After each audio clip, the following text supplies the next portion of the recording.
Hello everyone and welcome to the PokerStars Asia Pacific Poker Tour. This is the 2025 APPT Manila Championship. 9 players remain, that's right, we are at the final table and today we play down to a champion. It's James Hartigan alongside Nick Walsh. Hello, hello, thank you so much for having me. And Nick, we saw the first couple of levels of the final table yesterday. No eliminations so far, but now we're in a situation where, with the blinds going up, we actually do have a legitimate short stack. Daniel Lay playing 16 big blinds right now. Everyone else, though, still relatively deep, and that, I guess, was the problem, in inverted commas, yesterday. Deep stacks, ICM considerations, quite cagey play. Other than the setups where we had kings run into ace-king, they're not really getting the chips in the middle. Yeah, and rightly so. Obviously, the pressure's on, as you've already alluded to. ICM is a thing now, and it has been obviously leading all the way up to the final table as well, just in limiting amounts. However, hopefully the blinds will start to do their work. We're going to see a couple encounters. The average still so deep for a final table. Let's see how these guys are going to handle the pressure.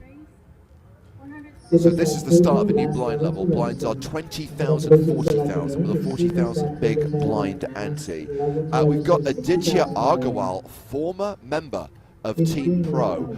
We still have former James Bond Daniel Craig at the final table. And here we have Jeong Min Woon with ace-6 of hearts, calling in the cutoff. Agarwal made it 100k with ace-10 of clubs. Looks like both blinds are folding and we're going heads up to the flop. Oh, hold on a second. Van Sang-Win hasn't acted yet.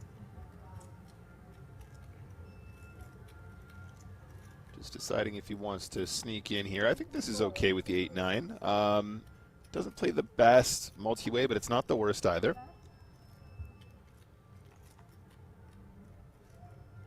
It's a three-way to a Jack-4 flop with 2 hearts. Jeong Min Woon with the nut flush draw and the most equity here. Yeah, and just a reminder, guys, this is a continuation of where we left off yesterday. If I'm not mistaken, James, the day would have broken, or their day would have finished when we got down to 6. Is that right? That is correct. So basically we're splitting a 2-day final table across one stream. Does that make sense? Probably. Yeah, not. that does make sense. And so, guys, what that means is, remember that emotionally, sort of in the mental game sense, these guys are still in the same session where we left off yesterday, if that makes a difference, right? So whatever dynamic was building yesterday, they're still in that zone. That's important to remember. And also, don't forget that when we actually do get down to 6 eventually, then it's going to be a big reset. You know, people will actually be coming back fresh after some sleep, presumably, and also coming back to what they will be excited to play as a final day. And, you know, kind of the nerves reset, the energy reset, maybe some grudge matches sort of put on hold as well. So it's always important to keep an eye on that. Absolutely. That's a great observation, Nick. They've come back from the dinner break on day 3 of this 4-day championship. And a reminder that what we're watching right now is a replay of a tournament that was played over the weekend just gone. October 23rd through 27th is when this event took place at APPT Manila. We're seeing it as live. We're seeing it in real time for the first time. And we don't know what happens. So keep spoilers out of the chat.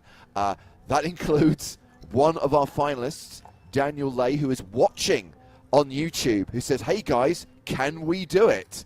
Ed responds, good luck for you in the past, Daniel. And Daniel responds, thanks, I'll try my best in the past. And then we have Meerkat Poker, who is supporting Aditya from India. Any James Bond fans out there supporting Daniel Craig?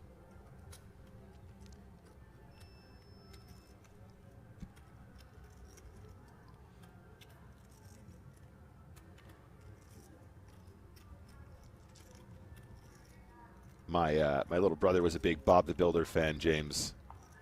So anything that resembles, can we do it? Can we fix it? Yes, we can. So just the headline details on this event. This is the second time the APPT has stopped at Manila this year. It's the final event of the 2025 season, which is why we call it the APPT Championship. It's a 165,000 Philippine peso buy-in. That's roughly $2,800. Had a guaranteed prize pool of 60 million peso. That's just over $1 million. And a first prize of 11.85 million local. That's 200,000 US dollars. Now we're down to 9. Everyone's locked up 22K. You've got almost a six-figure score for third. $90,000 for third place. 126K for second. And as I just referenced, 200K for first.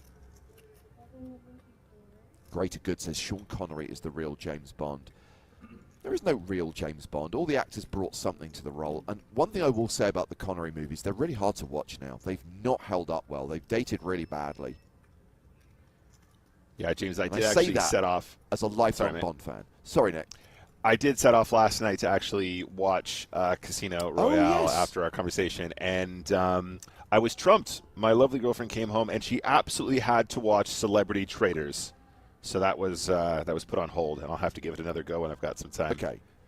Now, Nick, you know me. I love a trashy reality show. I mean, yeah. I talked yesterday about how I spend far too much time watching crap game shows. Game shows, yeah. But the fact that you let Celebrity Traitors trump Bond is a disgrace. You know what it is, and I want to say one more thing. The idea of Traitors, the game show, the reality TV show. The idea is so sound. I mean, it's basically Werewolf, right? They're playing Werewolf, and it's a great game. Werewolf is a great game. How have they managed to ruin it with all the nonsense? It's like, it doesn't have to be so over the top. They could have literally just been a room full of people playing Werewolf, and it would have been such good TV, but they have to, like, oh, you're standing in a grave, and here comes the hearse, and no, there's a choir singing the riddles. It's called show business, buddy. It's bad show business is my point. It's bad. Okay. So we had Lung Choi not get the memo about the Spraggy. Opened with a7. And Ankau has defended his big blind with King-Queen. We have a 9-6-5 flop. So we do have a gut shot for Lung Choi, who still has the best hand with ace-high. Ankau has checked. And under ICM, I think checking here is cool. I think betting is going to be okay as well. I mean, a C-bet is usually going to be fine. I think when we have ace-high and we have a gut shot, though, I think it's a real license to play it slow. In addition to that, our opponents will sometimes start representing 7x that they may not anticipate is going to be in our range, right? So if we do manage to make this gutter ball with a 7, sometimes our opponents will just blast off, assuming that this is more their board than ours. And so I really like how this is played out. The King-Queen playing aggressively, as we can see here. 4, 5, 6, 7 is an up and down straight drop, but we also have showdown with the ace high. And I think for that reason, we're just going to flat and keep the bluffs in. Yep. Taking us to the river, which is the 4 of diamonds pairing the board. Ace high still good. So having taken a stab on the turn, is Ankau now going to bluff the river?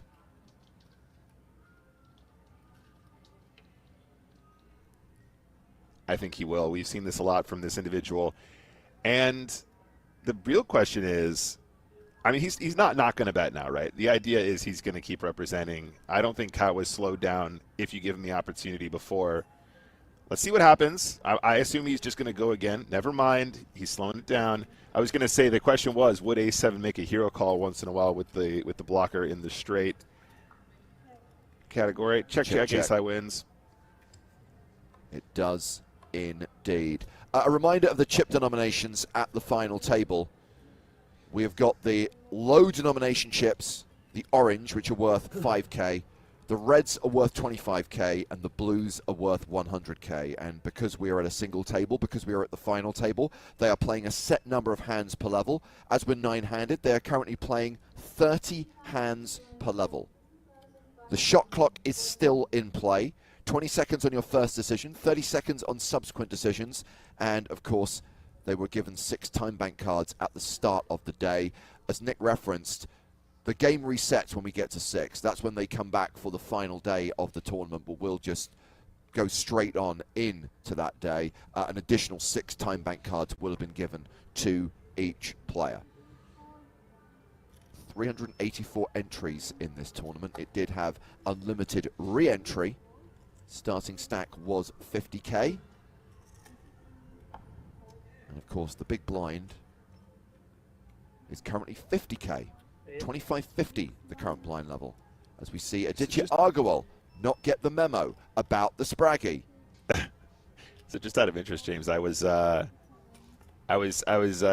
enjoying our coverage from this week, and also kind of reflecting on how much I was saying that I would love to go and play an event like this in Manila after the last time we covered it. I had a look at the flights from the United Kingdom. Really, really affordable, honestly, considering you're traveling literally across the planet, 20-hour flight. You know, we were looking at 500, 600 pounds return. I thought it was pretty spicy. Yeah. Something tells me you're looking at the back of the plane, Nick. What's it like up front? Because, you know, Jimmy has standards. I was looking for the cheapest possible flights, of course, James. But they were reasonable. They were out of Gatwick as well, because I think you change at least once. I know you're not a Gatwick fan. Look, the airport is less important to me than the class of travel. One reaches an age, Nick, and I am one of the elder statesmen of poker broadcasting, where the prospect of 20 hours in economy is just a non-starter. Yeah, I mean, I'm with you. I've had the pleasure to travel towards the front of the plane a few times now, and you do get used to it. I'm with you. Also, I've got to try and retain my gold status on BA, and you've no idea how much money you have to spend now to retain that status. So any opportunity to upgrade, I will take it if it just means more money being thrown at the problem. So we have had the opening raise from Zhang Minwun with King 10 suited, flatted by Lung Choi with 8s, and now the 3-bet from Ronald Haverkamp. This is under the gun open, under the gun +1 flat, under the gun +2 re-raise. Yep, very cute. And Lung Choi, tough spot for 8s here.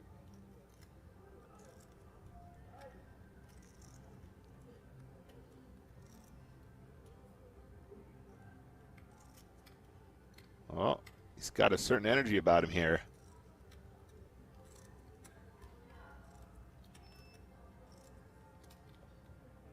Nope, gotta fold it. Respects the re-raise from Haverkamp. And we play on 9-handed. So a bit later on today, we will be rejoined by David Doherty, the 2023 Irish Open champion and a contender in the PokerStars Live League, which concludes in the next couple of months. David did some great analysis yesterday. Looking forward to having his contributions again, Nick. Oh, very much so. I am a huge D-Doc fan, and you know he's just a pleasant guy to have around at the best of times. But when it comes to poker as well, analysis top notch, very well versed in the game of Texas Hold'em, particularly as it pertains to tournament poker. And yeah, I mean the more D-Doc, the better. That's what I say.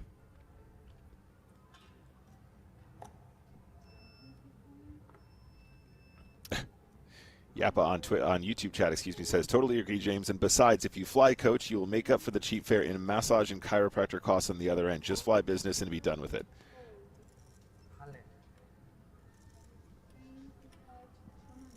Agreed. So, Warren Torn opening here with ace-10 in the hijack. Rounds the blinds.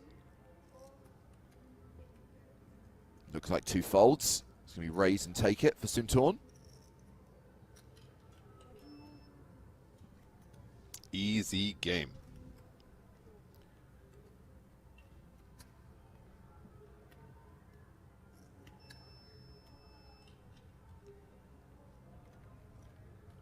Zuma's daddy says, I like the speed of play after the dinner break. That's actually a really astute observation, considering that for us it's been nearly 24 hours since we last saw the action. For these players, it's only an hour that's passed. But yeah, they have come back with a renewed energy. I would say it was dragging a little bit. That last hour that we covered yesterday, there wasn't a lot going on. I know we got sidetracked. I know we had a lot of conversations about stuff that wasn't poker related. But inevitably, that often happens when the action at the table is a little bit static, and Yeah. we were kind of in that rut, Nick. Absolutely agree.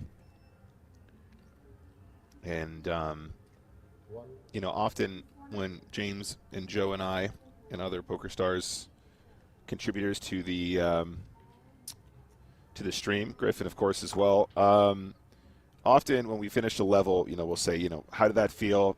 Sometimes it drags, sometimes it's really easy. Sometimes we'll go through a whole day and there'll just be lots of levels with tons of action, lots to discuss, lots of really cool interactions between players, albeit on the felt, off the felt. And that's just how it goes. That's the nature of poker. And occasionally we'll have a flourish of activity, as I anticipate we'll see here. It did feel like, as it was dragging for so long yesterday, James, I do feel like we're due a little bit of end-of-day action, which, of course, we're kicking off with today because of the way we split the stream. Yeah.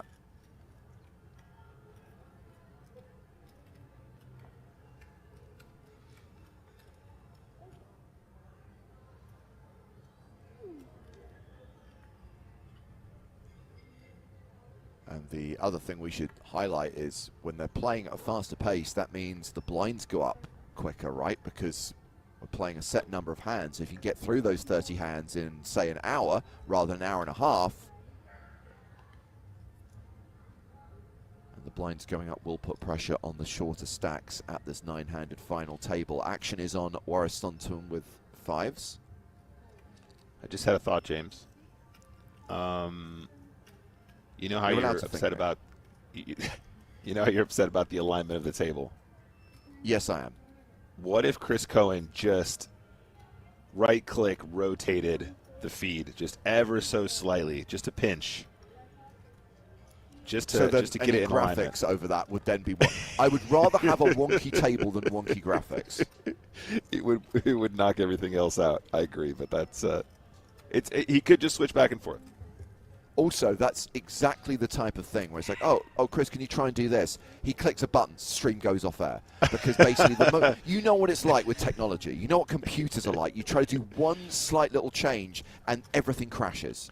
I was going to say, I understand that better than most, Chris. I've done a fair amount of sort of amateur production myself. You have no idea the number of times I've gone, I'll just fix that color. Oh, nope, it's gone. Yeah. And it's gone. Once the red light is on, once you are live, what is going out is going out. I remember trying to do a streamer showdown where I had to bake in my own delay. James, you remember I explained how I did that? I had to record myself and then send myself on the same computer the recorded feed and delay it manually and all that. I remember putting one out to live, and it was almost perfect. And Raksha and Tom went, I think we're about a second out, and I went, I think I can fix that. I just have to time it. I just have to time it just right. And I was so tempted, and I'm so glad that I did it because I knew that as soon as I did it, it would have been 10 minutes delay, absolutely nuked. That's it. Sorry, guys. Start the stream again.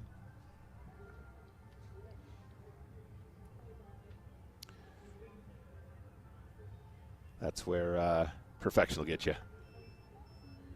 Perfectionism ruins everything. Ace-Jack suited. So Aditya Agarwal opening here with Ace-Jack of diamonds. At the 25-50 blind level, opening raises to 100,000.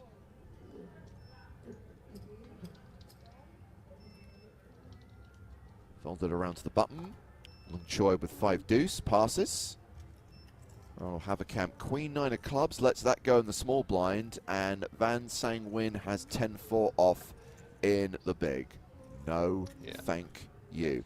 I mean, easy game. I can't think of any major streaming disasters that I've had other than the usual, which you've experienced as well, Nick, like power cuts and internet outages.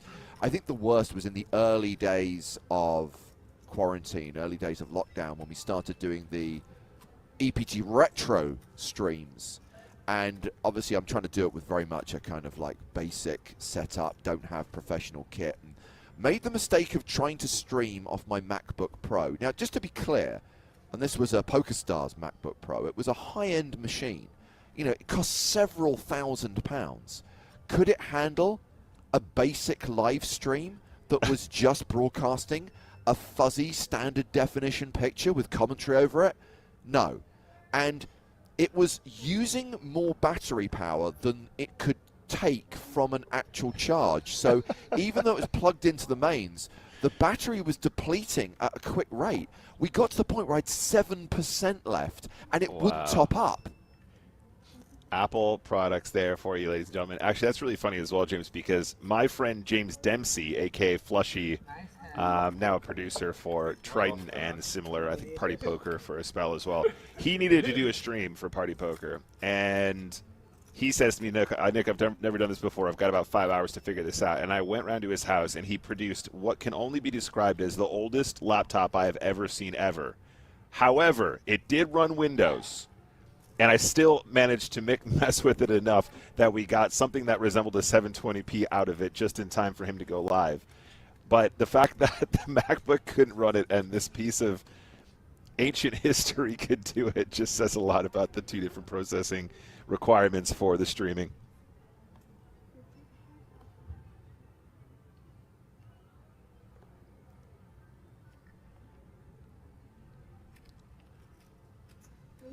And Cal raising with 9-8 of clubs. Did Daniel Craig just fold ace-jack there? Whew. Playing the waiting game. As we see a re-raise here from Zhong Minwoon doing ace-5 type things with ace-5.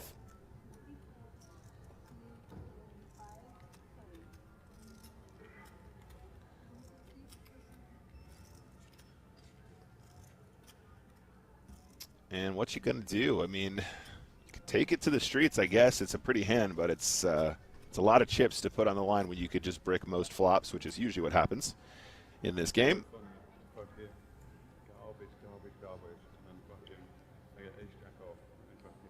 And Kyle's got a great poker face. Blacklisted says, as an Apple employee, I find your statements blasphemous. This must have been a 2015 device. It was a 2018 device.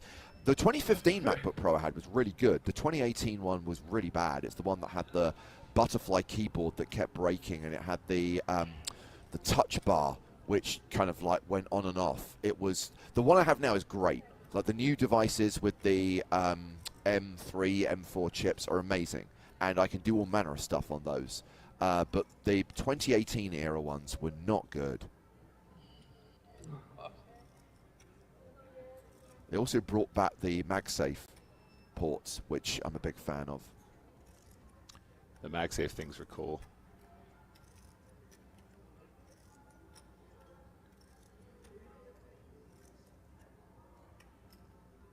So that touch bar was a disaster. I agree. I don't think I've ever seen one that wasn't broken, James. I'm not even joking. Even looking over people's shoulders and watching them use their devices, always broken. And gets away. There you go. Nice move from Mr. Min Woon. The old 3-bet small c-bet works out.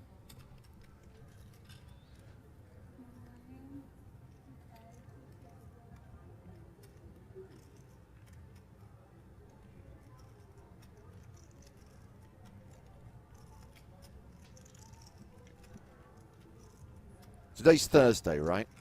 It is Thursday, yeah. Sorry, it's just, all of the days blur. That means less than 2 weeks to go now until our live stream from NAPT Las Vegas. Your reminder, especially if you are on the American continent, that the North American Poker Tour returns to Resorts World Las Vegas from next week. The series starts on Monday, but for those of you who are poker observers rather than poker players, you will get to watch the final table of the 5K NAPT main event on Wednesday, November 12th. Yes. That will be on the PokerStars Twitch and YouTube channels.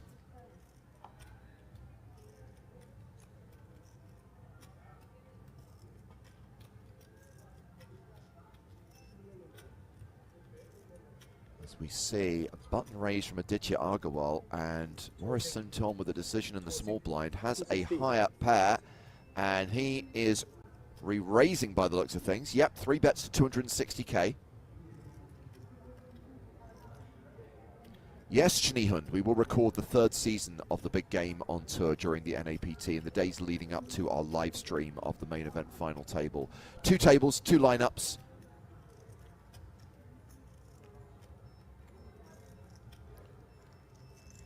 And does this work out here?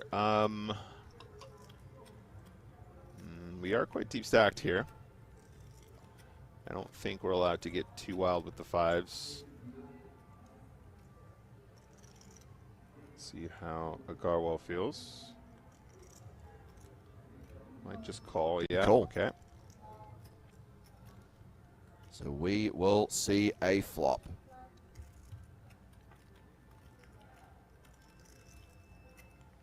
Which is 10-9-7. Soontorn hits this hard. Flops a set. 3 overcards to Agarwal's 5s.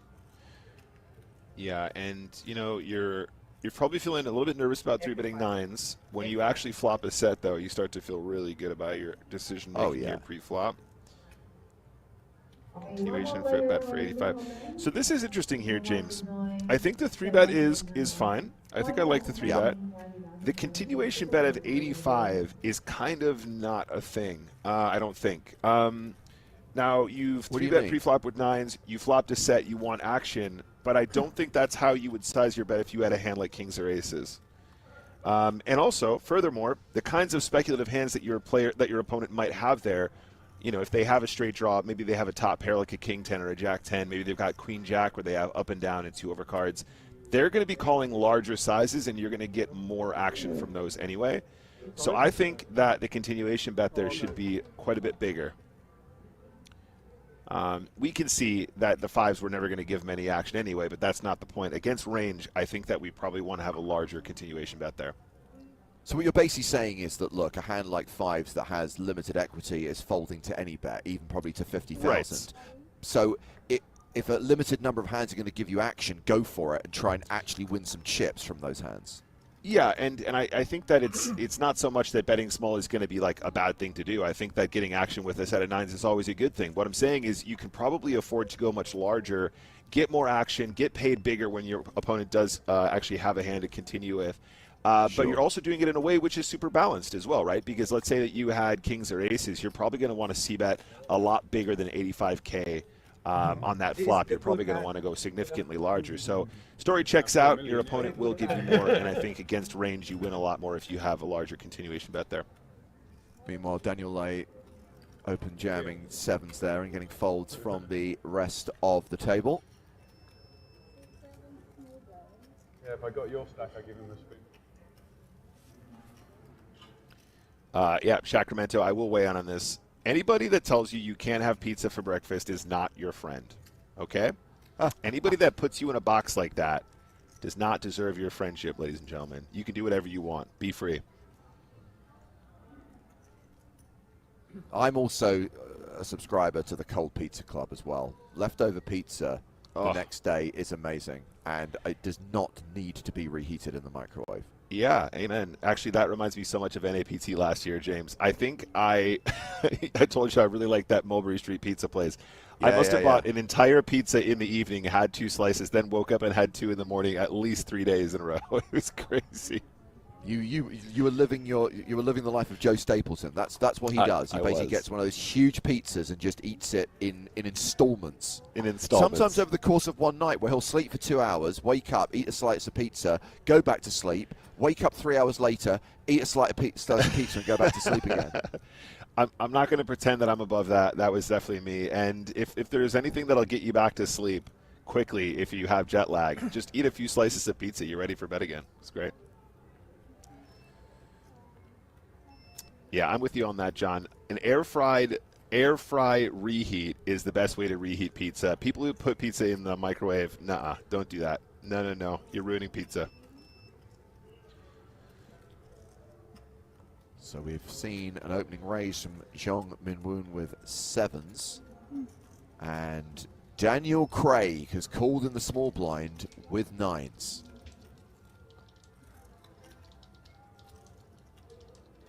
Queen 5 deuce on the flop. Craig playing quite conservatively right now.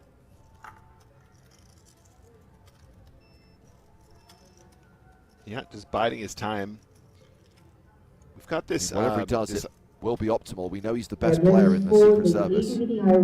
he's definitely the best player in the Secret Service.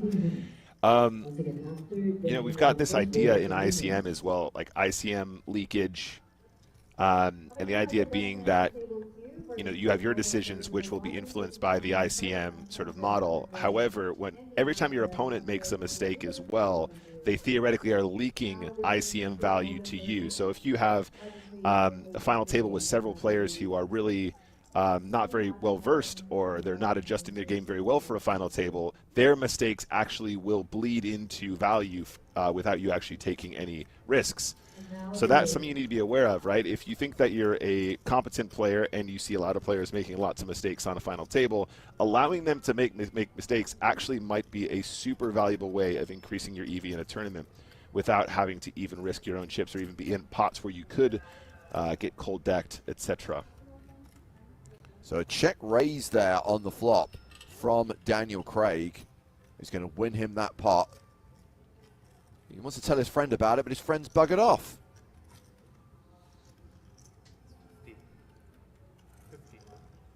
Oh, okay. Obviously, Felix has a invested interest, having given him his second buy-in for this game.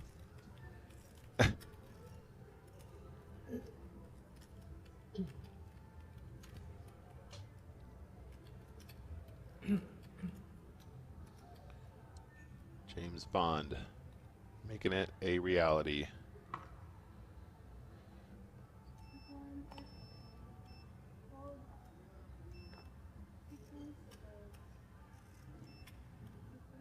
Ace-8 suited, the Van Sang win. This is an extraordinary long session of nine-handed play, which started well before their day 3 dinner break and has already continued for another 30 minutes.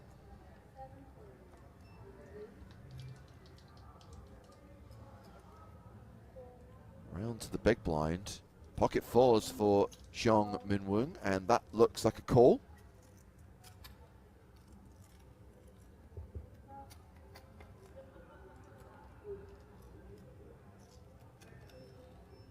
Queen 10-7, and we have a post-flop flip. Fours currently ahead, however. Live cards, flush draw, backdoor straight draw. All good for Van Sang Nguyen. Continues for 75,000.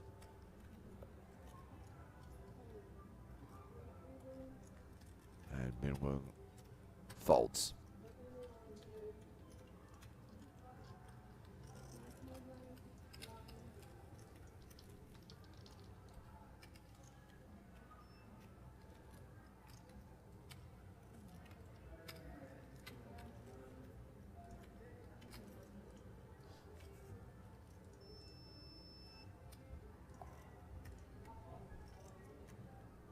So James, in the 007 universe, what's your favorite 007 gadget or weapon? I'm quite old school when it comes to the gadgets. Yeah. And as a kid, my absolute favorite was the attaché case from Russia with Love that had the knife in the side, the gold like the sovereigns in the lining, and the can of talcum powder, which was actually a tear gas canister, which, if you didn't open the case correctly, if you didn't turn the catches to the side, would explode in your face. Incredible. I mean, that was the original gadget, right? In that it was the first appearance of. Well, wasn't the first appearance of Q. He appeared in Dr. No to give Bond his Wolf of PPK, but that's not a gadget per se, that's a gun. But the first appearance of Dennis Llewellyn as Major Boothroyd was from Russia with Love, and that was the very first gadget that we saw Bond use in any of the films. So it did have like a little gun in the side, right? It did have a little pop-out gun. No, it was a knife No? that popped out the side.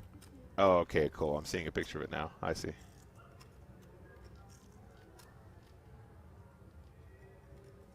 So I had a random message from Alan Keating on Instagram the other week. That's Alan Keating of Big Game fame. Yeah. I watched From Russia with Love last week. That was literally the message. And no review. Just told me that he watched it. And so, of course, I'm like, oh, did you enjoy it? And the one thing I would say about that film, and I know I'm slightly contradicting myself because I said the Connery movies haven't dated that well. The whole sequence on the Orient Express, Barry Greenstein, Ace on the River, gives Van Sangwin the win here. That whole sequence with Robert Shaw on the train holds up really well. It's one of the kind of highest moments of drama, the highest moments of tension in the history of that film series. And obviously the attaché case plays a major part in that sequence. So this is going to get checked to showdown, and Van Sangwin is going to win the pot. Unlucky there for the tens. I have yet to meet Mr. Alan Keating. Strikes me as a mysterious character. Love watching him play poker, though. Seems like quite the savant. So we've now got Ankow dropping below the 20 big blind mark. Daniel Lacel, the short stack with 11 big blinds.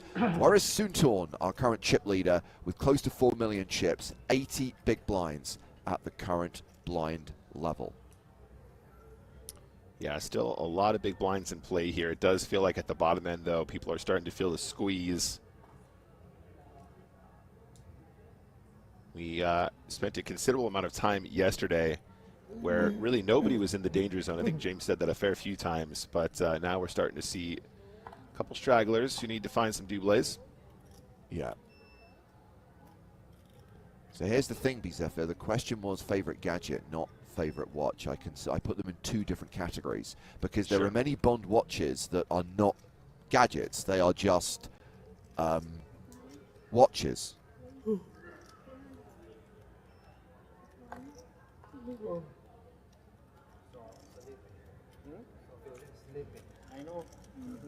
Wung has raised the button with King Deuce suited, King 8 suited for Lung Choi in the small blind.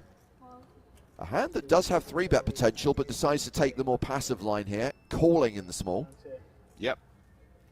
And, you know, perhaps this is a nice adjustment for the fact that Min Woong is chipping up and, you know, we'll be opening a wider range. We will dominate occasionally. Problem is, when it comes like this, there's not a whole lot we're allowed to really do with the King 8 of clubs. Yeah. You expect your opponent to c-bet this board almost 100%. I'd say this is what we might call a range bet board. You are going to bet pretty much 100% of the time with all of your hands, including the ones that haven't connected, and you're just forced to fold. I think this is fine, though. I think it's okay. Yeah. Long first person to bust, that's for sure. Yeah, I mean, we have a nice pace now. Yeah, we picked up the pace quick. Good pace. Yeah. Oh, even the players are delighted that the pace is picked up. Everyone's happy. For sure.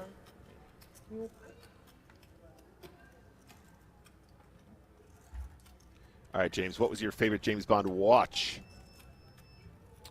Well, I actually answered this in a YouTube video some time ago, Nick. I did a Q&A session. 15 minutes, just bust, all right. I'm a big fan of the classic old school Rolex Submariner. I'm not such a big fan of the modern iteration of that watch. I actually owned it for 10 years and I actually sold it because it wasn't the watch that I wanted. It took me 10 years to realize that. But the, is it the 5513, I think is the model? It's the watch that Roger Moore has in Live and Let Die and Man with Golden Gun. And in Live and Let Die, of course, it has the magnet function. It is a gadget because it has the buzz saw at the end as well. But it's less about the gadget and more about the fact that I just really like that watch. That's a pretty watch. Yeah, I'm just looking at it now. See, my uncles and my dad and the sort of men in my family from the States would always wear watches with metal bands, right? So, you know, usually stainless steel or whatever they had. Bracelets, and whenever I put them on, they were always way too chunky on my wrist, and I always thought maybe I just can't. Maybe I'm just not destined to wear metal band watches, not realizing that it was actually more to do with the size of the face that was making my wrist look skinny, which I do have very skinny wrists anyway, but it was less to do with the strap and more to do with the size of the actual face itself. So we've got trips here for Van Sangwin, hitting this flop super hard, and Ronald Haverkamp calling this bet of 100,000. And Haverkamp now drawing dead on the turn. And this is an interesting decision point because, you know, I think that instinctually you kind of just want to keep barreling. You feel like you've got somebody on the hook here. The issue that you have is when the hand plays out this way, your opponents will have quite a few hands that might want to call once and then give up. The 9 doesn't necessarily change a lot of that. It's not like the 9 completes like sort of a pair that might be a straight draw, right? Like, so if the turn was a 5 or a 6, your opponent might have a hand like 5-6 or maybe something like 6-7 where they've got the gut shot in the middle. So I do think that betting again is never going to be a mistake, and you know, sometimes you do get lucky there, and your opponent will have a hand like Ace-9 or King-9 or something. But I think that there is an opportunity perhaps to find a bet check bet line under these circumstances, because when your opponent plays their hand in that fashion, it does start end up kind of being quite a lot of what we see there, Ace-10, etc., etc. Okay. So to continue our conversation before that hand, because John Delano is weighing in on this as well, Nick, saying metal bands tear the hair out your arm, vile contraptions. All I would say is, and this is not meant to sound bougie, and this is not meant to sound elitist, if you are going to buy a cheaper watch, let's say a watch that costs hundreds of dollars rather than thousands of dollars, buy it on a rubber strap or buy it on a fabric strap, because the bracelets that they put on those watches are terrible. I would concede that point. However, if you buy a very nice watch, if you buy kind of something that's, you know, from a luxury brand or high horology, the bracelets are incredibly nice and incredibly comfortable and incredibly well manufactured. And generally speaking, have resizing options, micro adjustment, on-the-fly adjustment, that means you can always find a comfortable fit, and are well designed that they balance the weight of the head of the watch so that it makes it a nice wear. Yeah, John. But yeah, I was trying to think actually on the subject of Bond watches. I think I have 3. Yeah, I have 3 watches from Bond movies. I have a couple of Omegas. I have the GoldenEye Omega, the Seamaster from 1995. That's the oldest watch I own. It's my 21st birthday present, in fact. Wow. I have the most recent Omega Seamaster. This is my second favorite Bond watch actually in terms of aesthetics. It's the No Time to Die watch, the titanium Seamaster, which I'm a huge fan of. But the other one is, and again, these have all appeared in YouTube videos, is a Seiko, which is the Seiko Arnie. It's the Anna Digi dive watch that Schwarzenegger wore in the 80s, which was also the watch that Roger Moore had in A View to a Kill. Oh, nice. So, James, when I was in Manchester, I was sat next to a gentleman playing cash, and he had one of these Speedmaster X Swatch numbers. Did we discuss this already? Yeah, I've got 3 of those. Yeah, no, and I the thing is, I got a couple ads for those, and I thought they looked quite cool. And then when I did some reviews, people were saying, look, they're nice watches, but they're really light. And I didn't know what that meant until he said, do you want to hold it? He goes, it's really light. I didn't realize, but it's obviously like a, what's the material? Kind of like a... Well, the Swatch call it bioceramic. They call it bioceramic, but because it has like the ceramic mixed in with plastic. It's a plastic watch, like many Swatches. But they're super cool. I mean, it's the exact dimensions and exact design of the classic Speedmaster, but in different colorways. And yeah, I just think the kind of the way they themed the original collection around the planets is super cool. So I have Jupiter. I have the Snoopy Moonphase watch. That's actually strictly Michelle's because I bought it for her. And recently I bought the white dial one that they released for the 1965. What would that be? 60th anniversary of the watch that was approved by NASA for spaceflight. Yeah, I like the look of that one. It did surprise me though when he said, "Yeah, you have to feel it though because it's really light." It is super duper light, which isn't a bad thing necessarily. It just caught me off guard because, as you say, it looks like the real deal. So, top tip if you are buying a Moon Swatch, by the way, the straps that come with them are garbage. They do make some nice, better straps, some like rubber straps for these watches that you then have to buy aftermarket on the Swatch online store. So you can only buy the watches in physical stores, and you can only buy the straps online. So they've created this system where they force you to go into their stores and then force you to go onto their website. Yeah, that's what everybody said, and I have to agree. The actual, I don't like the design even of the actual straps. But I have seen a couple aftermarkets that look really, really, really nice. I think they add a lot of value. Steve Silver says, what watch are you wearing today? Today I'm wearing my Hanhart Steve McQueen watch. Hanhart ES 1954, I think it is.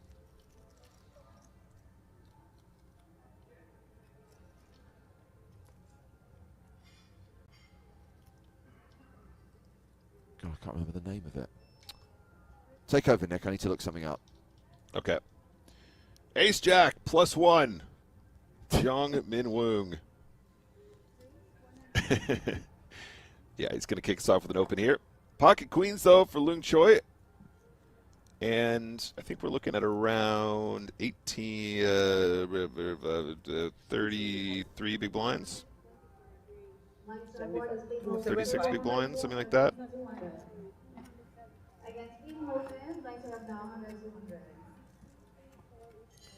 And I don't know, maybe like I was going to say 260, 275 sounds about right as a 3-bet. That is the re-raise. Can't believe I had to Google that. I should know it.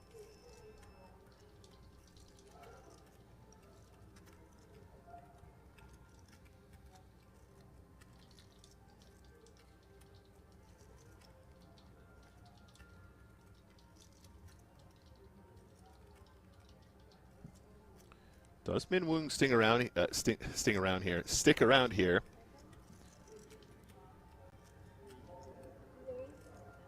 Oh! He is reaching for big chips.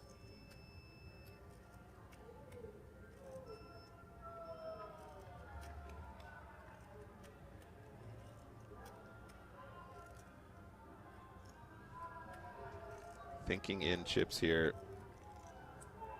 Now, we have not seen much of this from Ming Woon just yet, so even with queens, you're still going to be concerned, right? Kings and aces are in your head.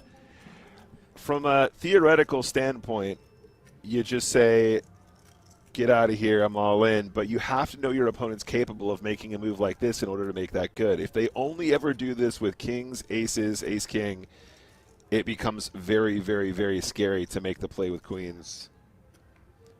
Now, I mean, I think we referenced yesterday, Nick, that what we'd seen of Jong Min Woong is that he played relatively conservatively. Great to see him opening up his game a little bit and adding this move to his arsenal. And yeah, Leung Choi makes the call, but you're not feeling super comfortable right now with queens. Yeah, 100%, James. And I think that I was going to make the exact same point. Oh, wow, absolutely drills it anyway. Ace, Jack, 7 on the flop. And look on his face now. He's going, how did I pull this one off? I was trying to get him to full pre-flop. Now how do I get it all? Well, he called me. He's going to have ace-king. He's going to have ace-queen. He's going to have kings and aces some of the time. When Leung Choi makes that call pre-flop, Min Woong's thinking, oh, no, I'm up against ace-king or ace-queen. Oh, now I really hope I'm up against ace-king or ace-queen. Exactly, exactly. And, you know, Leung Choi actually played his hand like this in order to get away from a board like we see, I believe. Yeah, and if he's already shaking his head, he's folded. He's done. You know what? He's done really well there, James. And I think that my follow-up was going to be, I wish we had David Doherty here to talk about the flatting of queens in this spot, right? Because once we get to the final table, there is going to be spots where we are supposed to be making plays like that. We're supposed to be calling with some of our very ultra-strong hands and trying to avoid catastrophe like we would have seen right there. Now, you could say if he just shipped his queens, ace-jack would have folded. The answer probably is yes. But on the flip side, he could have also kept a hand in like ace-jack and ended up on a jack-high flop. So it works in both directions.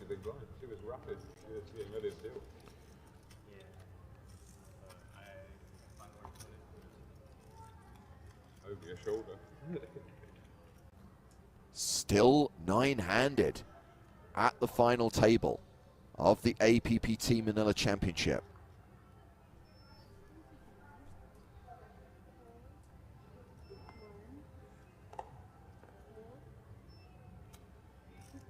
No longer watching on Twitch says that table looks huge. There's a reason why it looks huge. It's because it is huge.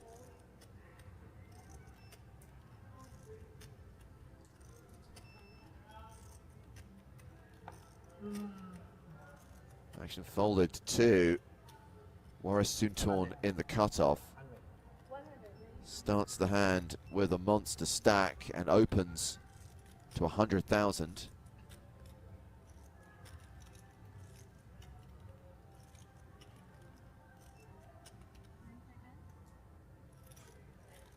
Ace 8 for Ankau on the button. So this is a sub 20 big blind stack. Is Ankau thinking about doing something brave here?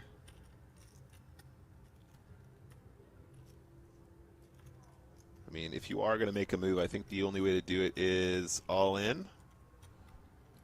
But I don't know if that's prescribed. I don't think that's what we're supposed to do. I think we want to be patient. Yeah. It's very tempting, right? Because you do anticipate that Walrus is going to be opening a pretty wide range off such a deep stack. But there are still 2 players stacked behind you. And the number of times, James, that I've gone, I've got the situation sussed. I know what this guy's about. He's opening all kinds of trash. I'm all in. And then the big blind goes call. And you go, oh, I forgot that you guys could do that. Yeah.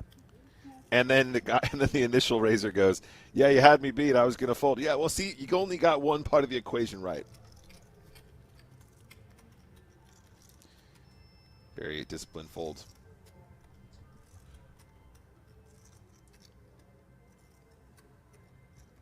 Blinds are currently 25k, 50k with a 50k big blind ante.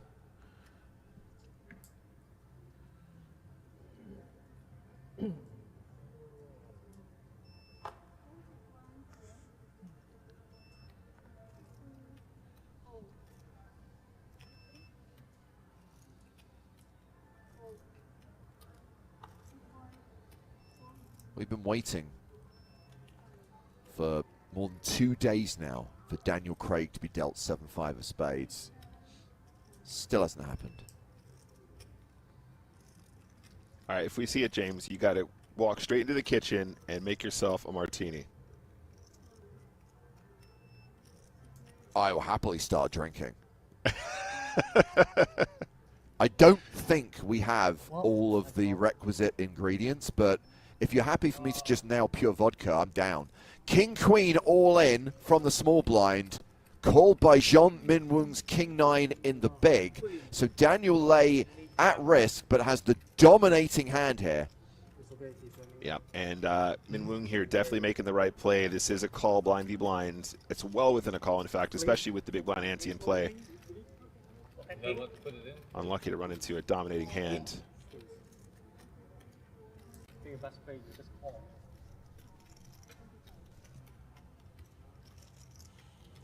No ace, no king.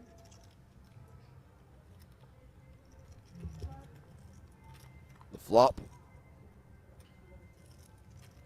is queen high, but oh yeah, 2 diamonds. The diamonds are for Daniel Lay. Yeah, 99%. Pretty much has us locked up. There's no but in this sentence. There's no drama unless it's running 9s. No drama over on the turn, and that is a double up for Daniel Lay. Well played, Daniel. Well played. That will take him up to around the 20 big blind mark, I think, just shy of it. 18 bigs. Are you a fan of a martini, James? I never used to be. And, you know, growing up as a Bond fan was so keen to actually try his signature drink and remember thinking that it tasted like lighter fluid. But a well-made Vespa Martini might actually be my favorite drink. Yeah, that's the trick, isn't it? You got to find somebody who really knows how to make it properly. Because it is essentially just a whole lot of gin with a little vermouth, right? It's the idea. And a little bit of vodka. And a little bit of vodka.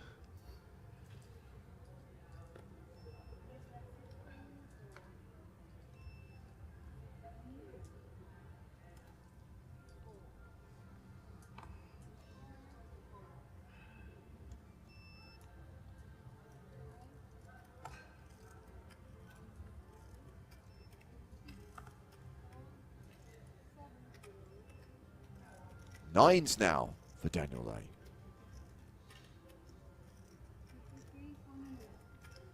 Raising chips now. He has raising chips now. Oh dear. He's walked into it. Minwoong. The body language is so different, right, James? Previously, he's got ace-jack. He's weighing his odds. Yeah. He's counting the chips. He's looking at his opponent's stack. He's looking at his stack. He's weighing it out again. He's counting the chips. He's double counting the chips. He's triple counting. And all of a sudden, he's just reaching for blues and he's lumping them in. The body language is very different. All in yeah, and a we call. gotta I run it. don't blame Daniel Lay. I mean, he's so high up his range here with nines with that stack. Maybe. Make it so But this time it is Zhong Minwoong who has the dominating hand, and Daniel Lay is at risk and way behind. Yeah, this is super unlucky, and I think that in theory land, this is just completely unavoidable. It's a cooler. Yeah. I heard.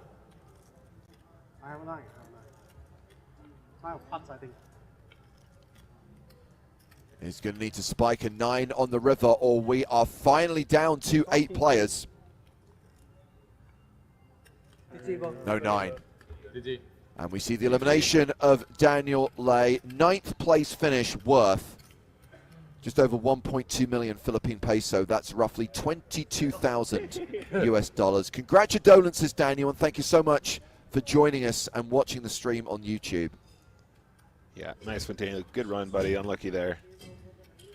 I look forward to meeting you face-to-face at a future APPT Manila.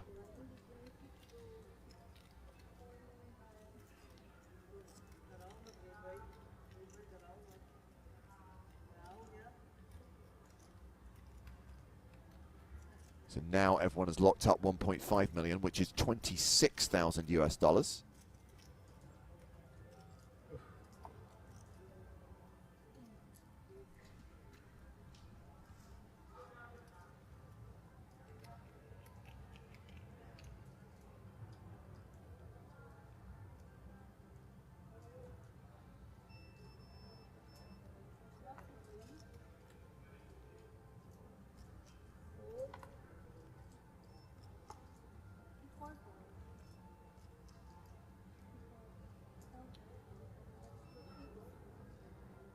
Folded to Ankau, who's now the shortest stack at the final table. Opening here with King Jack, raises to 100,000.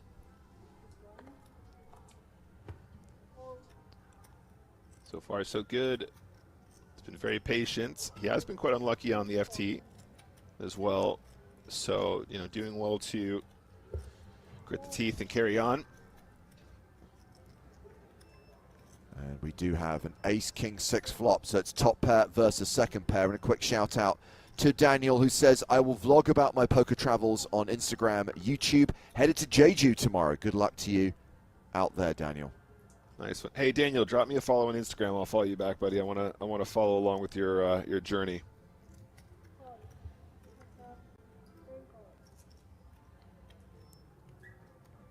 That a call on the flop, 9 on the turn.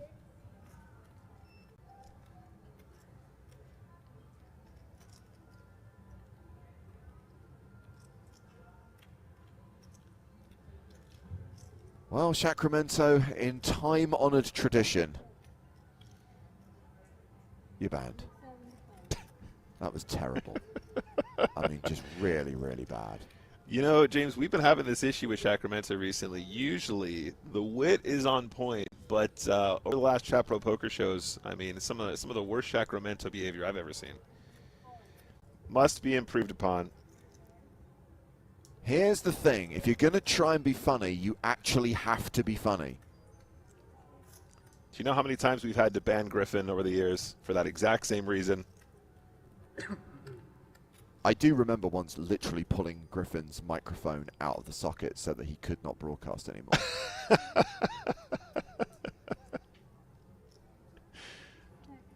Oh, dear. This is unlucky again for Mr. Cow. He's going to be down sub 10 big blinds effective. Yeah, 445,000 he is left with. He's in the danger zone. Danger zone!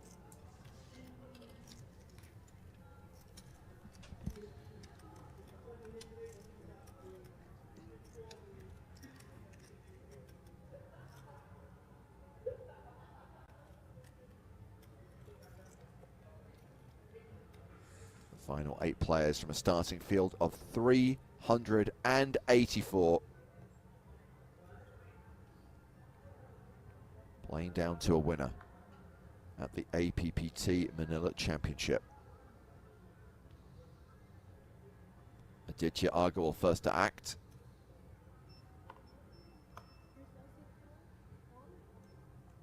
Folds. Suntorn is out. Folded around to the button. Lung Choi with Jack 5. Nope. So blind v blind. Haverkamp in the small with King 3. Gives Van Sang Win a walk.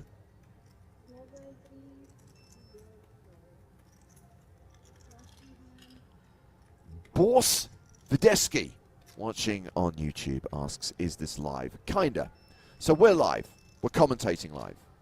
We're watching this with you guys, and we're watching this for the first time. Now, this event is on a longer delay than most of our live streams. It actually took place over the weekend, but we're broadcasting it at a more friendly time for a Western audience.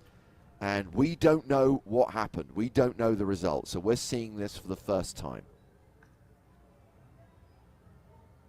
If you do know, or you start doing some Googling, please respect the fact that most people don't want it spoilt for them. So please refrain from sharing anything you know in the chat.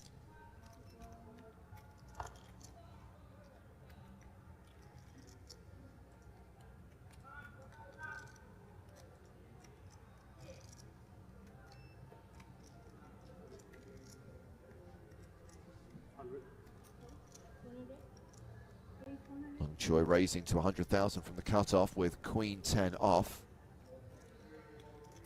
And decision on the button for Haverkamp. I think we can just fold. I think this is okay. FT stuff. He does. Yeah. Van Sang Win A7 suited in the small blind.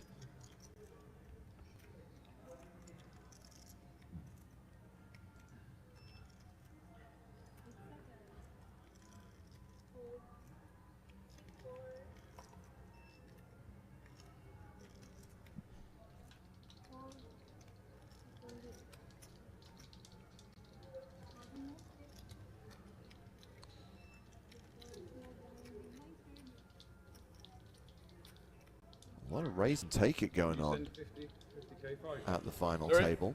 5k's. What do we do? A1? You want I black? guess it's going 30, 60, so I'll just get it ready. Thank you. Go on.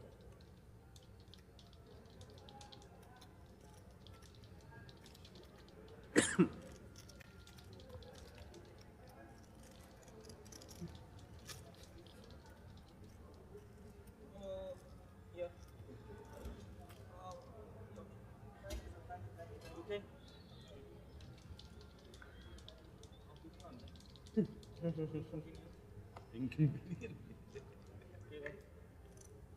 So, okay, scan 1 second and bring it over.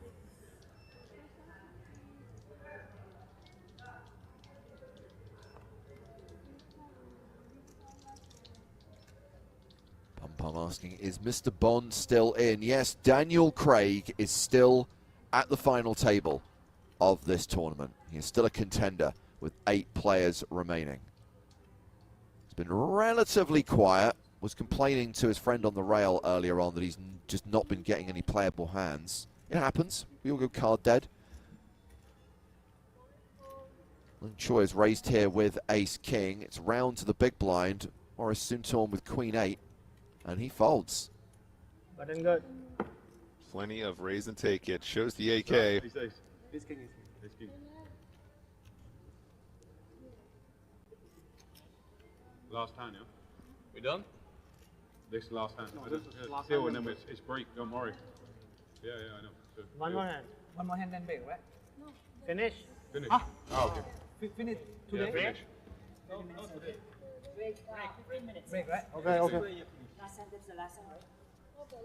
Yeah. Okay. Okay, well, looks like we've reached the end of that level. Blinds will be going up, which is terrible news for Ann Cow, who will have substantially less than 9 bigs when we come back. Jean Min Woong, the current chip leader, with almost 5 million chips. And a reminder that they are on day 3 of this tournament right now. They are going to play down to 6. That is the reset point, if you like, before they come back for the final day.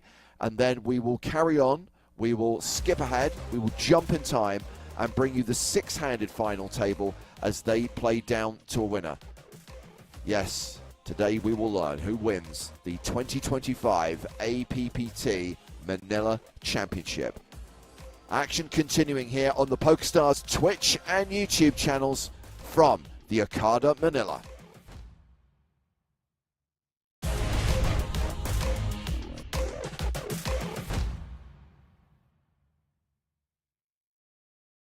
It's go time for Paris. Play your way online to a live experience worth more than 5,000 euros. And a chance to become the next Spin and Go Live champion. Play daily, score points. Make every spin count. Go for it.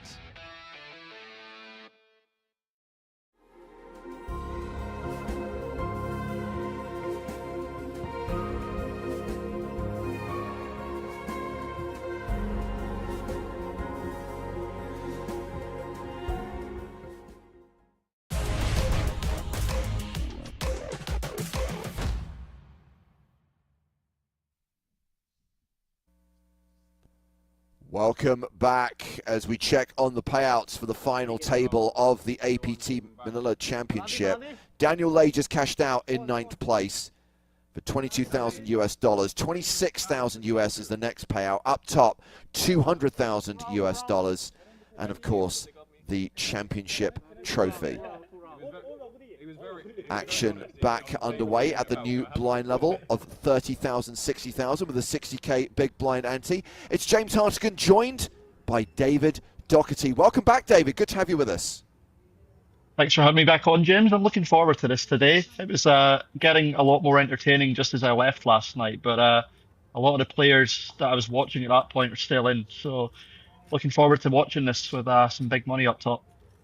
Yeah, absolutely. And we still have Aditya Agarwal in contention. We still have Daniel Craig at the final table.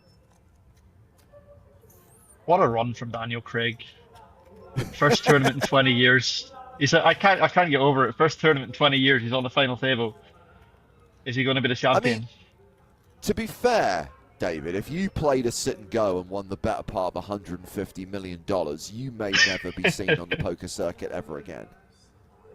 Yeah, I'm hoping I get invited to a game like that one day. Maybe I need to get a job with MI5 first. But yeah, he's probably been living off that win for quite some time now. So Zhong Minwoong's raise with ace-8 called by Van Sang Win and by An Cao.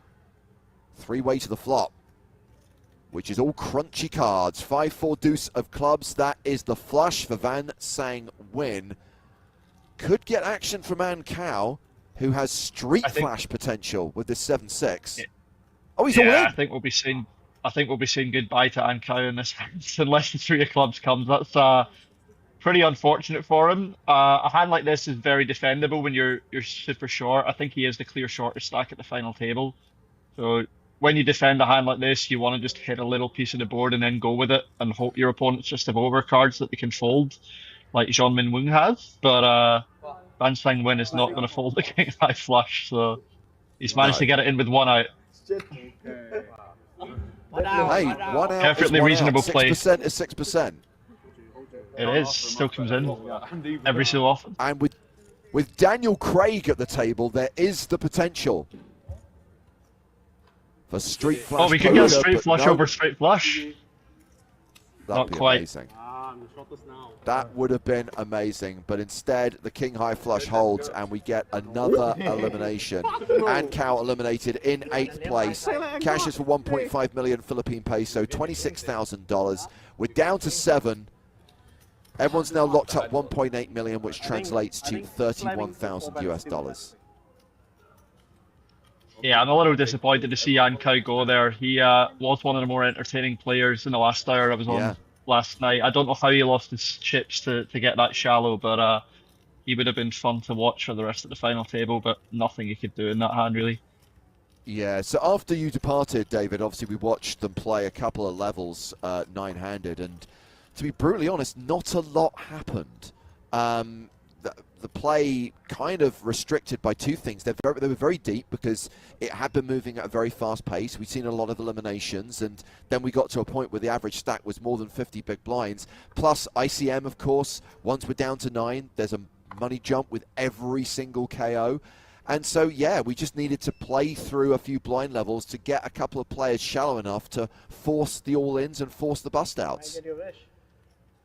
Yeah, and I think another point to that is that people aren't too experienced these days in super deep stacked final tables. You know, like ICM plays very differently when the average is 20 big blinds than when it's 50. So I think what you're describing there is people maybe being uncomfortable with just how many chips they have. And what's happened here is Varus is 5x opened the button here, I think. This is a pretty miserable situation for Craig versus a 5x, even pocket 8s at this point. Is this such an unusual thing to see?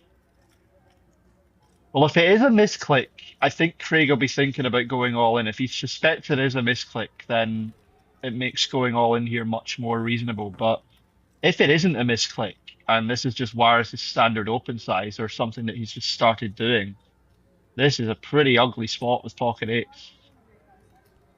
Well, Daniel Craig elects to call in the big blind, and we will go to the flop, which is Queen 5-3. So Soontorn has paired his 5, but Craig way ahead with 8s. So it's always so difficult to deal with these situations as well, James. Even if you think your opponent has misclicked, there's always that little bit of doubt in the back of your head that you could be being angled, or, you know, they could be deliberately appearing to have misclicked with a really strong hand. So I would be fairly unhappy to have pocket 8s right now. The size of that bet as well suggests to me that it wasn't a misclick. This is maybe just a man who likes pots over quickly. Huge raise pre, and now near enough pot-size bet on the flop. Even though we can see that Craig has the best hand here, I don't think he has any option but to fold right now. This is too many chips to risk. The big blind's only 60k, right? Correct, we're 30-60. Yeah, I think that's a really good fold from Craig. Even though we can see he had the best hand. 30 big blinds at a final table. Yeah. It's just too much to be putting in there blind. Works out for Very Warren curious. Soontorn, who is second in chips right now. It's funny what you were saying, David, about the inexperience of players in a situation where they have, quote, too many chips. It's one of the reasons why I started embracing late registration, because I'm terrible. I don't know what to do with 200 big blinds. Give me like 50 to 60 bigs and I can cope. But it was one of the conversations that I found very interesting when we were planning the first PSPC, when we had the first Players' Championship in the Bahamas. And in the run-up to it, in the months leading up to that event, we actually had a summit at APPT Barcelona where we brought together some players, and we brought together some high-roller regulars. We brought together some amateur players who'd won Platinum Passes to try and get a sense of what this tournament should look like. And it's so weird that a lot of the amateurs were saying, yeah, we want long levels, we want deep stacks. And I remember Sean Deeb was one of the pros there going, no, you don't. No, you don't. Yeah. You want 100 big blind starting stack, and you want hour-long levels. Trust me, that will be better for you. You need variance. You want to embrace variance. And, of course, what ended up happening is the amateurs got what they asked for. They ended up with like a 300 big blind starting stack and a slow clock. And, sadly, most of the Platinum Pass winners had their lunch eaten in the first 5 levels of day 1. Yeah, exactly. It's a little bit like turkeys voting for Christmas in the sense. Like the very reason that amateurs are amateurs is because they don't understand the intricate nature of poker, right? And I understand why they're skeptical as well. If pros are being a little bit predatory, then they might suspect that the pros are going to, put a format in place that's beneficial for them. But I completely agree with you. Like very few players, even tournament pros, very few players study 200 big blind deep, 100 big blind deep poker. But cash game regulars who often show up in those tournaments are experts at it. And then you do get, the occasional crusher poker player, poker tournament player, I should say, who is that studied also.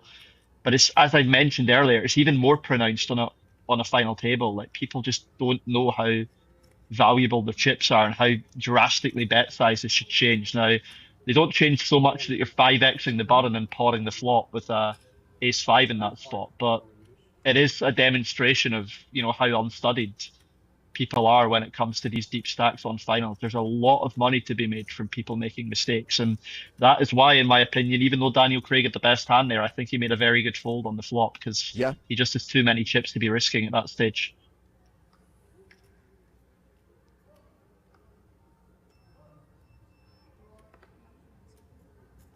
But yeah, it's the age-old argument, like you say, especially at the start of a tournament, where you've got this to and fro where amateur players playing in a big event want to feel like they have play. They want to just sit there for 4, 5, 6 hours and not really have much happening because they feel like they're getting involved in the tournament. They're able to play a few pots and lose them, and it doesn't damage their position in the tournament too much. But losing those few pots early on to the pros is what stops you from cashing the tournament as often. So correct. If you want, it becomes death by 1,000 cuts. You sit there and you think, well, I've got a lot of chips, so I can defend this, so I can call with this, so I can play this. And you just end up playing multiple pots against pros out of position, and next thing you know, oh, now I'm short stacked.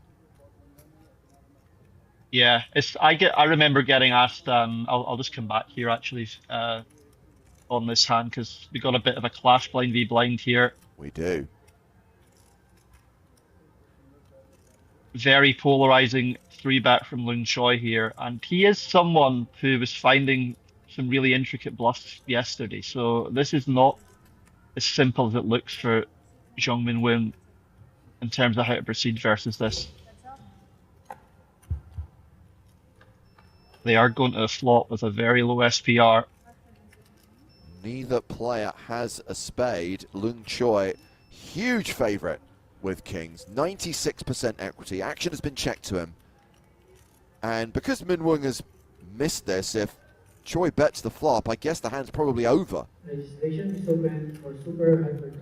Yeah, you would think so. The only question is, without a spade, does he want to just shove now? Because he's only got 75% of the pot left. So you don't really want to bet too small here. Give your opponent a good price if they have the jack of spades.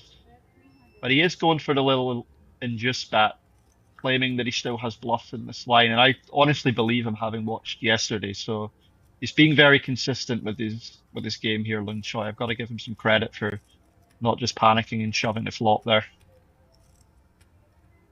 giving his opponent as much rope as he can, even on such a wet board.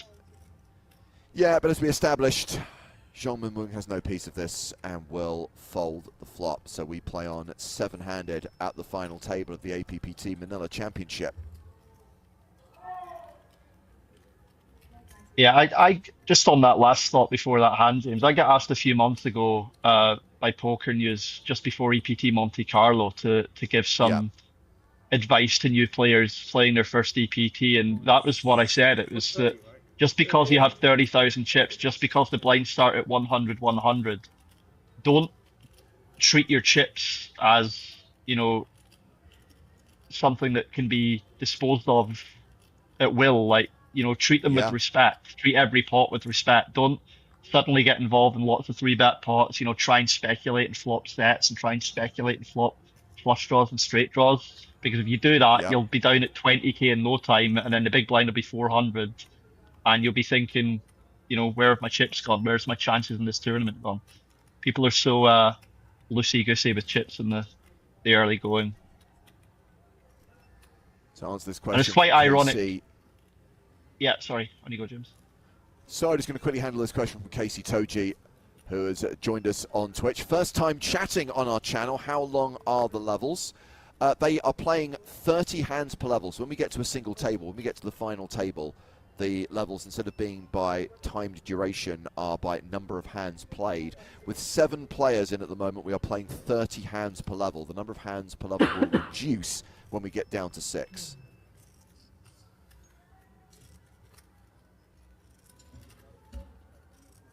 Yeah, the ironic thing about Poker News asking me for some advice for amateurs in that tournament was that I bagged the chip lead at the end of day 1 and then didn't cash, so I'm not sure I know what to do with lots of chips either. Well, I was going to say the advice should be do as I say, not as I do. Literally, yeah. I tried to bluff someone off of aces full, which was ill-advised. That's why the cliche exists, David, that sometimes they have it. Yeah. In this particular occasion, she did.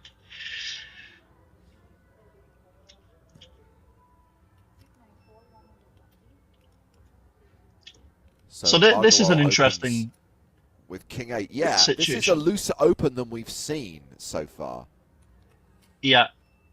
Now, I think this is speaking to two things. Aditya Agarwal's confidence post-flop. It's certainly a fine hand to open 7-handed if you believe that you have a post-flop advantage against your opponents. And equally, I think the fact that Zhongmin Weng has just called with the ace-3 suited is something that allows Agarwal to open this sort of hand. Like, Zhongmin Weng covering here, as I think the chip leader at the final table, really should be 3-betting these sort of hands more often than he's calling with them. So him just calling this sort of hand is allowing Agarwal to open up and get a little bit cheeky with some of his steals. The one over there. They must have to bring that up when we get to 6.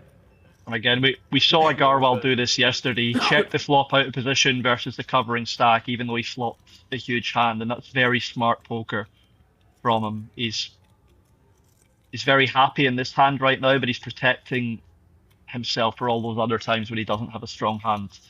Doesn't want to inflate the pot too quickly out of position versus a covering stack. So some quite smart play there from Agarwal again.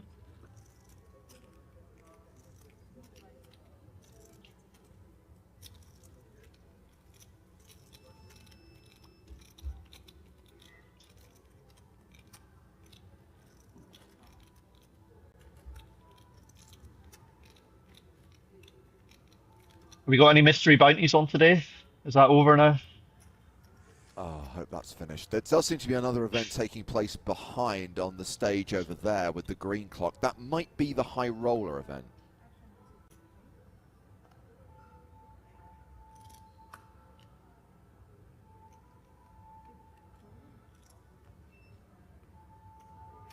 Vaughan says, I went to lunch. Who got busted after Daniel? And Cow went out in 8th place, taking us down to 7, and a reminder of what's going to happen when we get down to 6. That will bring day 3 to a close. Remember, because this whole tournament was played over the weekend, we can manipulate time. So we will just jump straight into the 4th and final day when the final 6 players return to play down to a winner.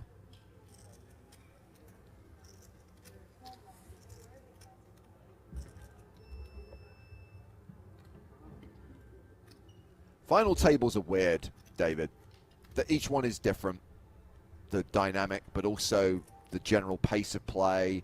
Sometimes it takes a long time to get from like 9 or 8 players to a short-handed play. Sometimes it's lightning fast to get down to 3, and then you get an extended period of short-handed play. This feels like a final table where it's going to take a decent amount of time to get to 6, but once we are short-handed, I don't think it's going to take that long to get to a winner.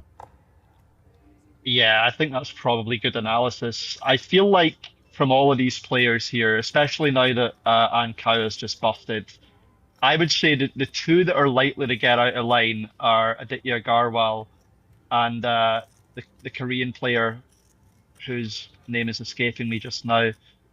Lung Choi. But Zhongmin, Mr. Choi indeed. But I think Zhongmin Weng, as the chip leader, was on the very solid side yesterday. So I think the way these final tables develop sometimes is when the chip leader isn't the one forcing the action, when the chip leader's sort of just sitting there, playing very solid, maintaining their stack, stealing pots here and there, but not really applying too much pressure. Those final tables do tend to last a little bit longer because if they're not forcing people to the test, not forcing people out the door, then the short stacks just tend to hang around that little bit longer. Yeah. So I agree with you. I just think this is going to be one of the longer ones from what I've seen so far.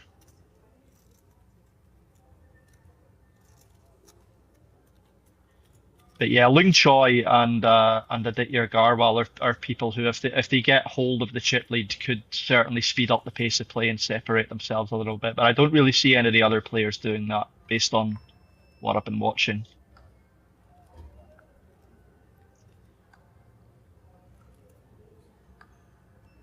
Still waiting to see if Daniel Craig is going to start to do Daniel Craig things. Hero calling with a full house when someone else has quads. Should have folded though, it was a mistake, right? Turning a straight Clear flush. mistake. He let his ego get in the way. What can you do? Sometimes every poker player has an ego, and sometimes they let it get in the way. Yeah. Has Eva Green been spotted yet? Is she going to walk over and kiss him in the neck or anything? Sadly not. Intimidate I mean, Eva Green would the rest add of the value players? to any poker stream. I would love it if we actually had Renee Mathis, though, at the final table on the mic, on the PA system, to let us know what's going on. How much is in the pot? Yeah. 520,000 in the pot. Aditya Agarwal will have to go all in to call this bet. We have to do it in a slightly whispery voice that's not whispering. It's loud enough that everyone around can hear you, but it sounds like you're whispering. Then he only hear you can call. Not going to be any tilt. I'm happy you keep fucking bamming 300s and 400s. We need to try and spot the tells of Daniel Craig's opponents here as well to see if we can help him out any. Diamond. Is Lung Choi going to bleed from his eye? Yeah.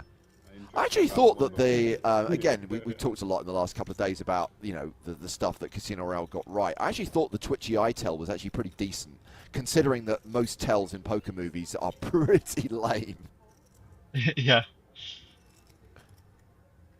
Yeah, Aditya Garwal's 5x opened here, and he's now eating an Oreo as Daniel Craig considers his options in the blinds. APPT Manila Championship players, please after finish the hand, you're on 10 minutes wait. Again, players for the APPT Mini Championship, finish the hand, you're on 10 minutes wait. Yeah, it doesn't take a lot, does it? There's a thin line between realistic and stupid in terms of a movie. It doesn't have to be, you know, a modern day poker hand where, you know, they get it in king queen versus sixes for 30 big blinds in late position each, but you know, you can have a little bit of creative license. But you know, straight flush v bolt v quads, whatever it was. I can't even remember the final hand now. Two full houses, was it? It was nut flush versus full house versus straight flush. Yeah.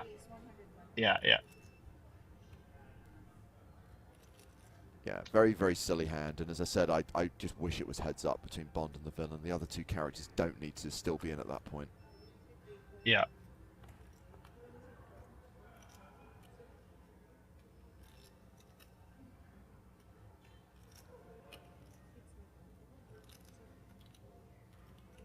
But again, you know, that hand did give two holdings names, you know. There have been long-established poker hands, right, like Big Slick and Sailboats, and now we have the Bond, the 7-5 of spades, and we have the Lashif, the Ace-6 offsuit. Yeah. That's still one of my favourite memes, poker memes. I know, it's amazing, but it just, again, the nerd in me just hates the fact that it says he's out of position. He's on the button in that hand. Oh, he didn't call the small blinds. I didn't realise that. Bond is in the small blind in that hand. Lashif's on the button. So one of the fun things that when Joe and I finally caught up with the movie's poker consultant on the 15th anniversary of Casino Royale is he actually dug up the hand history. He actually still had on his computer the hand as he scripted it, which includes all of the pre-flop and flop action that you don't see in the movie, and it has all the positions spelled out. So I can 100% confirm that Lashif was on the button in that hand. Well, now that I'm thinking of it, Bond acts first on the river, so Correct. It makes sense. But I hadn't really second guessed from just seeing the meme. I'd always just taken the meme at face value. Funnier. But it's funnier, right? Plays a 6 out of position, loses $150 million and dies. Yeah. Well, even the actual even the actual hand history itself, I would like to know the pre-flop action now that I know he's in position, because what has either happened is Lashif has overcalled the button with ace-6 offsuit, or he's squeezed and Bond has cold called the small blind with 7-5 sitted. So okay, either way, one of them is hunting around. I still have that document. I still have the actual breakdown of that hand, the actual hand history on my computer, just not on the computer I'm on right now. So I'll make sure I send it to you, David. That sounds good. I mean, the key thing you need to understand is that the hand is played badly by a lot of people, but that doesn't make it inaccurate. Yes, these people are playing a $10 million poker tournament, but they're arms dealers, terrorists, human traffickers. They're not professional poker players. They're just rich criminals. So they might not understand shoving ranges. They might not understand that they shouldn't be limping out of a 6 big blind stack. Yeah. Although, having said that, James Bond is hired as the best player in the force, right? So you would hope that maybe they should know what they're doing. They're meant to be solid, but the other two guys are lol bad. Yeah.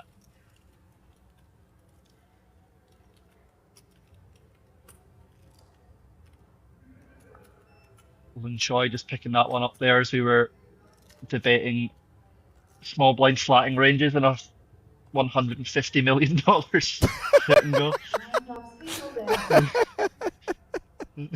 Well, this is the best thing about having Daniel Craig in this tournament. It's just given us license to talk endlessly about the poker game in Casino Royale for 3 consecutive days.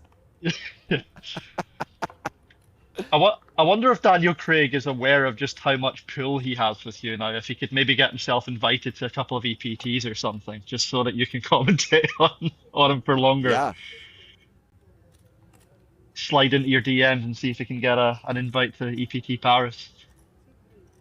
I would be legitimately interested to know if Mads Mikkelsen still plays, and whether he has any interest in kind of rekindling his passion for poker, which he clearly had for at least a year after filming Casino Royale. Oh, here we go. Pair of 9s. Diamond draw. Yeah, this is an intriguing one. Agarwal again here. This might not look so loose because it's a pretty hand, 9-8 of diamonds. A lot of people like playing it, but this is pretty loose on a final table, 7-handed from under the gun. So again, this is speaking to me to the fact that Agarwal doesn't think that he's going to get pressured by anyone behind him. He thinks he can get away with opens like this. And even his bet on the flop here, again, suggests to me that he's not too worried about getting check raised very often by hands like 10-8 or King-Queen or Queen-8 or anything like this. So he's opening wide and then he's playing very solidly post. That's usually a pretty good combination. Do expect him to check the turn here, which he does. No real value. Oh God, hold on. 5, 6, 7, 8, 9. He's made a straight. And here's one of these things the kids always say these days, James. Is Van Sang win at the bottom of his range here? Because name a worse hand that he gets to this river with. He's got a pair with basically everything else. So he has taken a small stab at it. I won't give him any grief for bluffing. He does have to bluff here, I think. But obviously, you can have a hand like Queen 10 or King 10 as well. But he could have gone bigger. I don't know how often he's getting Agarwal to fold even a pair of 9s here, giving him this price.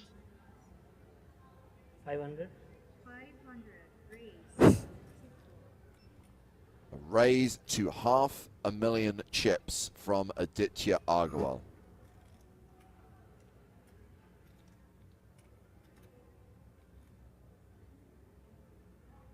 And we're just king high. Dan Sang Win folds. Adrian's raised an interesting point on YouTube about that poker game at Casino Royale. That casino in Montenegro really needs to tighten its KYC and anti-money laundering protocols. Those dudes who showed up to play in that game, there were no checks on their source of income, their affordability. I really feel that the casino has opened itself up to all manner of legal action. James Bond even used a pseudonym when he bought in as well, right? And he didn't care about that. Yeah, Arlington Beach.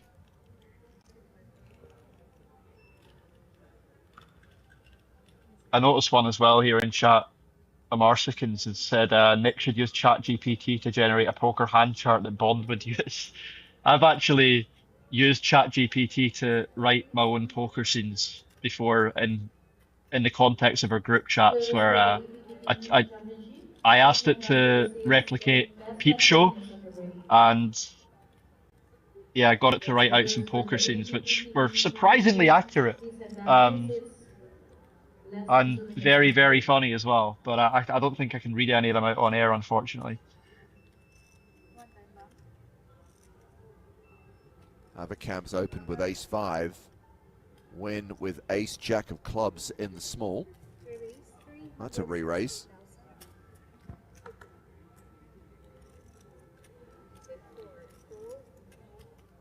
Saku, I'm glad you asked this question. What if James Bond lost the pot? Would MI6 go broke for losing 200 million on a private poker game? MI6 was in for 10 million. The other 5 million came from the CIA.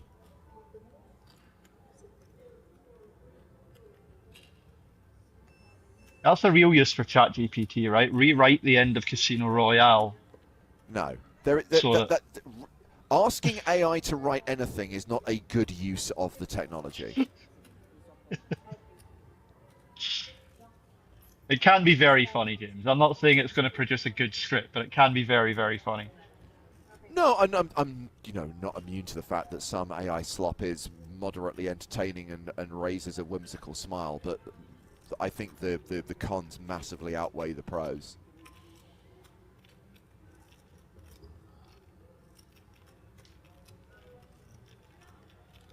Or rather, the vast majority of stuff that I see produced is at best derivative and lazy, and at worst is just blatant intellectual property theft.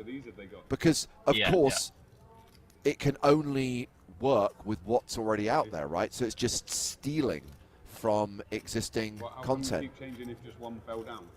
The sensor. Yeah. As we check on the stacks of the final 7 players. No super short stacks. Ronald Haverkamp at the bottom of the leaderboard, but still has more than 20 big blinds. Daniel Craig, the second shortest stack. And Jeong Min-woon, chip leader right now, just ahead of Waris Soontorn. Both those players with more than 70 big blinds.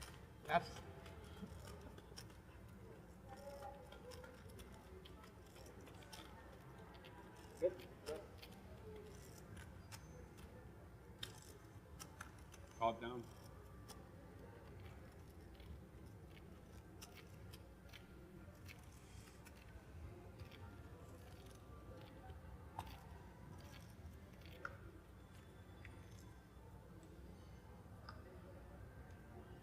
Iko's just joined us on YouTube and is very excited.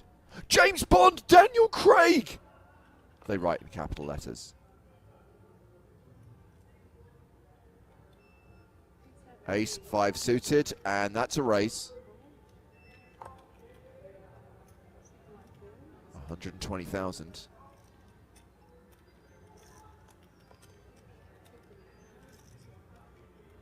Round to the big blind. And I think this is going to be raise and take it. Button good. Yeah.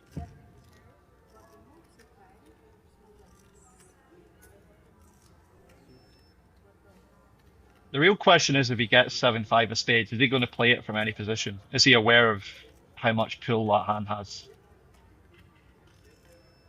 How many more I mean, look, if your name is Daniel Craig, you have to play that hand. I mean, it should be in the rules. I think he should get a penalty. I think he should be disqualified if he fails to play that hand. That's right, Z-Cat. We are incredibly lucky that after 3 days of play, we still have Daniel Craig in a PokerStars live event. I mean, I still don't know how this finishes as well. There's still a world that we could be living in where Daniel Craig is in the winner's picture with 7-5 of spades in front of him. Oh my word, don't do this to me. Don't you get me a little bit too excited, David. You're teasing me. You're dangling this carrot.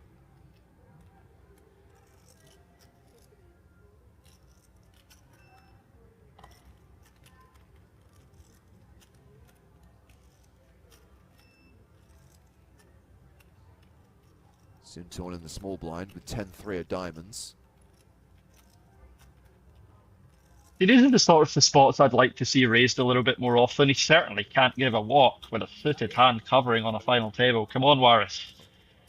That's a little bit too tight. So these are good spots to pressure because the sort of high-low suited combos are still very playable. Even if you get called, you can still flop flush draws, you can still flop top pairs, you can still flop hands that you can bet with. So I don't like that fold when we're one of the chip leaders covering line B blind. That's a little bit too passive for my tastes. But he was against Daniel Craig, so maybe he just got a little bit intimidated. Can you imagine?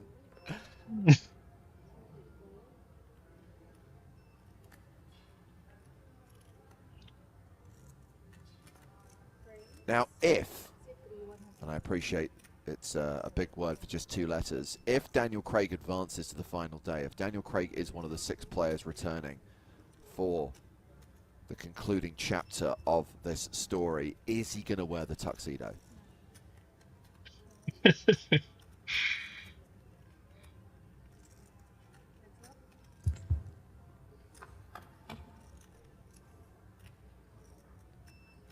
King 8-5 on the flop. The flush draw for Minwoo. I'm right in saying we're going to carry on from 7 straight into 6, James, right? Even though it's a different day. Yeah, obviously, again, to highlight, this event was played over the weekend, so this is effectively a replay. So yes, we basically stopped yesterday's broadcast when they hit the dinner break on day 3. So we're picking up the action, the last few levels of day 3, playing down to 6. But you're right, David, we will just go straight in to 6-handed action, the final day, the final table, and we'll watch this play down to a champion today. So that being said, what we're dealing with here is when one more player is eliminated, Daniel Craig's going to change his shirt. Yes, absolutely. Live on the stream. Absolutely.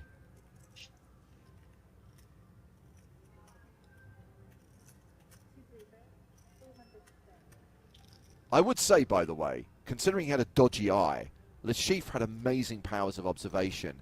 How easily would you spot that someone is wearing a different white shirt with their tuxedo? I don't even notice that players are at my table sometimes. Like, people tell me that they played with me 2 days ago and I wasn't even aware. Like, I just stare at the felt half the time. I'm not even paying attention to who's there. That was some nice poker from both players there, actually. Van Sting going for the double barrel with the ace of diamonds blocker, knowing that he can bluff the river if the diamonds get there. But Zhong Minwoo not having any of it with his flush draw, goes to the check raise and gets it through with Jack high. So a nice little pot from both players there. Haven't seen a ton of aggression so far without made hands, so good job by both guys on that occasion.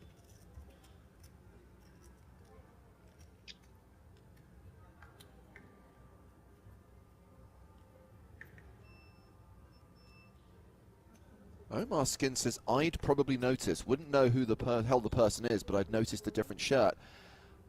I kind of feel that all white shirts kind of look the same. especially when worn under a dinner jacket.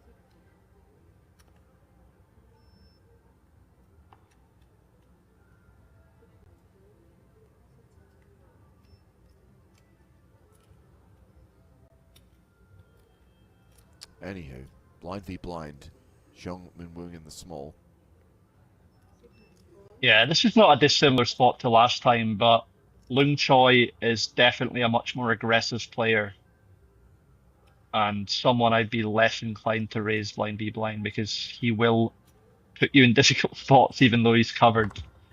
But good to see Zhong Minwoo playing this hand regardless. There's always incentive to play pots when you're a covering stack on a final table because even just taking players post flop, you pressure them, you know, like Lung Choi's flopped a gut shot here. So he's going to continue in the pot somehow, but you're going to have the opportunity as Min Woong to put him under pressure later in the hand, and he doesn't want to be put under pressure because his chips are vital to him right now. He's one of the mid stacks. So it should be a pretty clear check call here for Min Woong, but certainly a number of ways the pot could go from here.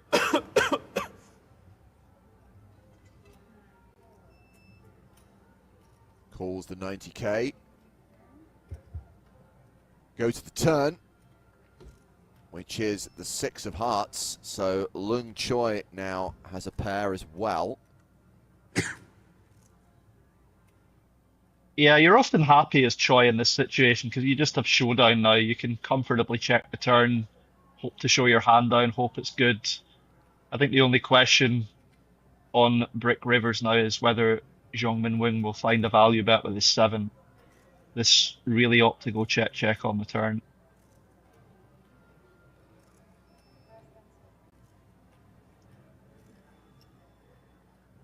Very reasonable for him to stab his gut shot on the flop. Does pick up a pair, and I don't think either player will be betting that particular river. It wouldn't be crazy for Min Woong to do it because Lung Choi really shouldn't have too much ace-x, but oh, he is finding the value bet. Very, very nice. I wasn't expecting this, but this is really, really nice. He definitely could get looked up here sometimes by a worse hand. You got to think that Min Woong would raise pre-flop if he had an ace quite often, as would Lung Choi versus a limp. So the aces, it happens quite a lot blind v blind this. That's a beautiful value bet from Min Woong. Very well played. Gets paid. Yeah, and that's going to see him chip up to 5 million. Increases his chip lead at the 7-handed final table. And I want to say hello to Rick van der Breggen watching on YouTube. He says, I enjoyed the little bromance between Chance Cornuth and Alan Keating so much on the latest Big Game episode. Thank you, Rick. Glad you're enjoying the shows. A reminder that you can now watch what we call the Bigger Game in its entirety. All 5 episodes available to watch on the PokerStars YouTube channel. This is the story of loose cannon Luke Moy taking on players like Chance Cornuth and Alan Keating at 200-400 Hold'em with a minimum buy-in of $100,000. And of course, season 3 of the Big Game on Tour will be filmed at NAPT Las Vegas. And in addition to that, we'll stream the final day of the 5K main event. So the next live stream on this channel, I'm talking about Twitch and YouTube, will be on Wednesday, November 12th. That's just under 2 weeks until we bring you that live stream.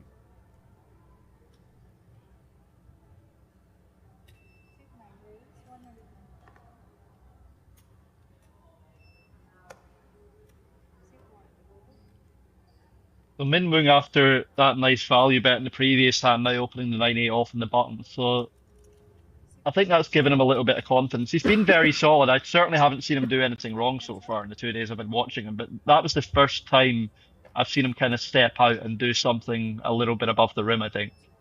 So I think his confidence is up after that hand. He's now going to get involved a little bit more, I suspect.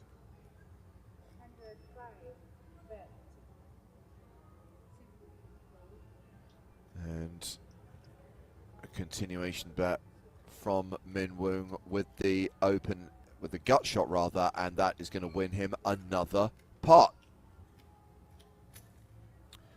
Woe Factor asked, does anyone know if Spraggy is a father yet? Yes, thank you for your question. No, seriously. We celebrated this on the first day of our broadcast. I think the Instagram post, the official announcement, went out on Tuesday that Ben and Marley are now proud parents to little Bernie. Bernard Gordon Spragg was born a few days ago. Congratulations to the Spraggs.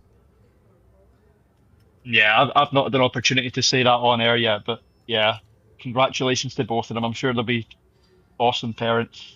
Though it was a long wait for Marley, so it's good that you know, they're little Bernie's made an appearance and they can focus on full parenthood now.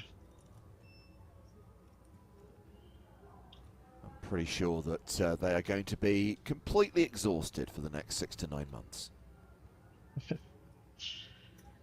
Well, as two poker players, at least they're used to being up at 3 a.m. in the morning, right? So it's not as bad as it is for other new parents, I guess.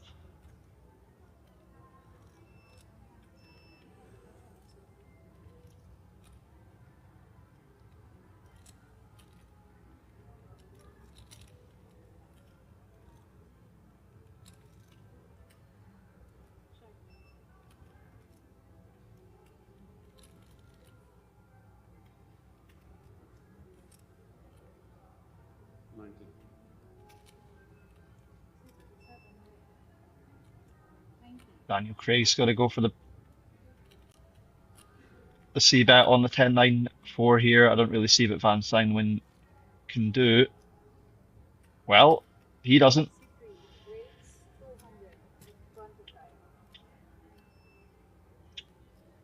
This is interesting because this isn't the hand class that I would necessarily use to go after someone on such a wet board. He does have a backdoor straight draw, he does have a backdoor flush draw, but your opponent is very often going to have two cards that they can continue on a 10-9 board in particular. You know, all of the two overcard Broadway hands have a gut shot and two overs.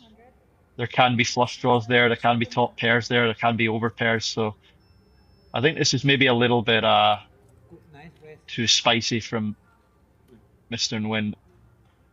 And Craig takes it down with a 3-bet on the flop immediately.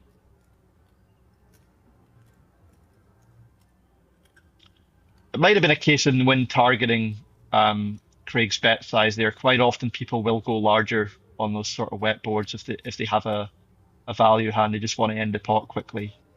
Craig did go on the smaller side, so maybe a little bit of a misread there from Nguyen going after it with 8 this.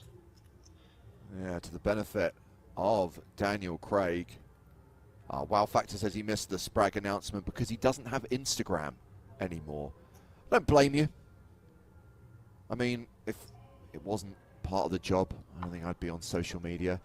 But I can't believe I'm saying this because I'm not a fan of Meta and I'm not a fan of Mark Zuckerberg. But Instagram is, at this point in time, the lesser of all evils. Yeah, agreed on that. It's the only one that I still have. I got rid of Twitter 5 or 6 years ago. I brought it back briefly last year. I lasted about 4 weeks and then deleted it again. I haven't had Facebook for the longest time. Yeah, I can't be arsed with most social media sites, to be honest. Instagram at least does have a little bit of positivity here and there.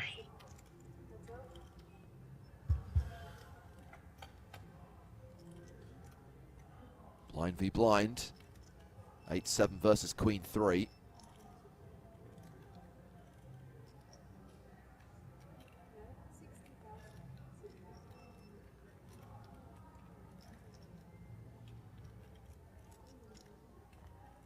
A somewhat Yes, dangerous Baldy. strategy from the win here as well. Sorry, James. No, carry on. Yeah, I was just going to say betting into a Garwal out of position here is going to be a dangerous strategy when you don't have any immediate equity in the pot, because he is someone who's going to float you and he's covering you. So I didn't expect this bet to work too often immediately. And especially with a Garwal having a flush draw, of course, he's not going to go anywhere yet. Yeah, no, Baldy was saying, so you guys don't use WhatsApp, that's Meta as well. Yes, I have to use WhatsApp as well. And as I said, not a fan of the company, not a fan of Zuckerberg, but begrudgingly use it. I don't consider WhatsApp to be social media per se. I consider it to be a communication tool, a messaging app. Yeah, I also deleted WhatsApp at one point as well, and tried to move over to like some of the other alternative messaging apps, but my friends didn't come with me, so I had to install it That's the again if I problem, wanted right? to It's speak okay. to Oh anyone. yeah, I've downloaded Telegram. Yeah, great. But if no one else is using Telegram, if everyone else is still using WhatsApp, it's the Android users. They're the problem. We could all use iMessage and use group chats on our iPhones if the Android users didn't exist. Excuse me, James?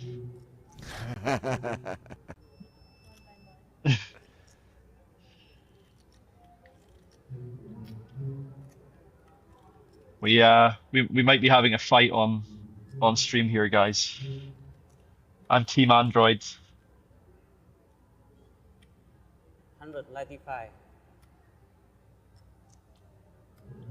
195. This is a really thin value bet, by the way. He's like going for 3 streets here against the Garwal. I don't hate it, but it is very dangerous versus someone as capable. I wonder if he would play any raises here, because I don't feel like even though he's got a missed flush draw, Garwal, I don't feel like the queen or the 3 of spades are necessarily relevant in blocking anything that the win would be betting with. So I don't think a Garwal is thinking of calling here. I think he might consider bluff raising versus this, and that's why he's burning a time back.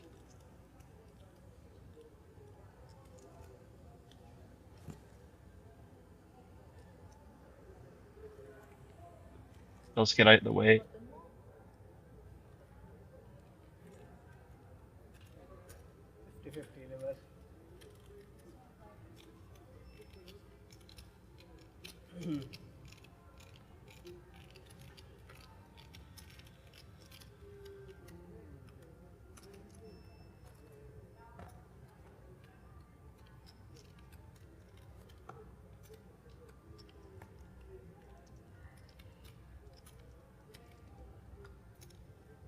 Yeah, I don't know if this is a dangerous way for the conversation to be turning, Tom, but I agree with you. I mean, I did have an iPhone initially. It was the first smartphone I ever bought. But ever since I went to Android, I've never went back. I love my Google Pixel. Wouldn't change it for anything. Yeah, I mean, look, I'm obviously being slightly facetious, and I'm well aware of the flaws, drawbacks of being an iPhone user, but Apple are very clever. Once they've got you in their ecosystem, it's very, very hard to leave. Yeah, I feel that for sure. So when I actually joined PokerStars full-time 11 years ago, and I got my first company phone, it was a BlackBerry. And oh my God, that was one of the worst things I've ever had to use in my life. I think the BlackBerry had its day probably in about like 2007, but by 2014, 2015, the company was already on the way out, right? The devices were already on the decline. They were awful. Yeah, I did have one for a while when they came out, when they were the hip things, but yeah, I don't miss having a giant keyboard taking up half my screen.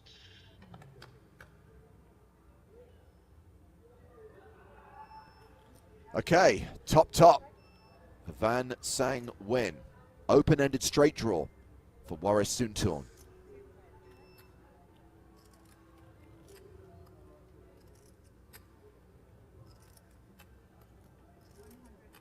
And Waris has been a little bit unpredictable, so I'm interested to see how he approaches this. He may well have led this flop sometimes, based on how he's played other hands. He's certainly not folding a straight draw, but is he going to raise or is he going to just try and drill it?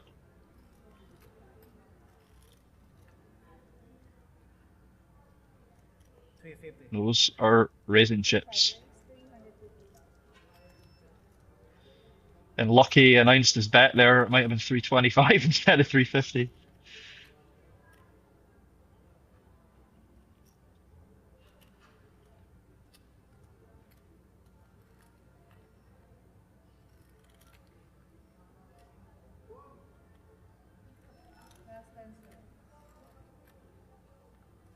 I think as the win here, you're going to continue mostly with a call, Yeah. see what develops on the turn. Your hand's very, very strong. You can navigate certain turn cards easier than others. Okay, so Warris Soontorn now has a pair to go with his straight draw. 35% equity. That means that Van Sang Win is pretty much a 2-to-1 favourite here. And conventionally here, James, if you check raise this hand and turn a pair, generally you're going to see a check. But I don't want to put myself in that camp with Warris Soontorn because he seems to be on the more aggressive side. He does start with a check here. He's not folding his hand yet. But again, which way is this going to go? Is he going to just check shove the turn and run his equity? Is he going to check call and try and drill? Is he going to get the chance to check call? Maybe when bet's too large for him to do that. 550. Nope. 550. Oh. Yeah, you really should have verbally announced it before fumbling your chips forward. I mean, they're letting it go, but that was messy. Yeah. I'm reminded of a hand I played a couple of years ago, James, where I was telling people about this last week, actually, where I'd rivered the nuts in a 4-bet pot. The board was 10-8, 4-deuce, queen, and I had jack-9. And my opponent pushed his chips forward in a manner similar to the WSOP hand, where it's a royal flush versus quad aces. You know, the lad with quad aces in that hand just pushes his chips forward, shouts gamble. This is what my opponent did while I'm sitting in position with the nuts. And I had to sit there for 2 minutes while the dealer gathered all the chips up and verified just how much the bet was before I could say all in. I didn't know whether it was all in or not. He just, launched his chips into the middle. I had to sit there with the nuts, unable to do anything.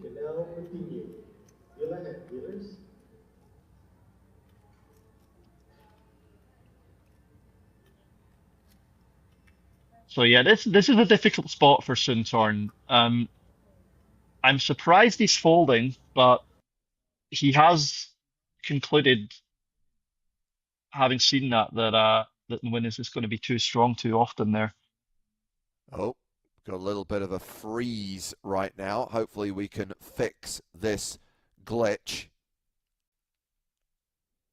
Let's read this message from Vaughan, who says, I just buy old iPhones when I need a new phone. Don't need the best new thing personally. This is the thing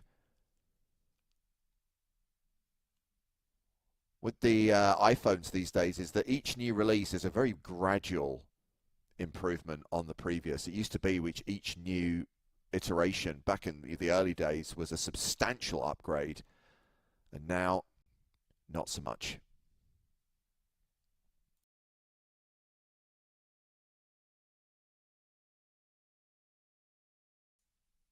Yeah, I don't really understand why people spend, 1,500 quid or whatever for the newest one every so often. I know they get trade-ins and get some money off it and so on, but I change my phone once every maybe 4 or 5 years. Apologies, guys. Not sure what's happened here. Hopefully we can press the reboot button and get the stream functioning again. Yeah, you are not wrong no longer. The picture has frozen for everyone. Sacramento, I think all of your previous bans should be revoked. This is the best comment ever. This stream must be running on an Android. Perfect timing, sir. That actually isn't frozen for me, guys. It's just that Soontorn is deep in the tank here, unsure what to do. He's been thinking for a good 5 minutes now in this exact frozen pose.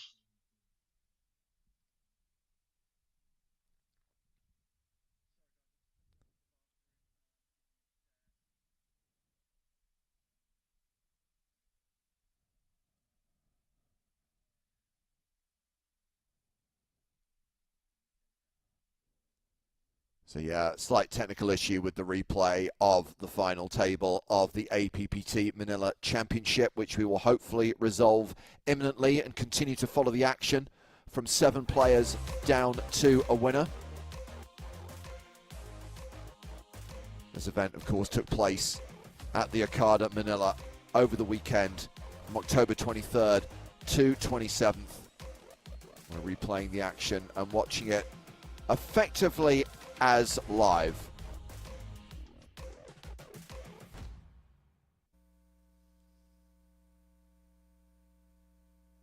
Okay, so we're just gonna scroll back through to where we were. And this is the last hand we saw, where the fold from Warassoon and Van Sangwin winning the pot. Boom! We'll fix it in post-production, everyone.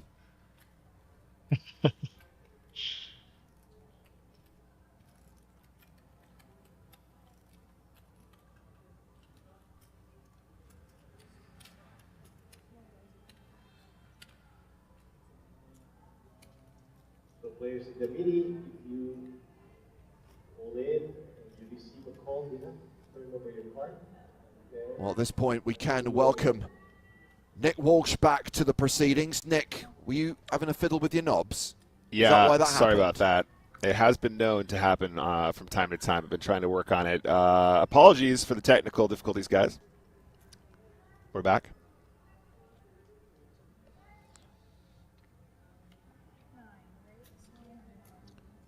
Min Woong with the Ochos.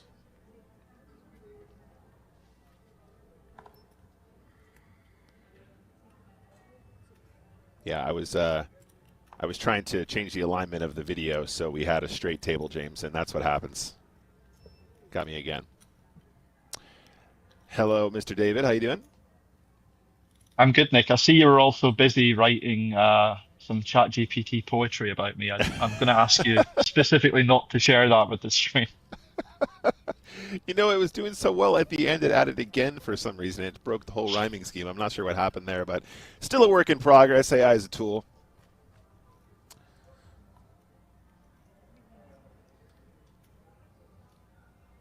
All right, back in action, ladies and gents. Hello, everybody in the chat. How you guys doing? Welcome back. Let's continue. 7 left. APPT Manila Championship. Main event coverage coming to you all day long until a conclusion today. It ends today, guys. We're going to find out who wins during today's sesh. All the other players are done. We're now on the bubble. All right, King 9 suited, opened up. John here on table 11. He's all in, looking to survive with his pocket 10 against Mr. Gibbs. Ace 9 suited, David, ace 9 of hearts to be precise, is going to come along. How you feeling about the flattened position here? Well, I'm not a huge believer personally in momentum or anything like this, but Suntorn did just lose a significant pot after taking an aggressive action, and I do feel that people sometimes get snake bitten after those sorts of pots. Like, he may well have 3-bet this had he not just lost that hand. I think it's certainly fine to call it in position. There's nothing wrong with taking the flop here for sure. Ooh, especially if you're going to flop this hot. Yeah, he has been on the more aggressive side, so I think this might be just a little bit of a cooling off from him, just trying to flop some equity first. Do you think that conventionally this is 3-bet more often than flatted in a final table environment? I mean, not necessarily as much on the button. Yeah. You can certainly mix it a lot more in the button. I think if he peeled it from any other seat, I would agree. But yeah, he can get away with a nice little flat call on the button if he wants to.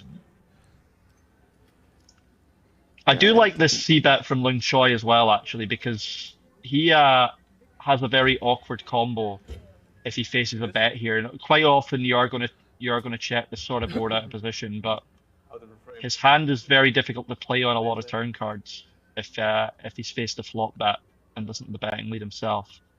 Having said that, he's kind of got the same spot again now, because you may not want to bet fold this much equity, but you don't really want to check and face a bet here either. So this is very awkward for Mr. Choi.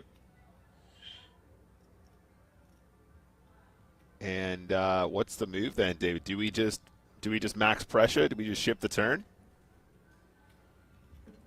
Well, if we do that, we've got to consider what value hands we have that want to do this, right? Could we Yeah. just shove ace jack on the turn potentially because we're folding out a lot of equity, but then are we Yeah. getting called by worse at the same time?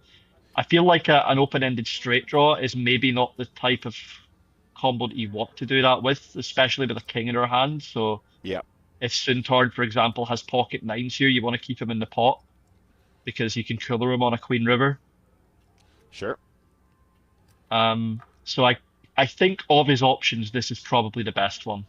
It's just a case of whether he empties it on a brick river now, because he's very deep into this pot. Double his stack is in the pot right now. Oh, And that is a as brick. requested, that's a brick. Yeah, 5 of clubs. Does he continue telling the story? You know, it is an interesting turn card here as well, David, because I completely agree with what you're saying. I also know there's probably a category of player that really panics when they have in hand like aces or kings on this turn, and they go, this is a really draw-heavy turn. I think I should just put the rest in now. No more hard decisions. Other players thinking more analytically along your lines and thinking, you know, I think we want to keep blasting here, you know, not all in. But let's see how he feels. Ling Choi on the river has king high. Does he Well, commit the rest?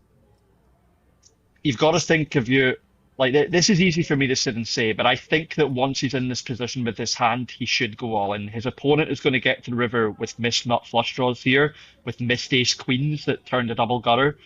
He does have a king, which isn't great because it blocks king queen, but then it also blocks some king jack as well. Yeah. So I think that this may well be his best bluff combination, and I'd like to see him shove, and he has done commit that. it. And my heart goes out to Mr. Suntorn here. Too many outs is a major issue in my life. I don't know about you, David, but it's been a real issue for me for many years, and I'd like to try and resolve it at some point. Yeah, I mean, he just can't do anything there on river, right? He's just got his opponent's got a bluff, but it's very, very hard for him to have the best hand at that stage. And you know, I've got to give a lot of credit there to Lung Choi. That is how I feel the hand should have been played, but it's incredibly difficult to empty a third street there into your opponent on such a large final table, when if your opponent is just sat there with a value hand, they're going to say call and you're out in 7th place. So a lot of credit has to go to the Malaysian player there for that play. Yeah, absolutely. And when the lights were on brightest, was the term I was looking for there. He did manage to get it going. Yeah, seriously nice poker there. I like that a lot.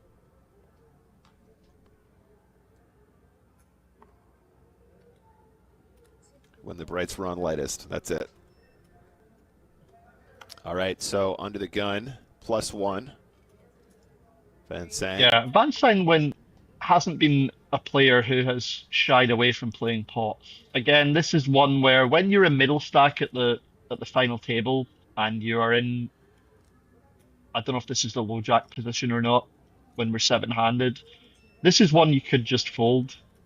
But this is also a table that hasn't really been getting aggressive. So for example, Jean Min Woong here could quite easily make this 480, 500k or something and put a player who's opening too many hands under pressure. But I don't really feel like this is the table. Maybe with the exception of Lung Choi, if he gets all the chips. I don't feel like this is the table that is going to target loose opens too much.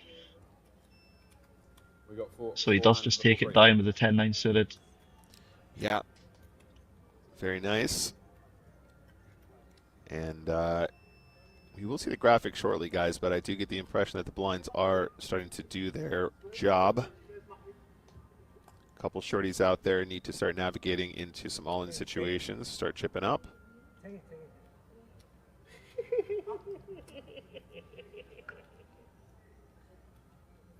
You're more than one arm length away.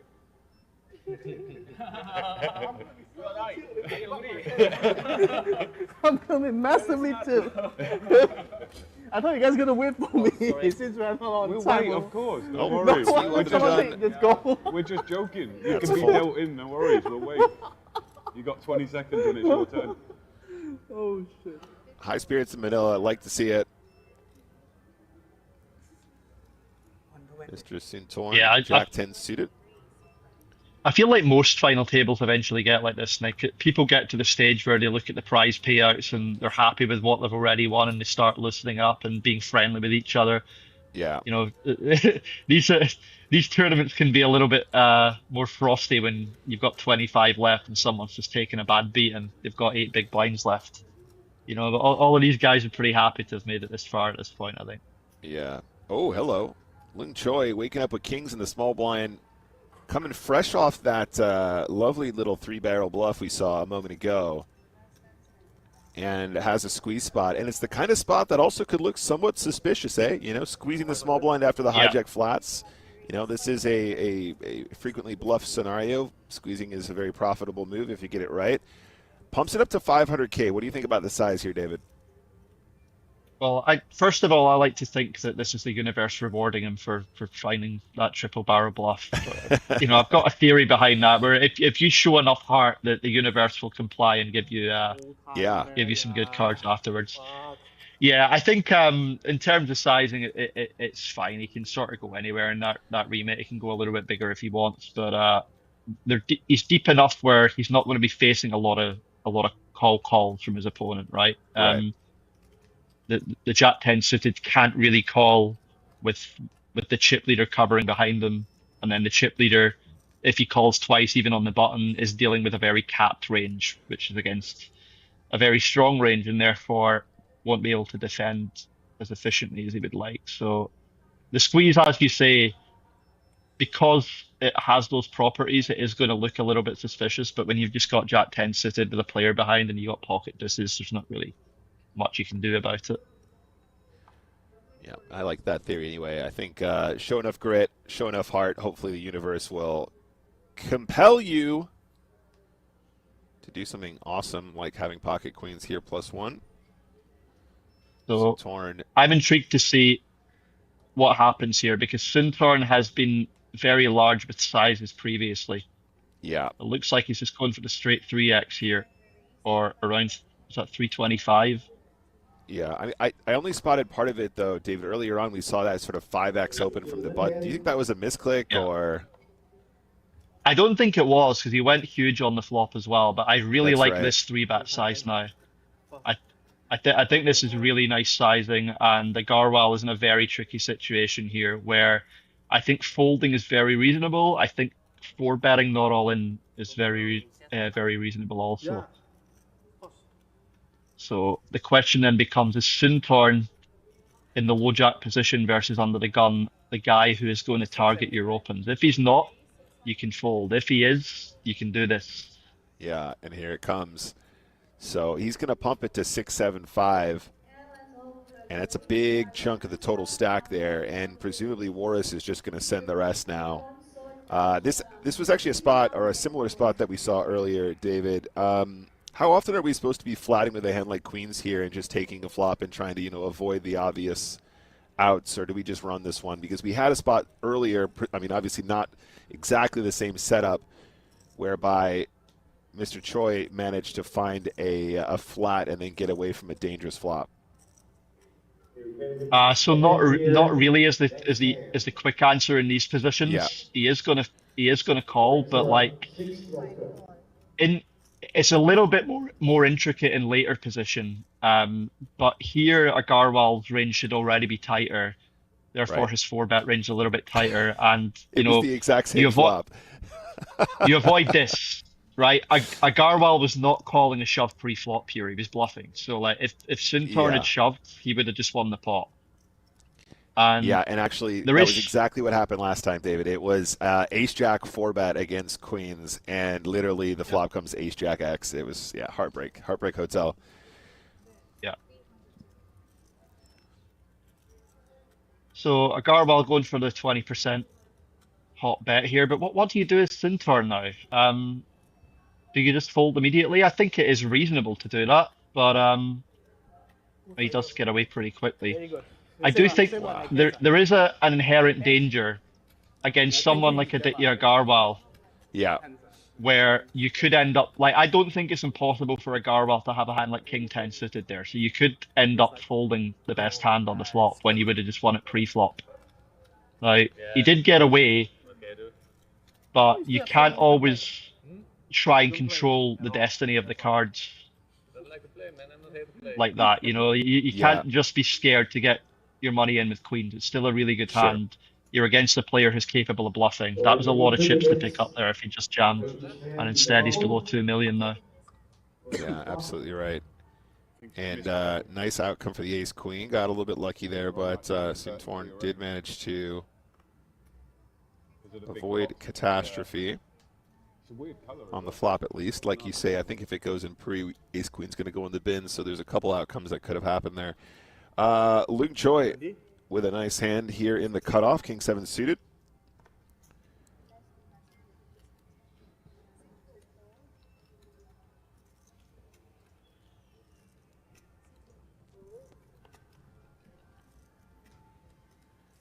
Starts with the raise to 120.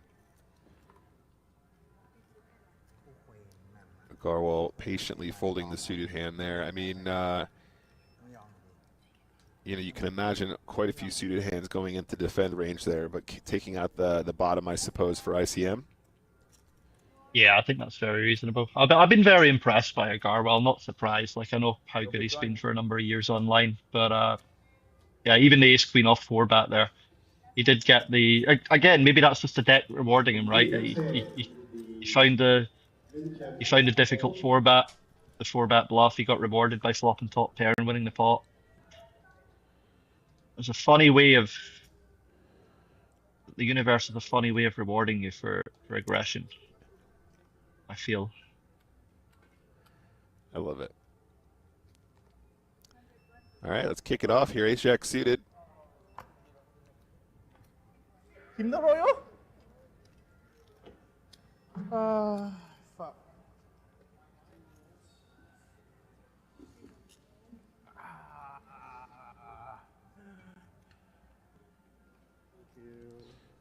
Is he going to be able to Suited resist? ace. Yeah. Not just any suited ace, Nick. It is the artisanal sourdough. It is.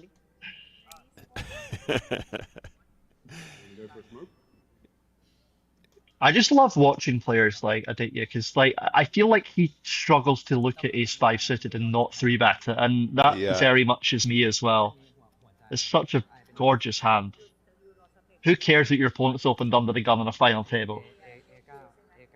Let's put him under some pressure. Yeah, and you can see even here, Ace Jack suited such a pretty hand, but you know, yeah, even shows it, lets it go. I'm not a fan of that though. Like, you don't want to show the guy just how good his play is, you know? Yeah, absolutely. So here is a look at the payouts, of course, in Filipino pesos. Don't forget there's about $200,000 up top, or equivalent, 11.85 million pesos if you want to be strict with it. And we have the chip counts there. Haverkamp at the bottom, 13 big blinds. Couple sub 30 stacks, but still lots to play for. Minwoong currently up there, up top, 5 million chips plus in the APPT Manila Hotel and Casino.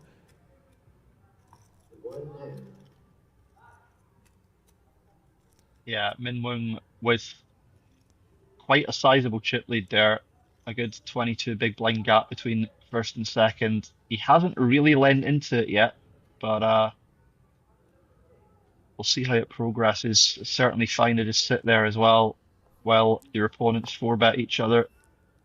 And Minwoong has gone into stealth mode, you guys will notice, so just be aware of that. We'll see how that affects his play. Also, of course, guys, blinds are up. That was a quote-unquote fake break. Players were leaving the table, and then through the powers of Time Lord James Hartigan, we have managed to manipulate it so we go straight into the next level. Perfectly seamless, I would say.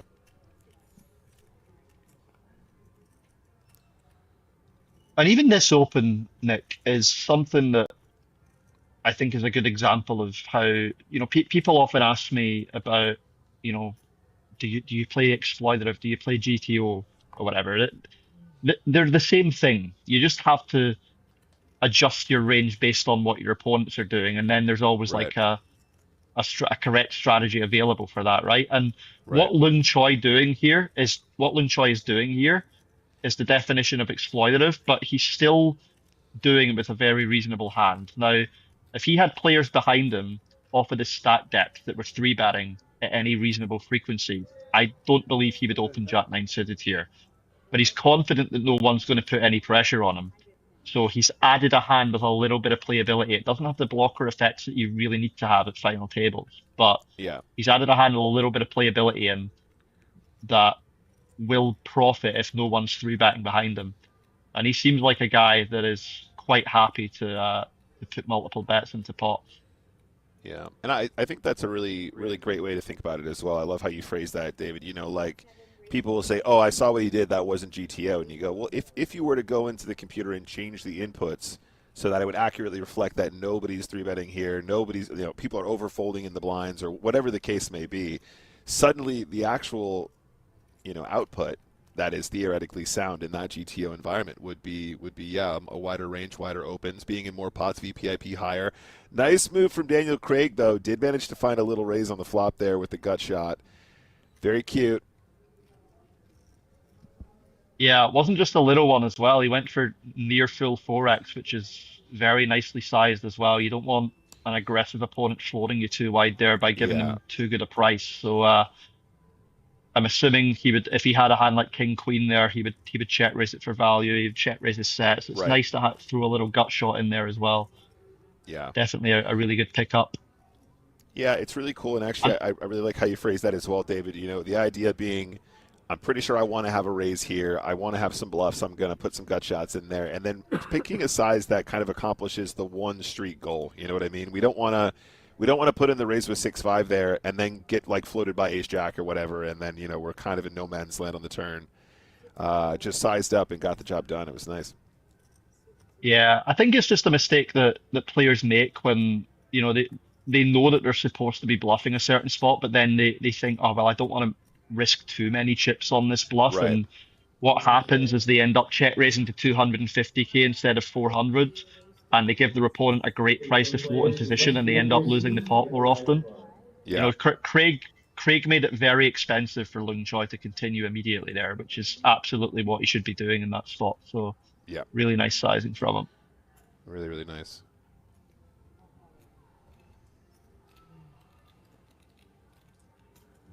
All right, looks like a raise and a take it there.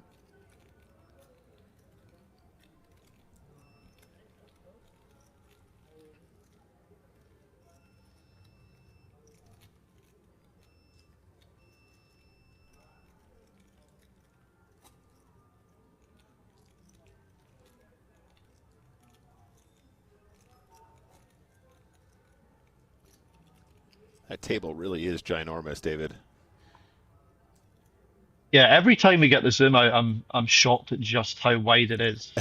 I'm actually I don't know why the dealer doesn't have like a little, I don't know what you call them, rake. but yeah, a little rake. Yeah, you get them in table games like craps or whatever, right? Like, yeah. I think it's called a rake. Pretty sure. Yeah, I'm with you. And actually, in Vegas, even at the smaller cash tables in Vegas, sometimes the dealers will have those little rake things just to save their back.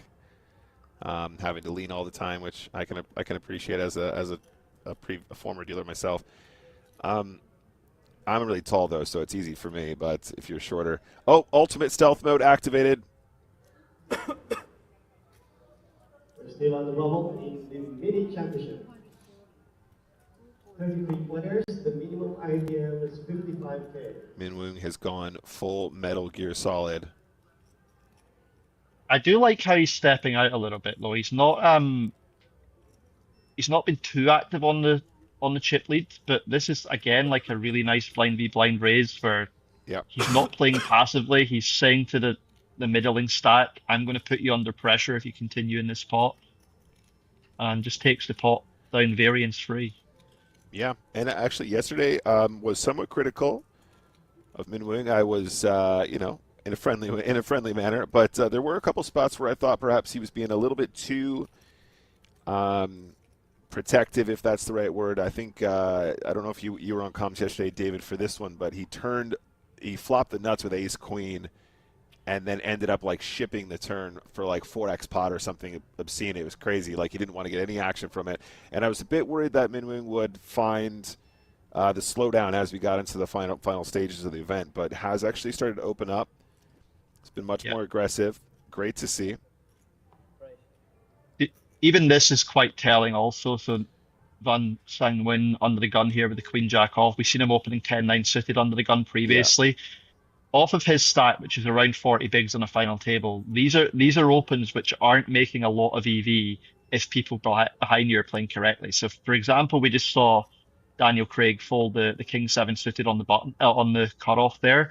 That normally wouldn't be a hand that you would enter the pot with. But if you know your opponent is opening as wide as this under the gun, and he's on 40 big blinds, you certainly could just 3-bet a hand like King 7 suited and punish him for it. As it is, Lung Choi is punishing him with the Ace 10 suited instead. He is not a man who misses too many spots, I've noticed.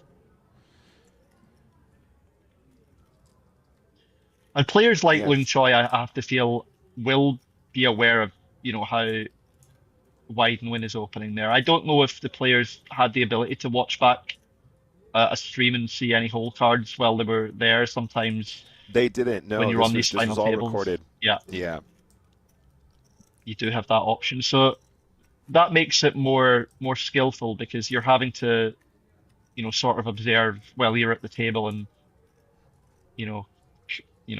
try and tally up just how frequently people are opening or catch showdowns if you get them. But he didn't have any hesitation there in taking the Ace 10 suited versus under the gun. So I think he's aware that Nguyen is maybe opening a little bit wider off that stat than he should be. Yeah.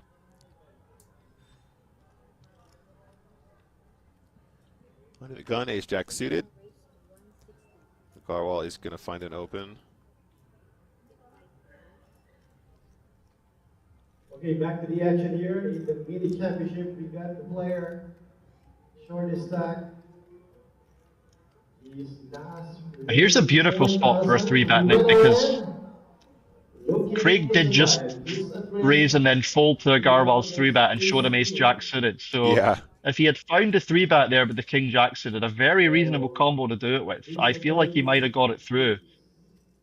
If someone's just raise folded to you with Ace Jack suited and then they're suddenly 3-betting your under gun open, I feel like you're going to give them a little bit more credit. Yeah, absolutely. There's the names. But it does speak to how this table is mainly playing. I feel like Nguyen or Garwal and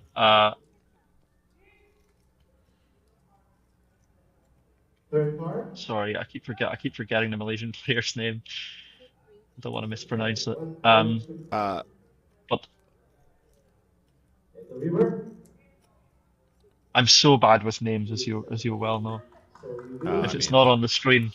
You and me both. Are we talking about Minwoo? We're not, no. But I will tell you momentarily. What I'm pointing out is that there's 3 players who are stepping a little bit out of line, and then 4 players who are playing a little bit snug. In general, even when betting this turn here, it's reasonable, but he is covered against an under the gun range. He's going to face difficult river decisions quite often versus a player as accomplished as a Garwal. So even this, although it is a value bet, this is like a little bit dicey as well. Feel like he checks river now, and then we maybe see whether a Garwal wants to bluff at the clubs coming in with a hand that is quite low down in his range, but does just instantly check. Yeah, works out fine for the queen deuce here. I think Choi? When he sees the yes, I am. Yes. Yeah. Lung Choi. I could remember Lung, but I couldn't remember his surname, which was very unprofessional. No, it's not at all, David. I've cultivated a style whereby if I arrive at the name and I've forgotten it, or if I arrive at the name and I can't pronounce it, it just becomes, ace 9. Ace 9 of hearts here. Talk about the hands and not the players. Or our compared to our Malaysian friend. There you go. That's another top tip for you. Yeah. Yeah, I think when a Garwal sees showdown there and loses to the Queen Deuce, he's going to regret his decision to check that combination quite so quickly, because I don't think he ever really gets to the river with a worse hand than Ace Jack High there. Yeah, I mean, if your So opponent bets the turn, or leads the turn, excuse me, and then leads the river, I think they end up having some bluffs. But when they lead the turn small and then check, I think they end up having a decent amount of weak showdown, as you suggest. yeah, I mean, I don't mind in that spot. If we check back and we lose to a top pair or a second pair, I don't mind so much, because we might beat some missed straight draws here and there. But when you lose to bottom pair, you maybe start to think, all right, I maybe should have given that a little bit more thought. This guy's betting the turn too wide.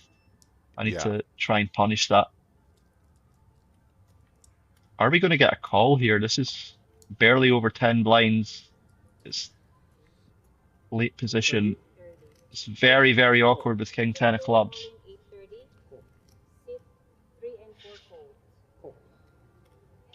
Wouldn't blame him for going either way here. It is a flip. Call? Call? Yeah, of course. Yes, a stack. And it is the pocket fives at risk. Lung Choi gives the dealer a little fist bump. All right, off we go, guys. It is pocket fives, Ronald Haverkamp at risk, and the board that is the boat, 7-5-7. It's a hard way to win from here for the King 10, and it is dead on the turn. A full double for Mr. Ronald Haverkamp with the pocket fives. Not at risk for long, was he? He was not. No, that's a good flop for pocket fives. I'd say it's an above average flop for pocket fives. Exactly. It's too early.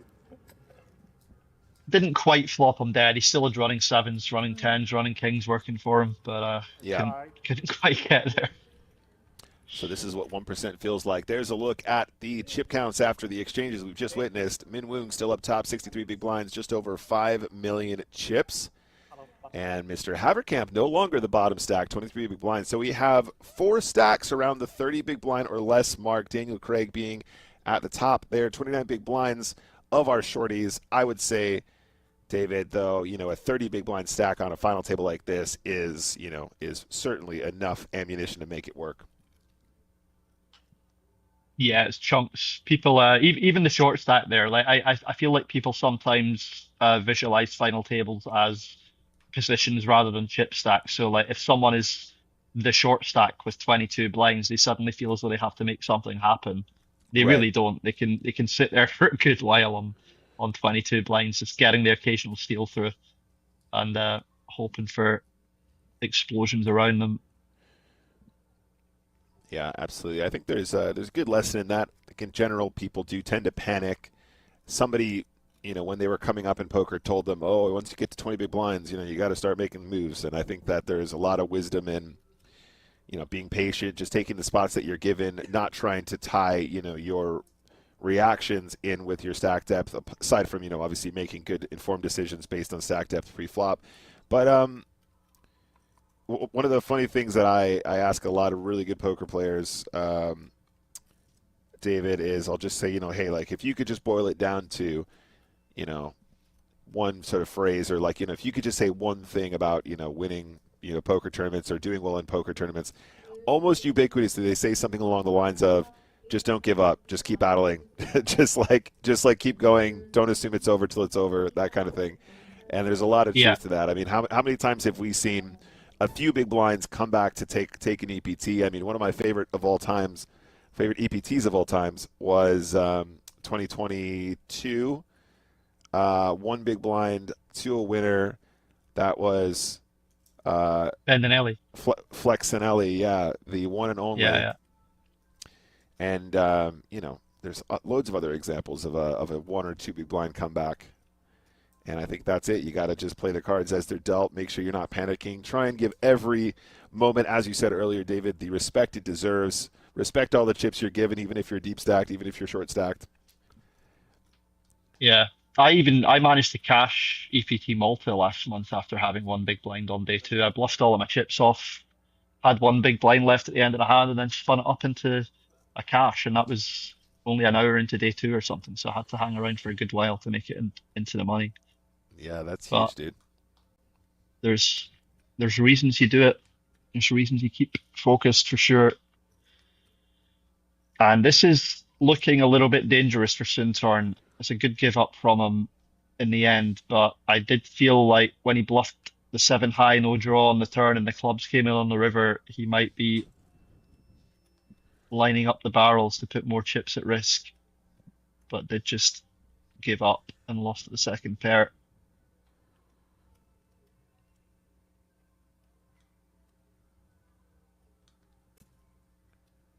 Yeah, that APT, by the way, guys, if you haven't seen it, 2022 APT Barcelona, probably my favorite piece of commentary I've ever done.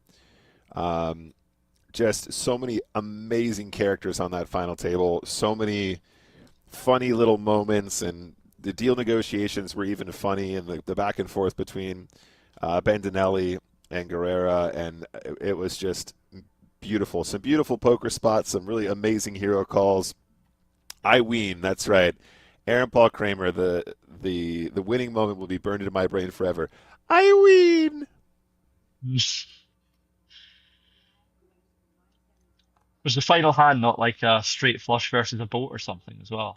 I think it was like quads over boat, and he goes all in, he gets the call, and he just says, I win, and he sprints into the crowd, forgets to table his cards. Like, Guerrero knows he lost, but he doesn't even realize how yet.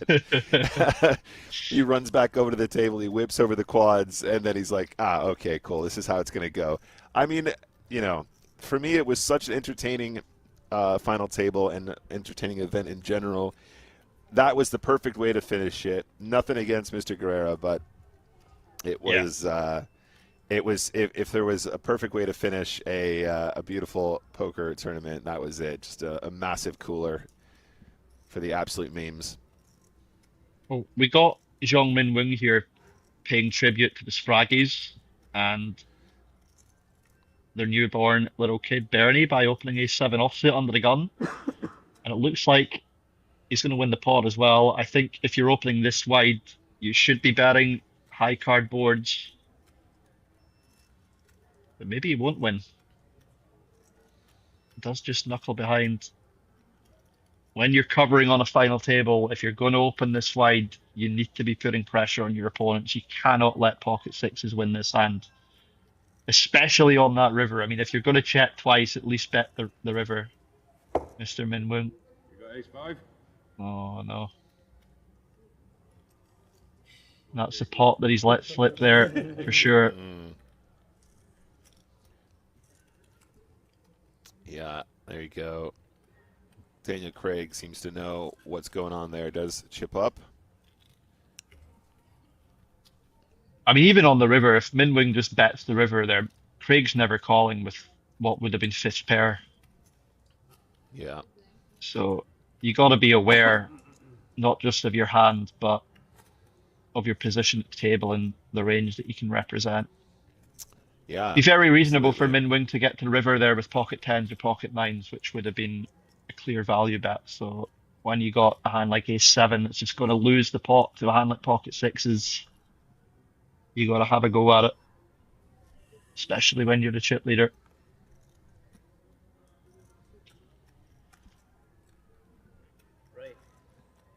Here's a hand. Ace-8 suited, this time from the hijack. No, I Mr. said Van ace. Sang. I said right. Sorry. Yeah, I don't think he went all in, dealer. No way, Raise 160. He did not bang in 3.3 million chips. You should have just said, yeah, Ole. Sutorn, quick call from the button here. I think this is a really clean shove spot as well, Nick, if he wanted to take it. The win think is you're right, man. opening very wide. It's jack off, so it's going to perform very well versus the win's hijack range. Everyone else has to wake up with something to call you. And instead, inviting the action from the King-9, Min Wung is going to stick around here. So 3 ways to the flop, equity diminished, ace-jack, perhaps a missed opportunity. That is top 2 for the big blind, Zhong Min Wung. I wonder if we'll see Suntorn take a stab at this if Nguyen doesn't already. I mean, Nguyen's got the backdoor nut flush draw, so he may well I don't feel like he think I can bet like at it. this. I don't think I like the bet from Van Sang. I feel like King 9-4 is going to be too juicy for the hijack here. What are your thoughts, David? I mean, if he's going to bet anything, it's not the worst hand with the backdoor equity. But yeah, I think what's happening here is Nguyen is just a little bit in blast mode where he's not seeing anyone do anything and he's just thinking, I'm just going to keep betting until they fold or they do something against me. This could still be a very large pot, especially if there's a diamond on the turn, because or an ace on the turn. Like 600 people, man. 600 entries. How come the 600 is still there? So Minwoong has opted to play this one slow. Only it was multiply. Just called the flop, which is understandable. And at this point, if your assessment is correct, he's not in blast mode. Apparently, he's checking when he turns top pair. 600, bro. Yeah, well, he is in blast mode, Nick. That's the problem. When he's got a value hand, he's getting a little bit coy, but when he doesn't, he's putting chips in the middle. Sorry, I misunderstood the definition. Here we go. We're going to have a little bet now with the King 9. 900K in the middle, going to bet 300. 1/3 pot on the river. I struggle to imagine he's folding. I mean, he can't fold. No, he can't Not fold. for Not this for this price. size. Do you think maybe we should be going bigger here, though? Like, maybe like a 50, 60%er? Not necessarily, because we still have a lot of very weak hands from the big blind. Like we may have 2 pair here, but we still have a lot of 9x, a lot of missed flush draws and so on in our range. Sure. Whereas the in position player is going to connect with that river card a little bit more than us, I think, being in the big blind with a very wide range. So I quite like the block from Minwoong there. I think he can comfortably call a raise if a raise comes in, which is probably his plan. Anyway, nice pot there for the King 9. Up in the South Korean flag. Have you watched much Korean cinema, David? I can't say I have. I've seen Snowpiercer and Parasite, of course, but only because they're kind of mainstreaming the West these days. I'm in the same boat. I was actually going to ask you if you had seen Parasite. I watched that recently. Really interesting film. It's like one of my favorite. It's one of my favorite movies ever. Yeah, really, really cool. I've seen it countless times. I went into it so cold as well, so I had no idea what to expect. Like, I don't even think I even saw like a trailer. So I really got the full brunt of like, what am I watching? This is insane. It was so good. Yeah, yeah.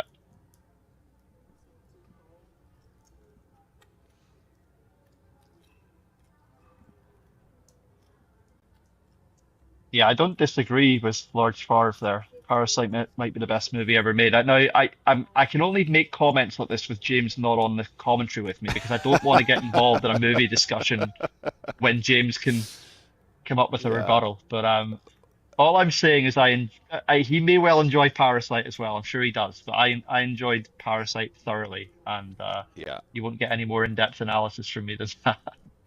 Well, it's not as good as Bond.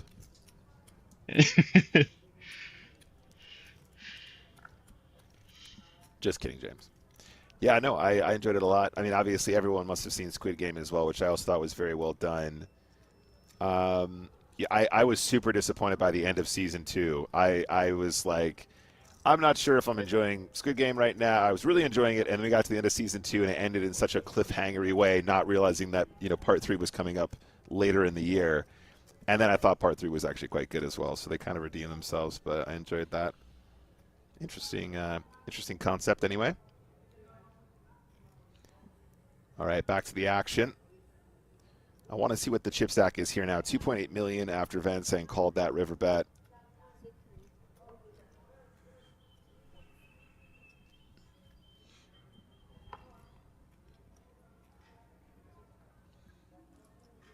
Folding around. Daniel Craig now. Cut off. And, presumably this is going to be an opening territory. Decides against it here. Do you think perhaps a little bit concerned about the big stack on his left here, David? Well, I couldn't see the full table at that point, and I am surprised that he opened folded there. However, Minwoong opened very quickly when folded to him, so it may have been a case of Craig noticing Min Woong Yeah. with chips in his hand, interested in playing the pot. You know, that could be a reason why he may have open folded there. It could also just be, you know, trying to be a little bit conservative while he's a mid stack and Yeah. avoiding a couple of difficult players on his left. Kendrick in YouTube chat saying Parasite and Squid Game do not belong in the same class of conversation. No, I agree with you, but it does in the sense that I was making reference to film and, you know, content created by South Korea. That was the reference, Kendrick. I wasn't trying to compare the two in terms of Just say that you were, Nick. Come on, you don't have merit. to be defensive. Just say that you were. Yeah, and you know what, Kendrick, you're banned. You're banned too. You're banned. Exactly, yeah.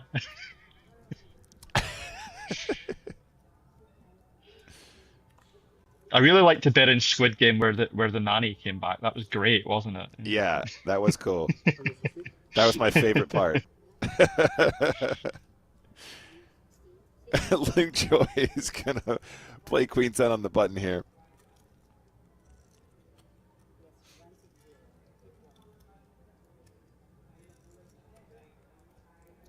Ronald.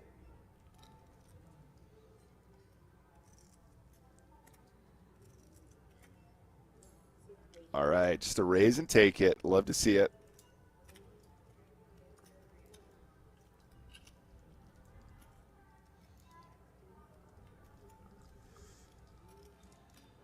We started 12, right, today?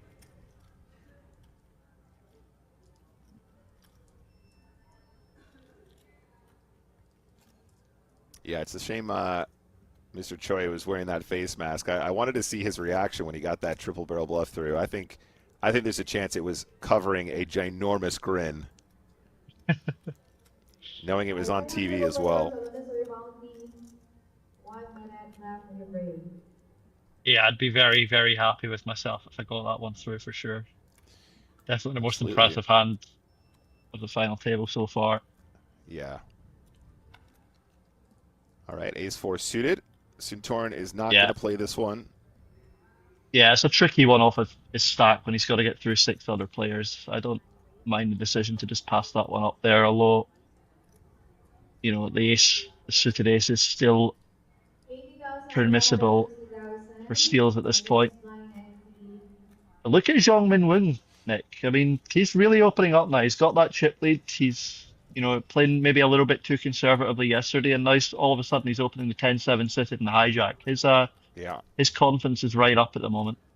He's got a plan. He's in stealth mode, don't forget. All right, and that's going to be a raise. Well timed here, unless somebody wakes up behind. Small blind 3-bet to 600,000 chips. Nice. Yeah, I do like to see the wider open, but yeah, well executed. Yeah, he's been someone as well, who just hasn't really turned down any opportunities to make aggressive actions. And, you know, you can be aware of that as the chip leader, as his opponent at the table, but there's also just nothing you can do once he pulls the trigger there and you're holding 10-7 suited. So more nice work from when he did get a little bit unlucky in that ace-8 suited hand with the turn cards, but got some of those chips back pretty quickly there.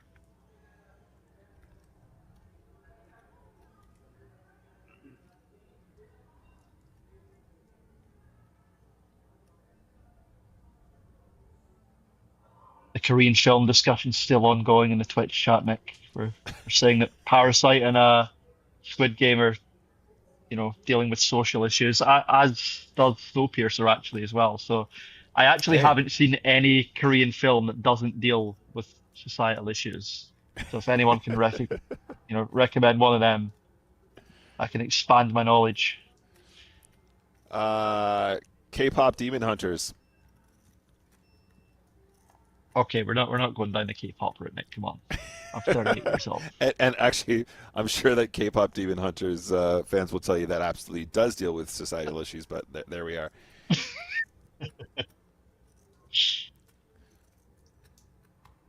All right, we continue here. Call in the small blind. Suntorin, a chance to check.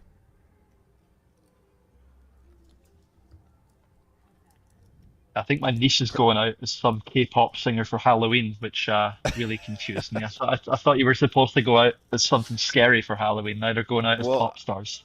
I think the K-pop Demon Hunters actually might have even been produced in the United States, if I'm not mistaken. Is like, wasn't it Sony Animation Studio or something like that? Perhaps they're based abroad. I'm not sure. And just Garwal, like, a bet again, and there. take it. Yeah. Yeah, just a lot of little subtle cheap aggression. You know, it doesn't look like much, but if you keep getting those little limped pots, that one big blind bet through, you're winning 2.5 blinds every time you do that. It'll add up. Yeah, as is 6-7 being the word of the year. I only found out what that was through South Park APK. I went and researched it. Yeah. Yeah.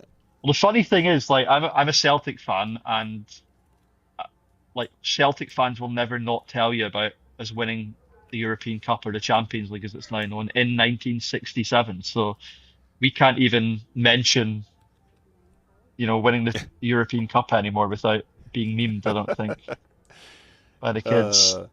That story is so 6-7, mate. Yeah. I think there's a new South Park. Is it tonight or is it last night? Oh, I need to catch up. I'm a huge South Park fan. No, so am I. So am about that I. show. I haven't seen. I started off watching the new series like from episode 1, and I like fell asleep, and then it ran for too long. So now all my watch episodes is messed up. All in from Warris, and the blind v blind maneuver is successful.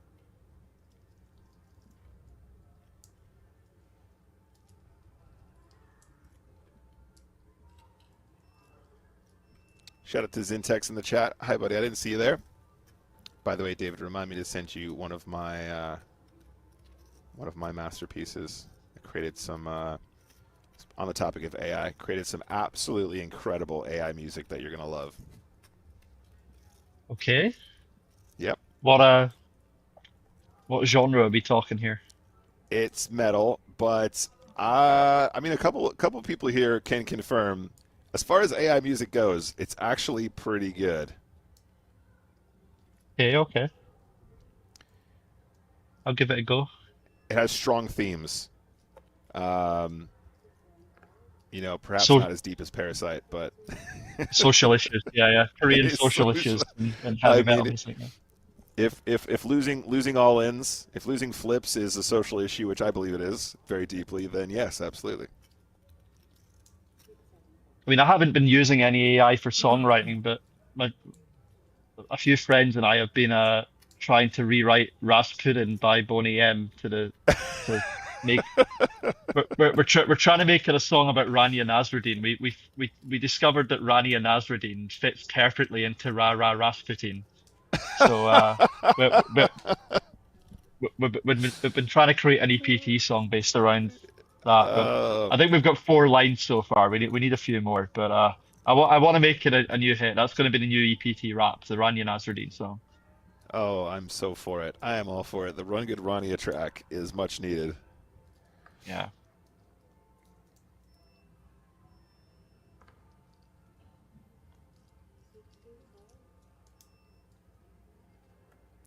All right, folding round, ace queen suited. The blaster himself. He's going to start with an open.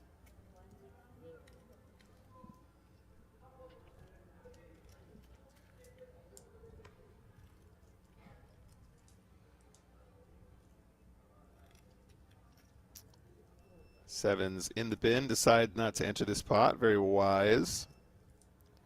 Yeah, And, really. Ooh, 10-9 suited on the button. Really nice, well-studied fold there. I like the 10-9 suited fold as well, actually. I think you run the risk of even like when you're determining what sort of hand classes to fold in those spots, you want to avoid hands that can be dominated by your opponent's bluffs. So, for example, the win might be raising ace 10 offsuit or ace 9 offsuit or king 9 suited or something. there as a bluff. So you don't want to flop a top pair hand that is going to get you in a lot of trouble on a final table, or a dominated draw. So I think two pretty smart folds there, even though it's not as entertaining to watch as if the sevens and the 10-9 suited had just called and we'd gone three-way to a 10-9-7 flop. Yeah, absolutely.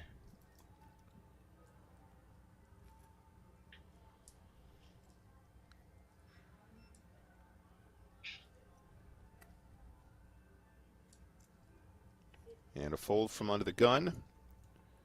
The Garwal probably just going to fold fives. I do think, again, that's just one we want to avoid here at this point.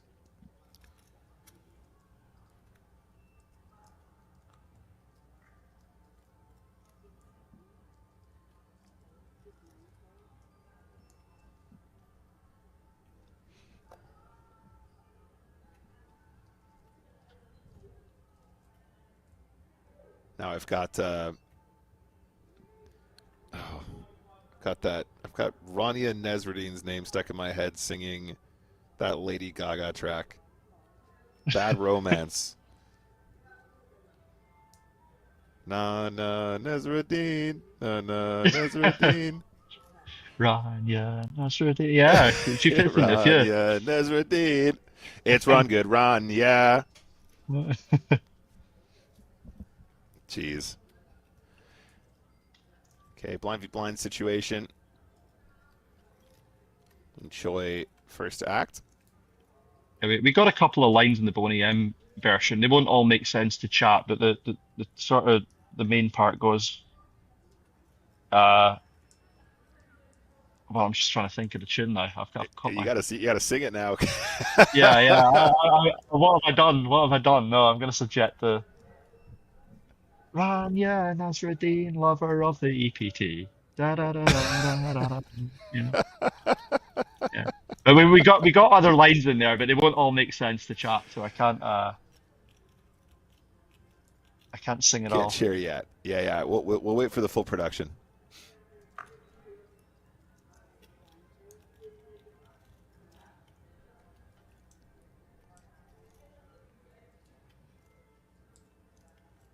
Are we going to bet the turn? I think it's time to bet the turn. If I'm Ronald, I'm going to bet the turn.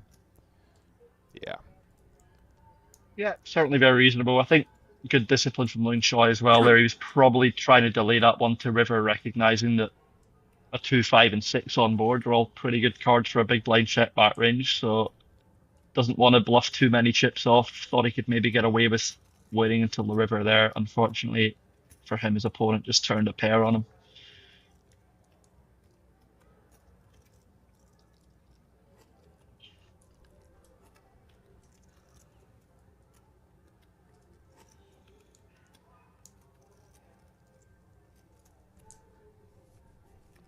All right, so 7 remain. APPT Manila Championship main event 2025.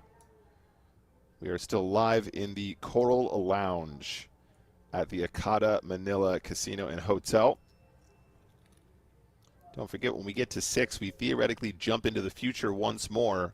The time travel in this stream is pretty impressive. Thank you once again to production for assisting us get through this event, despite the flow of time being somewhat disrupted. Basically, we are playing down to 6, whereby you'll see a quick change. All players will return renewed and refreshed for what would have been their final day, but with no delay to us here in real time.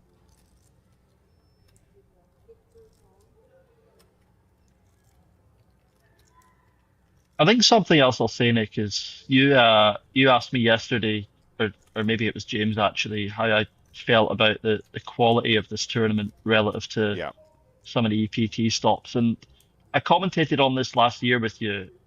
Yeah. And what I will say is I think this year has seen a much stronger field at the deep end. There were one or two strong players last year, but I think most of these players are playing well. There's the odd little misstep here and there, but we're seeing small pocket pairs folded to opens pre-flop on the final table. We're seeing people, chip leaders, going for Queen 8 suited opens or 9-8 suited opens. We're seeing in this instance Ronald Haverkamp trapping an aggressive player blind v blind by just limping the ace jack so that he can shove over a raise that he's anticipating is going to come in quite often, having watched and win at this final. So there's a lot of sophisticated players here for sure. I think it's a lot stronger than when I commentated on it last year. Yeah, I have to completely agree. Definitely feels like a stronger field, or at least more of the creme de la creme has risen to the top here. But I think next year we should do the run, D-Doc. I think we should head out there and check out Manila firsthand. It looks like a lot of fun. Lots of red, though. Why don't we just get on the final table next year? And Go we can have on, someone else then. commentate on us. If you insist.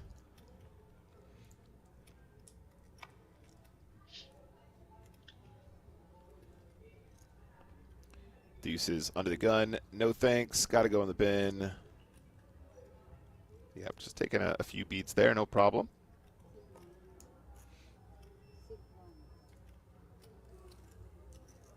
It does show you how much these streams get, you know, good strategic information out there, or you know, just general content on YouTube or Twitch these days. Though, like I feel like even 5 years ago, you'd have seen players play those deuces from under the gun on a final table.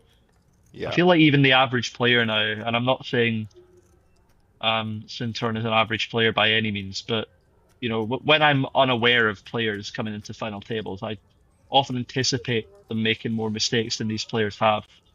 Yeah. Basically, everyone has played relatively solid so far. I agree. So off to the flop we go. Great start for Agarwal. This was big blind versus button. We should see a one big blind bet or just a small bet from Haberkamp here. The question then becomes, is Agarwal going to exercise his right to check raise? I think he should, because he is a very aggressive player, and I think he would be attacking this bet quite often again, without a king. So I would like to see him take it with value. I think the size here is really nicely done as well. 85K just seems perfectly appropriate as a c-bet on King Deuce King.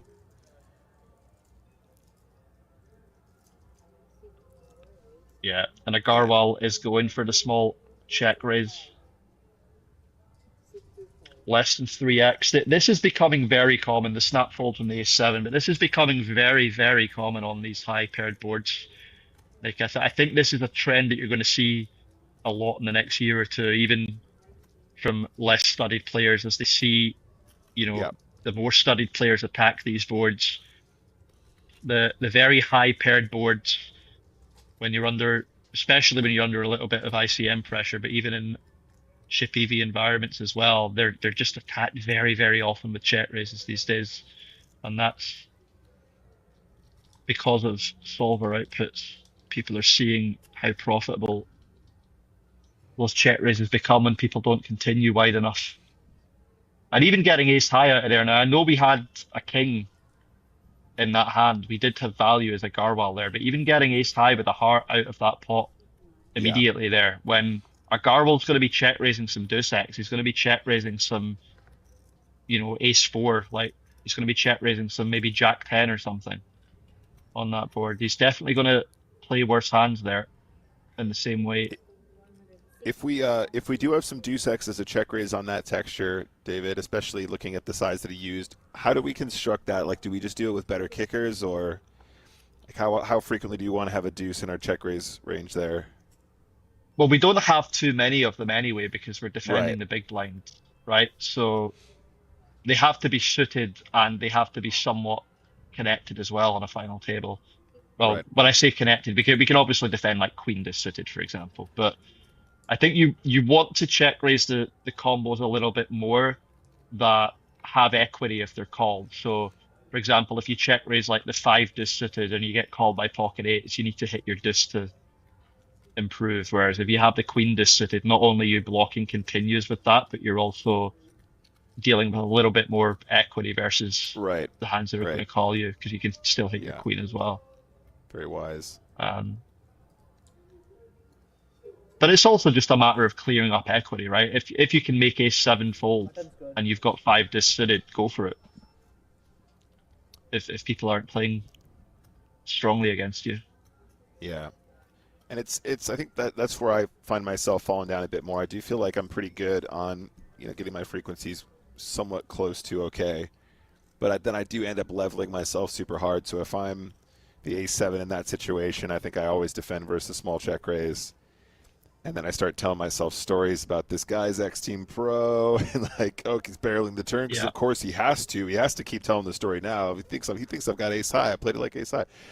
And I do find that I'm getting better at not falling into that trap. But it's so difficult when you start to level yourself, because when you get it right, it feels so good. When you've just sussed the situation perfectly and you knew what he was up to the whole time, that overwhelming sense of I own this guy so hard in this one spot starts to override the more sensible parts of your brain from time to time.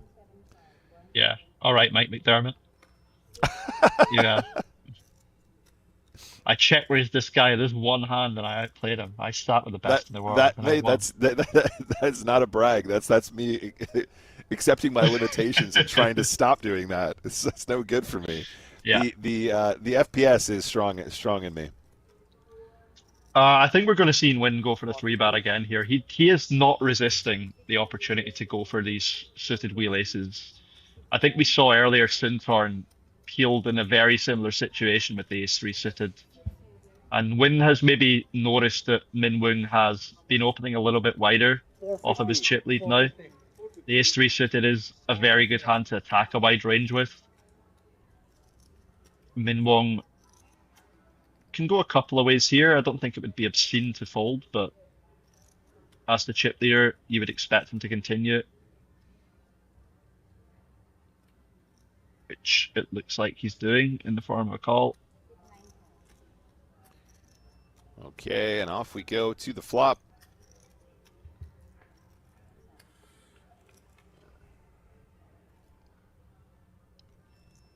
And it is deuce 8-9. And just some backdoors for Ven Sang. Not the worst start for sevens.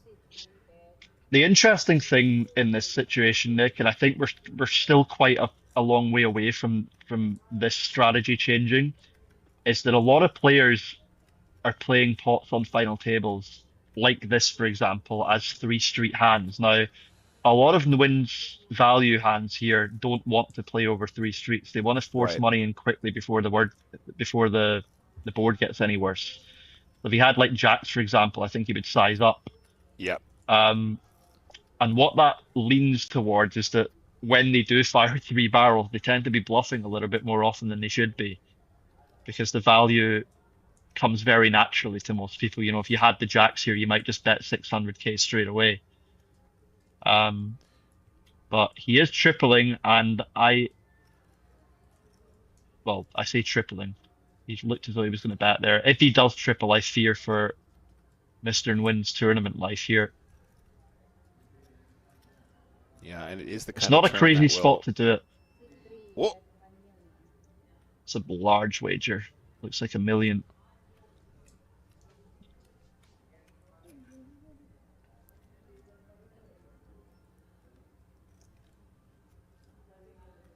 Yeah.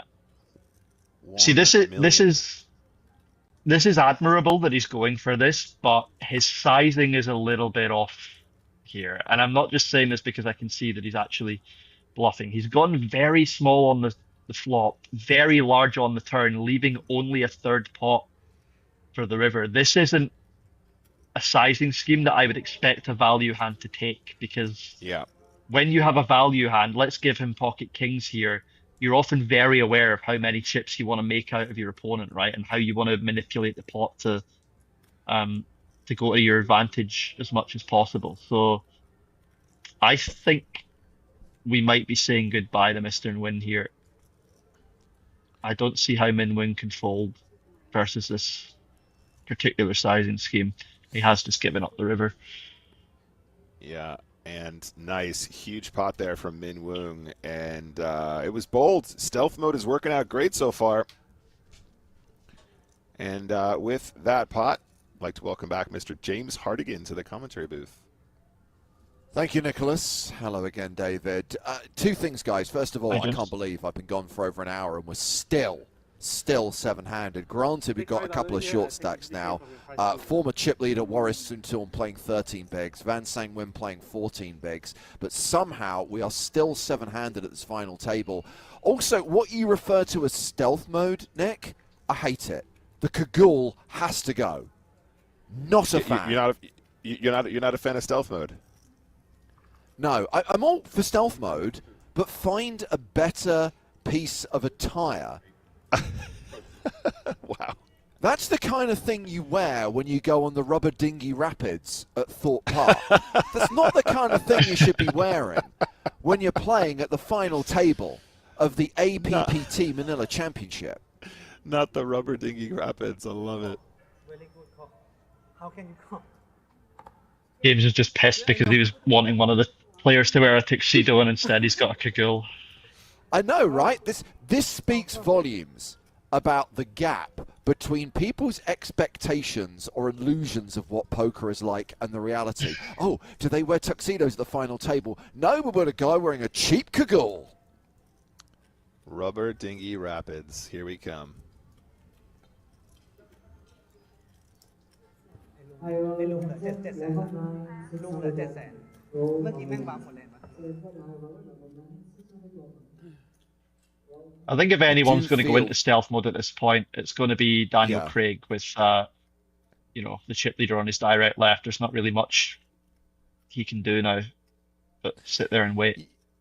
Yeah, and I think there will be the waiting game played by most of the players of this final table. Now we've got two legitimate short stacks, and it does feel like the proverbial hose will get unkinked soon.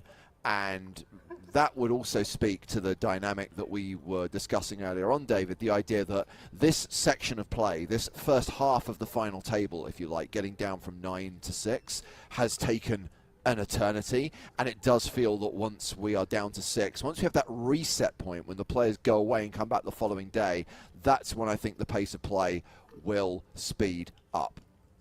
But James, once the hose is unkinked, you're going to want to wear a waterproof. You don't want to get caught out in that situation, right? No, I'm not. This is wrong on so many levels.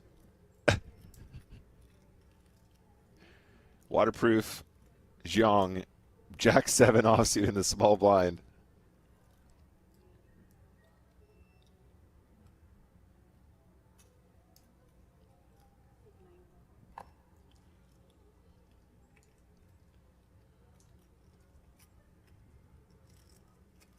And Lung Choi all in?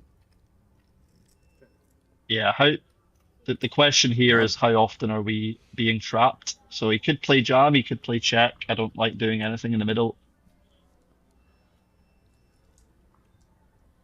9-6-4 on the flop. Ace high, still ahead.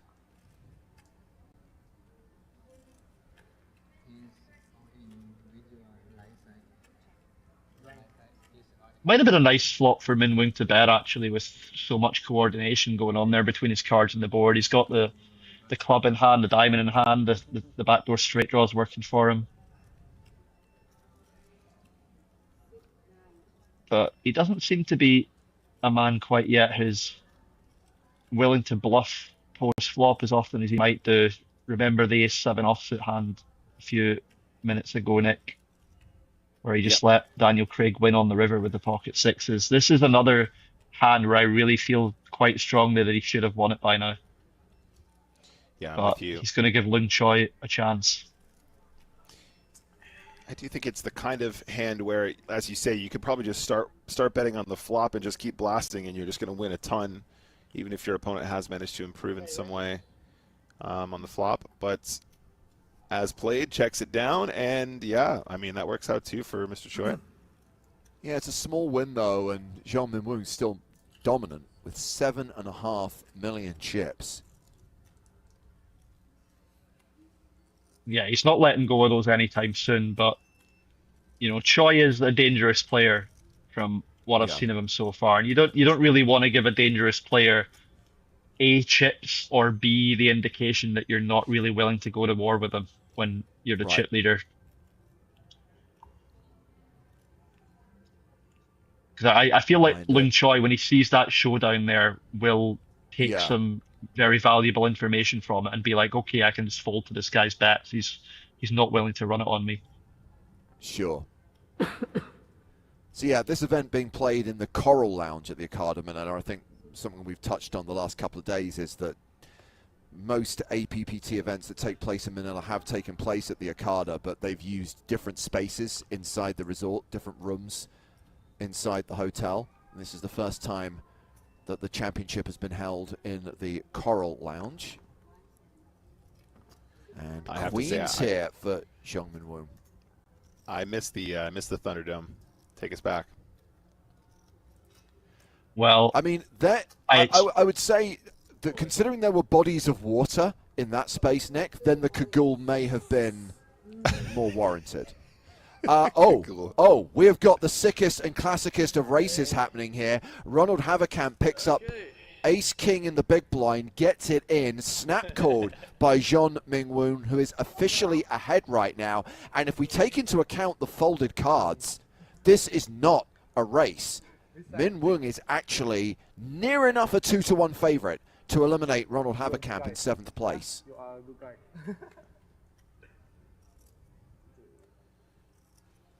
And Queens are holding on an 8-5 deuce flop. Haverkamp only has 4 outs, 2 aces, 2 kings. And one last chance to hit. A 12% chance of survival. If there is not an ace or a king on the river, we lose Ronald Haverkamp in 7th place. Haverkamp gone. Good game. 1.8 million Philippine peso, that's 31,000 US dollars for Ronald Haverkamp. The 6-handed final table is now set. So when this tournament was played over the weekend, this was the last hand. This was the closing moment of day 3. A very long day 3 when you consider they started with 30 players, played down to the final table, played 9-handed, took a dinner break, came back and continued playing until they got down to 6. I think, Nick, it was about a 12-hour day, so I'm glad we split it across 2 days of our broadcast. Yeah, absolutely. And through the powers of Time Lord James and his magical chronographs, we will be skipping forward so you guys don't have to wait to see what's going to happen. And we can see that Zhong Minwoo is going to be coming into the 6-handed final table as a monster chip leader. 9.6 million. The second biggest stack is Aditya Agarwal's 3.4 million. Van Sang Win and Boris Soon are short stacks. And at this point in time, we are going to say thank you and goodbye to David Doherty. Always a pleasure, sir. Hopefully see you in Prague. Yeah, always a pleasure coming on, guys. Thanks for having me, and you will see me in Prague for sure. Cheers, David. So we are not going anywhere. We are going to follow this tournament through to its conclusion as we skip forward a few hours and bring you the final day, day 4 of the APPT Manila Championship. Our 6-handed final table about to begin.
Yes, we are at the APPT Manila for the PokerStars Asia Pacific Poker Tour. This is now the final day, the final table of the 2025 APPT Manila Championship.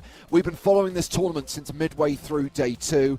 We've now reached the business end. 6 players remain competing for the trophy and a first prize of around $200,000. Let's meet our finalists. Good afternoon, everyone. After 3 days and long hours of play at the APPT Manila 2025 Championship event, I am truly honored to introduce to you our final 6 players. Starting on seat 1, back at the final table after he came short, finishing 5th place at the PokerStars Red Dragon event. Let's give him a round of applause from Malaysia, Eng Lung Choi.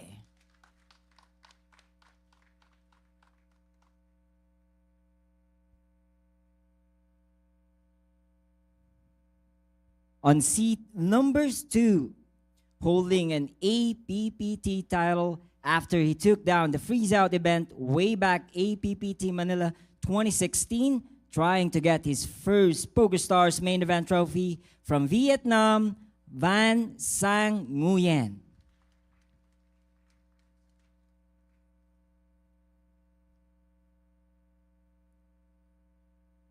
On seat number 3, it will take me all day to give an introduction for this player, a former PokerStars team pro holding not just 1 but 2 World Series of Poker bracelet.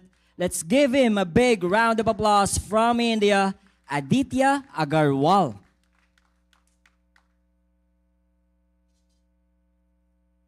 On seat number 4, first time at a major main event final table, this could be his first biggest score. Let's give him a round of applause from Thailand, Waris Suntorn.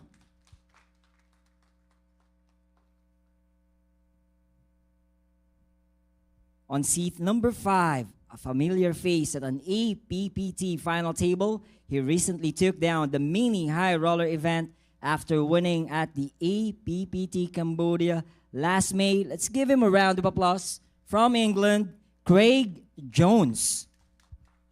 What? Eh? And last but not least, the lone Korean chip leading the final table with a massive stack of over 9.6 million. Let's give him a round of applause from South Korea, Jeong Min Wong. Wait. Can we go back to the previous player? His name's actually Craig Jones? Oh, no. And once again, in behalf of PokerStars and APPT Manila, we want to thank everyone for coming into this year's APPT Manila Championship event. And we would like to invite you for our next year's APPT tournament, APPT Manila, happening July 27 to August 9 with more than 2.5 million US in guarantee, and also APPT Manila Championship happening on October 27. Once again, best of luck to our final 6 players. Dealers, please shuffle up and dealing in on the APPT Manila Championship event. So just to be clear, this guy's name is actually Craig Daniel Jones. For the last 2 days, for the last 2.5 days, it's been graphicked as Daniel Craig. They had his name wrong. We've been riffing on this. We have spent 72 hours talking about Casino Royale and clickbaiting people into thinking that the actor Daniel Craig was playing on a feature table at a PokerStars event, and all this time, no one thought to ask this guy what his name was. They just had it wrong in graphics the whole time. It's outrageous. It's absolutely outrageous. Also, speaking of outrageous, look at that first place prize. That is 11.85 million Filipino pesos, aka $200,000 plus. I got complaints from people who felt they'd been rope-a-doped by some of the clickbait promotion we did for these streams. Sure. I feel betrayed right now. I feel betrayed. Yeah. I mean, we can only work with what they give us. Whatever production tells us goes, and we have to take it at face value. We've been misled, and they forced us to mislead our audience, and I don't think that's right. I mean, I guess the flip side, now we know who he really is that puts an end to all of the terrible jokes about the poker game and Casino Royale. We'll stop referencing that movie. We'll stop referencing all of the Bond tropes. And I guess instead focus on who is the biggest name at this final table. Aditya Agarwal, who was referenced, is a former team pro, is a two-time World Series of Poker bracelet winner, and is involved in action here on the very first hand, opening with Ace-King. And look at Zhong Min-Woon doing chip leader type things, Nick, from the cutoff. 3-betting Queen-8 off. This is borderline uncharacteristic for him. It is. And we were somewhat critical yesterday, which, of course, would have been what we were viewing just now because we've jumped ahead a day. But we were somewhat critical of him being on the tighter side or perhaps playing a bit more cagey. And now we can see him really go into town. And Agarwal is going to capitalize with the AK. He's all in, taking it down pre-flop. But if this is anything to go for, I hope this sets the tone on what is now our time warp next day. I'd like to see more action like this on this final table. Yeah. So just to clarify one more time, the action we've been watching so far today was from the penultimate day of the tournament. They finished when they got down to 6, so this was the reset point. They went away and have come back for the final day, the 6-handed final table, hopefully refreshed, hopefully focused, and ready to play down to a winner. And once we have our winning moment, once we've crowned a champion, at this new table, at this smaller, more manageable table, at the APPT Manila, we will reset for our next live stream, which will come from the North American Poker Tour, which will come from NAPT Las Vegas. A reminder of the date for your calendar, Wednesday, November 12th. That's just under 2 weeks from today, the final day of the 5K NAPT Las Vegas main event.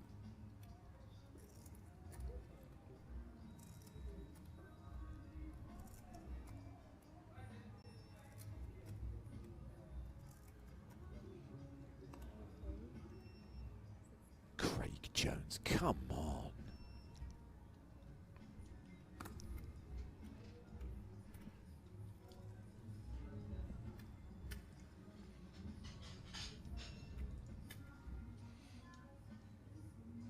Well, action has been forwarded to Lung Choi on the button, who's got 9-3 offsuit, which I would imagine he's folding. Yeah, we get there eventually. 3s for Van Sang Win in the small.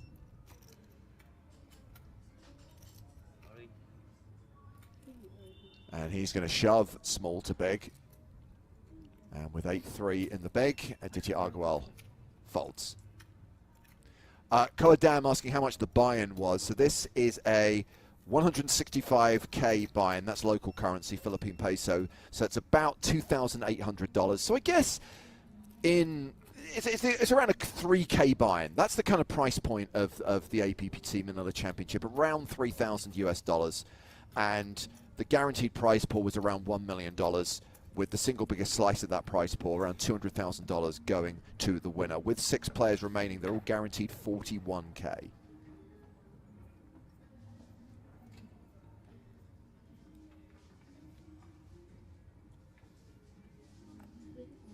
Craig Jones under the gun.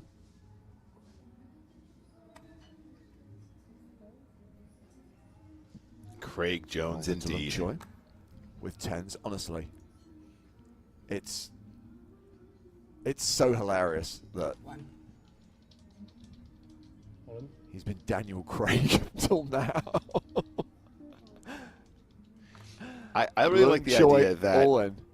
I like the idea that that was his idea all along. Like they said, hey, you know, what's your name again? Can we just confirm? And he just went, Daniel Craig.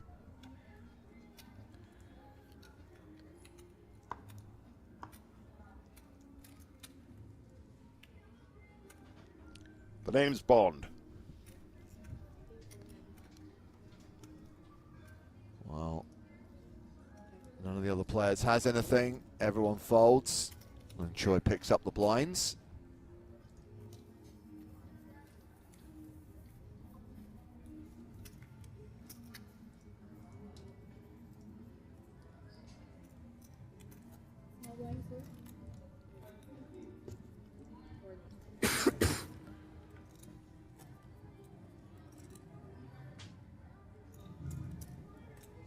See the Kagul's back, Nick. Oh yes, the lucky Kagul. I'm not sure where the word Kagul comes from, but I think it's I feel like that's a very English way to describe like sort of a light waterproof. I don't think I've ever heard Yes, it is. an American use it. Is it a brand name Kagul? I don't know, but I would agree with you that it's very English, and that's why I'm doing it for a fact. Yeah. Because it just sounds so ridiculous. I love it. He hasn't activated stealth mode just yet. King 10 in the cutoff. One thing I would say is if he wanted to adopt genuine stealth mode, if he wanted Yeah. to not be seen, the Kagul should be bright red. Then you would blend in with the room. Camouflage Kagul. That would actually be amazing. I want that exact shade of red. Winners opened in the cutoff with King 10. Warrior Soontorn is one of the short stacks at the table. The other short stack, of course, Win being also in the danger zone. I wondered if he was going to make a stand there with ace-4, but decided to let it go. Yeah, I would say probably that is the right move. Although Mr. David Doherty was pointing out Van Sang is just so aggressive. He's 3-betting, he's raising light, he's in there. Yeah. 3-betting and then, 2 street bluffing. So if there was ever a moment to do it or a player to do it against in terms of frequency, I think that would be fair. But as I mentioned earlier, James, we're returning to kind of what is their new final day. Energy has changed a bit. Perhaps, people are not feeling the frequencies as much as they would have been fresh in their mind last night for them. Yes. But, yeah, it's a fold on this occasion. James, are you doing anything for Halloween? Yes, as I've referenced a couple of times, I fly to Vegas tomorrow, and I'm going to a gig at the Cosmopolitan. Going to go and see Garbage. Sorry, I should have been more clear. Are you getting dressed up for Halloween? No, because I didn't think about it far enough in advance, and also think it's really weird to just go in costume to a music gig. Yeah, fair.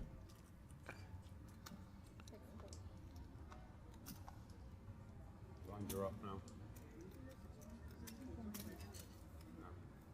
1, 2, 3, 4, 5. The problem is, with the type of personality I am, if I'm going to dress up, I'm really going to go for it. Like, I'm going to, I'm not like buy a 15 quid outfit from 3, 4, 5, 6. Lines are up. Amazon type of person. I'm like, no, I'm going to really replicate the look. So it requires thought, time, and effort. And yeah. Sadly, did not dedicate any of those things this year. Nothing in half measures. That's James Hardigan.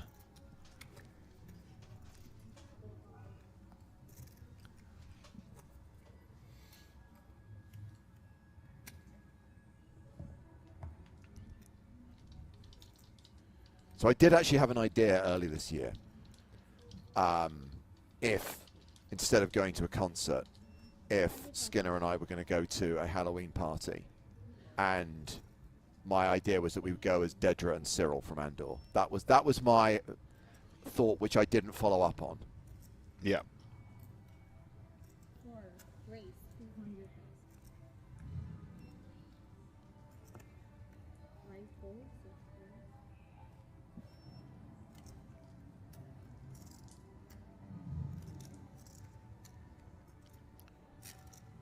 Large Fav says, do it next year. That's genius, and I love it. I think it would have been really good, but I kind of feel that it's a 2025 play.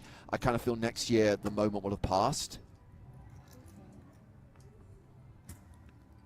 Aaron Paul asking if I'm doing anything. Not currently planned. Depends what my lovely girlfriend wants to do this weekend. Maybe we will get dressed up for some occasion. Don't have any good ideas, though. I'm sure we had one in mind, though. I'm sure we had a good Halloween idea, but at least, you know what happens is you're sitting on the couch and you go, it'd be cool for Halloween if we dressed up like XYZ, and then you forget what it was until after the event. Yeah, that's what I mean, is you think about it weeks in advance, and the next thing you know, there's 24 hours to go, and it's like, oh yeah, I just did absolutely nothing about that.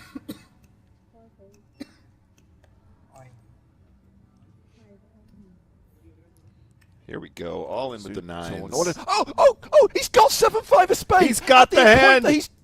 At the point that he's changed from Daniel Craig to Craig Jones, he finally gets 7-5 of spades, and we can't bloody meme it because his name's changed. Oh, no. That is so unlucky. Come on. This live stream has done nothing but overpromise and underdeliver.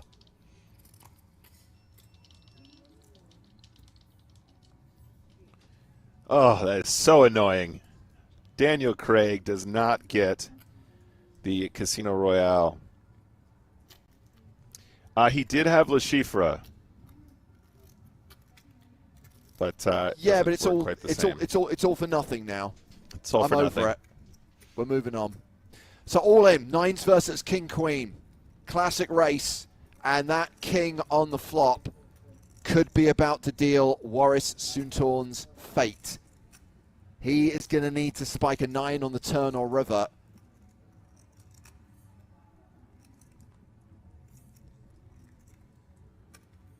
One last chance to hit a 2-outer, or we're down to 5.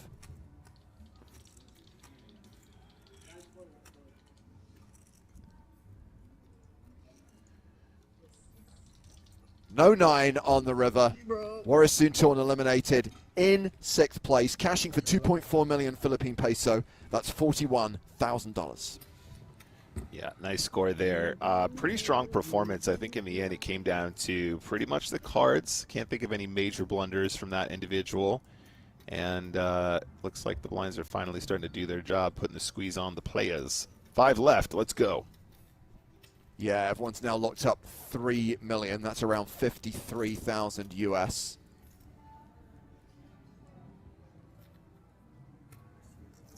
Yes, I owe you a beer. Yes, I owe you a beer.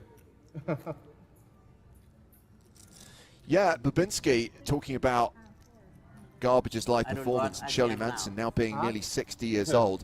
I actually saw Garbage perform live a couple of years ago. I went to the 60th anniversary Bond concert at the Royal Albert Hall, and Garbage were there to perform The World Is Not Enough, and I was very impressed, actually, that they still sound the same. Like, Shirley's voice is still as good as it was 30 years ago. So, yeah, really excited about tomorrow's gig. Didn't manage to double up, finishing at 6th place. Down to 5 players on the championship final table. We're going to play forever.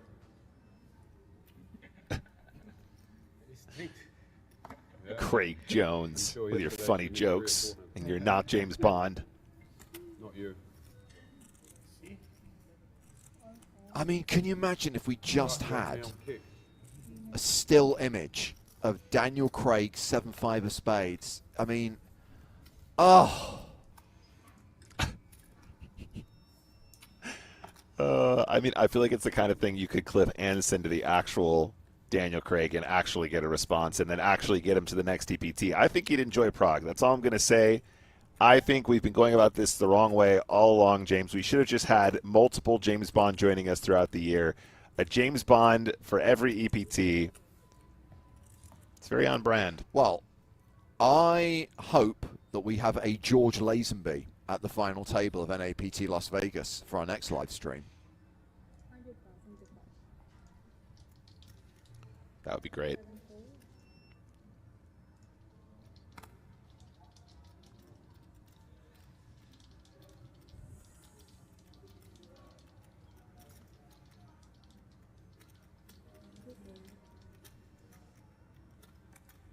So 5-handed now. Action on Van Sangwin on the button.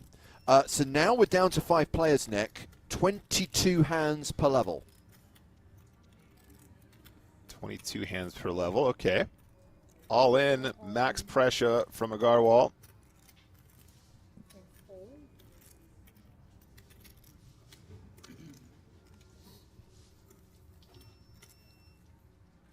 Yeah, there'll be a further reduction when we're down to 4, where they'll be playing 20 hands per level, and that's as low as it goes.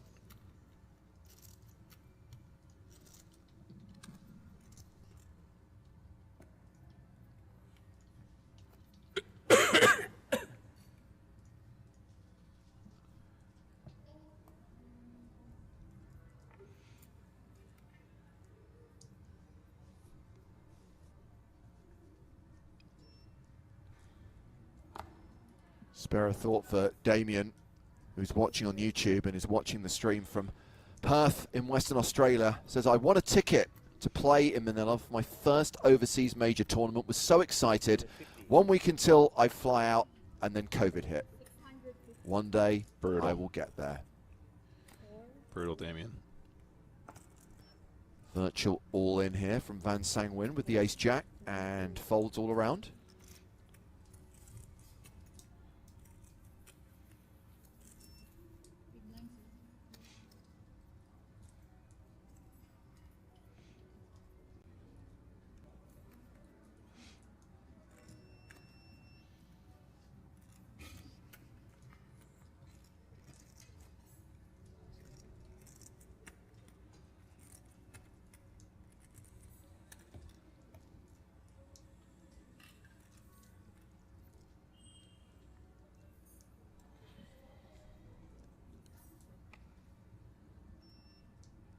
Blinds are currently 50,000, 100,000. Action is on. Van Sang Win with ace-7 of clubs.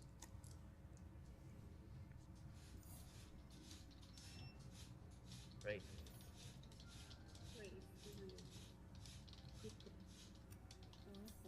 And he is raising to 200,000. This is going to be folded to the blinds. King, Queen of Diamonds for chip leader Zhong Min Woon, who is approaching the 10 million mark, by the way. Oh, reaching for big chips. Yeah. The blues are worth 100,000 each. New time bank cards will have been given to these players at the start of the day. Just put them all in. Max pressure.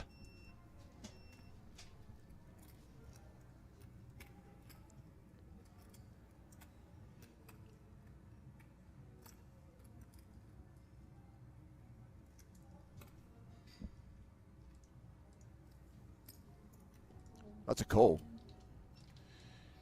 All right. Just going to call. Also completely reasonable. I actually think the jam is probably overkill, but would have been fun to see. I do wonder what ace-7 does. Probably fold. I mean, not much else you can do. That's why I think the jam is so spicy. Lung Choi, excuse me, with an opportunity to enter the pot now. Once Min Woon has called, it's just a great price to try and see a flop and flop a set potentially. Yeah, absolutely. Yeah, let's just come along. Yeah. So we are going to go three-way to the flop. And that flop is Queen Jack 9. Advantage Min Woon.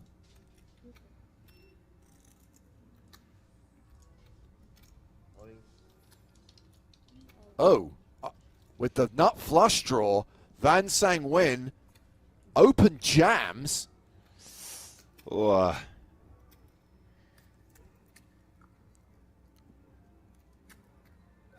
and King Queen, not only a good top pair, James, but also a gut shot. Correct. Backdoor diamonds. Yeah, this is a solid hand, and I don't see how Zhong Min Woon can fold this. And he hasn't folded. He has called, meaning Van Sang Win is at risk. Has decent equity, though. You thought about it? Has the nut flush draw. Ace is alive as well.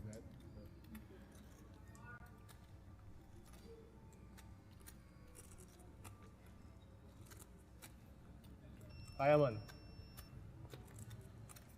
Turn card is the 8 of clubs, and that is going to be a double up for Van Sang Win.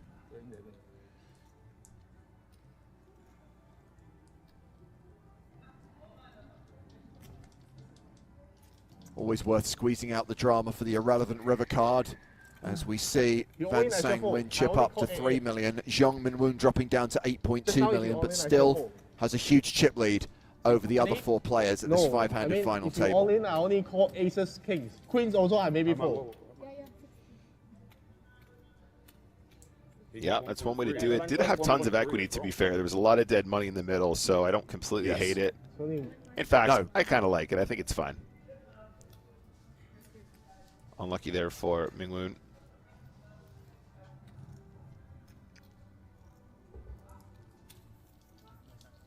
Thank you.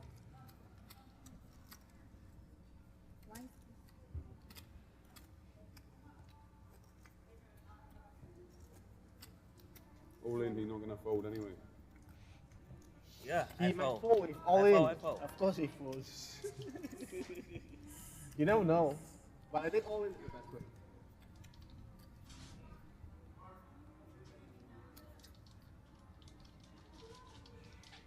A little bit of post-hand analysis.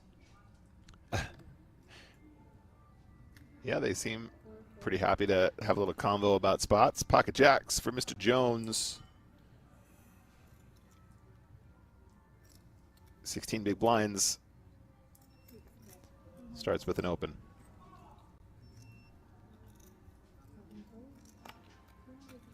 Raises to 275,000, so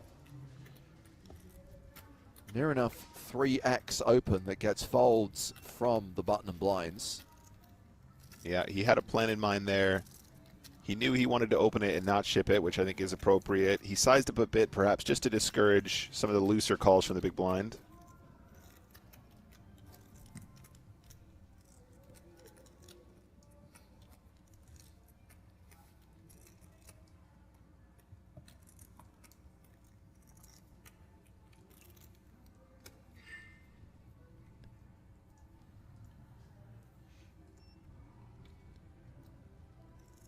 Marcel says, let's play some cards. I believe that's what they're doing, Marcel, but thank you for your comment. Tens for Lun Choi. 26 big blinds and a dream. Let's start with an open. 25, I think that is.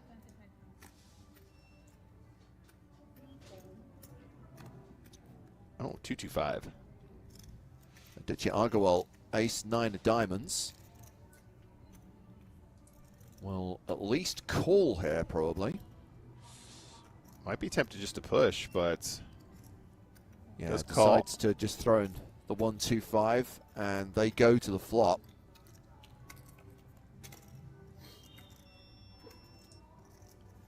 Which is 8-8-6. Pretty decent board for pocket tens. Lung Choi Yeah. with the 4-1 advantage here. Some backdoor opportunities for Agarwal, but also, you know, that button open's going to be pretty wide. Ace high does have showdown. Choi is going to play it slow and very trappy. Turn. Ah, Double paired Six of board spades. now.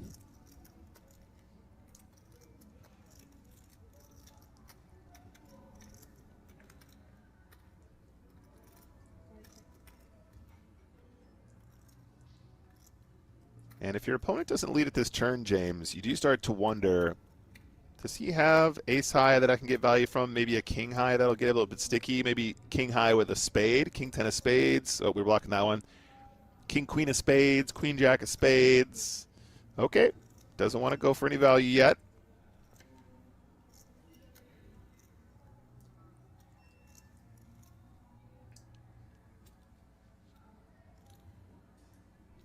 Hand is very well disguised now.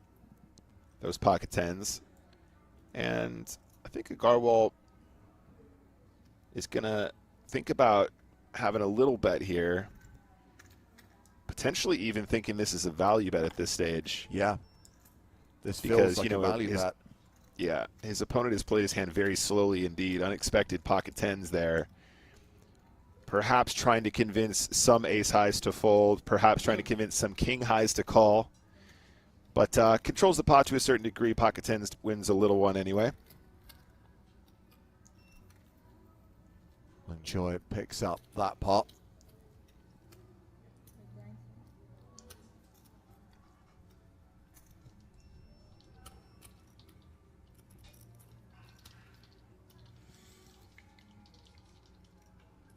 Time is on the shot clock. Complete the end round. First break, 15 minutes. Once again, gentlemen players, shot clock event after the hand draw. Break time, 15 minutes.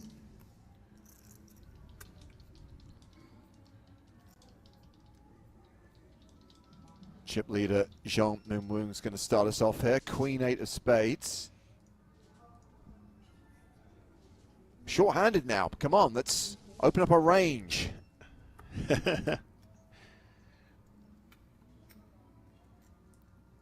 About 1.7. Again, I don't know if this is technically correct, Nick, but if I'm chip leader, a 5-handed final table, and I have Queen 8 suited, I'm raising with it. Yeah, and I think, James, you are technically correct.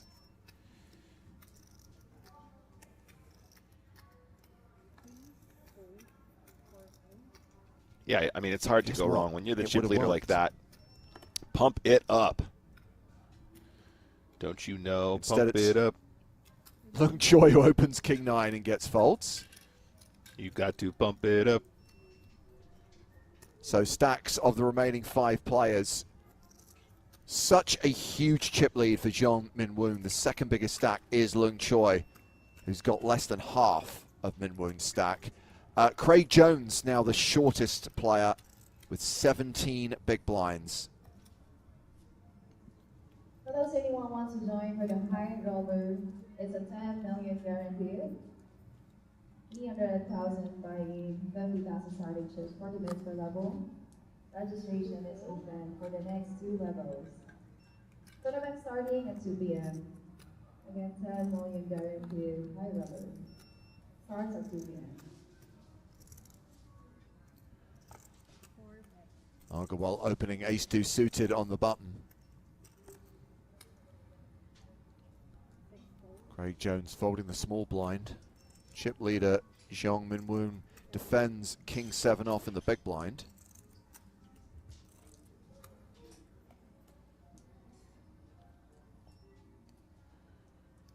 Queen 4-3 with 2 spades.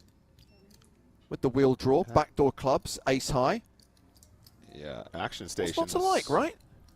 Exactly. I think we just bet small here often. Yep. So yeah, 150K. 150,000. Ooh, interesting. Jeong Min Woon stations. 10 on the turn. Ace high still good.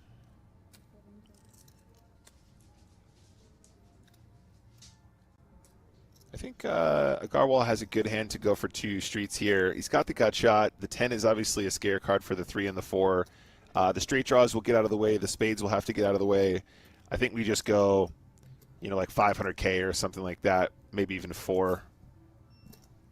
I think he's gone a little bit bigger, Nick. 850K Oh, in yeah. the pot, and he's gone near enough full pot, 700K. Chunky. I actually think this is a far superior size, if I'm honest. If you think about what I just said there out loud, you go, we're trying to really punish the 4X, the 3X, the straight draws, the flush draws. Yeah. I think giving them a worse price is going to be better if that's what we target. So the larger size is undoubtedly better, and wouldn't expect anything less. As we said before, probably one of the most experienced players at the table. Previous team pro. And he drills it. I may Well played. regret asking this question of no longer watching on Twitch, but what is BJJ? Is Brazilian Jiu-Jitsu. Oh, thank you, Nick. Yeah. I didn't even know that was a thing. Yes, Brazilian Jiu-Jitsu, very popular martial art, especially in the UFC tradition, because the grappling is often how high-level UFC is concluded these days. The boxing is still important, but a lot of the winning is done on the mat in sort of submission positions. Brazilian Jiu-Jitsu, good at that. Yeah, I that's why I said I was scared to ask. A lot of people didn't want to type it into Google just in case. Queen 5 versus Queen 4, Ace 8-8. Plenty of opportunities here.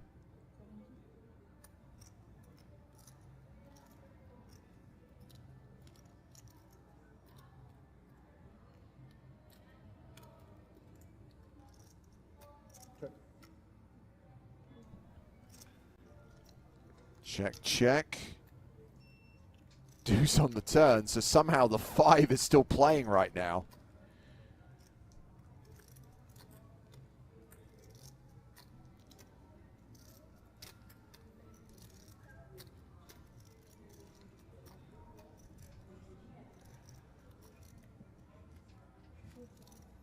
Again, it goes check, check. Jack on the river. Okay. We might be going for redemption here, Nicholas. No. Who wants it more? Nobody wants it more. So, this is a chop pot. And you know what they say? Everyone loves a chop pot. Everyone loves a chop pot. Now, based on what they said yesterday, I think that's going to be close. Closer, maybe. But still no cigar. I guess not. Oh, it was closer. Okay, it was closer.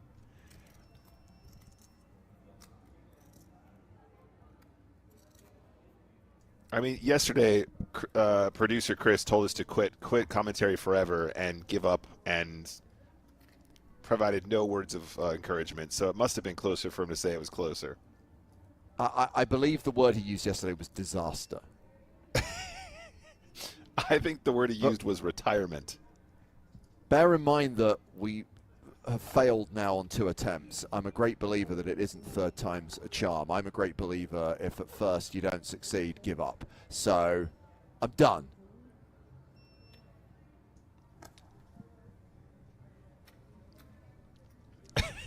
John, stop it. Aditya Agarwal is open with 6s. Lung Choi with ace king in the small blind. 7.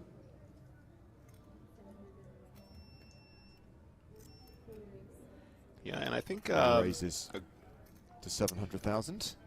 Agarwal, having picked up a couple chips now, is feeling a little bit more confident opening these 6s. I mean, obviously now we're playing 5-handed. It's not exactly like miles out of position, but still, I would say fringe on a final table dynamic, because we are forced to basically raise fold it so frequently, as we can see here. I mean, running into ace king is unlucky too, but got to be careful about opening those smaller pocket pairs on the final table if we're not stacked just so.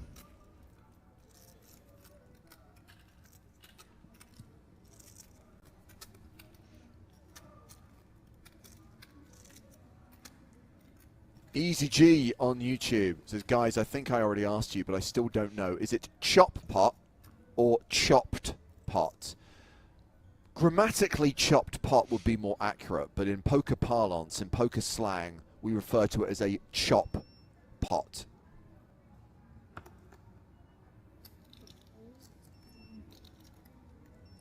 Everyone, not everybody, everyone loves a chop pot.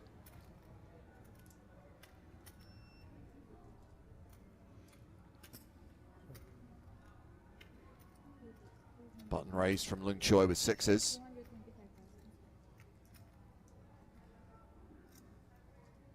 $225,000.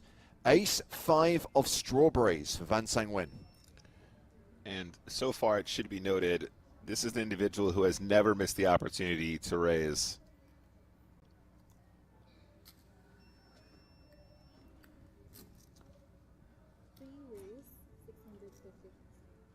There it is. Now, does Lung Choi find the jam? If he's been paying attention, this might be the perfect moment to take it away from him.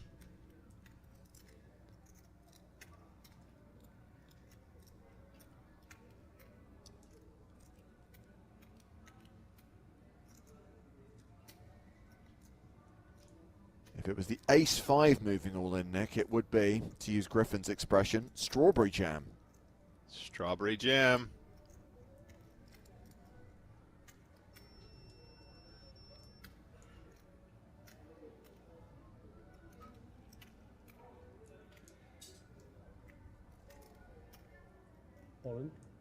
Yeah, baby, let's go.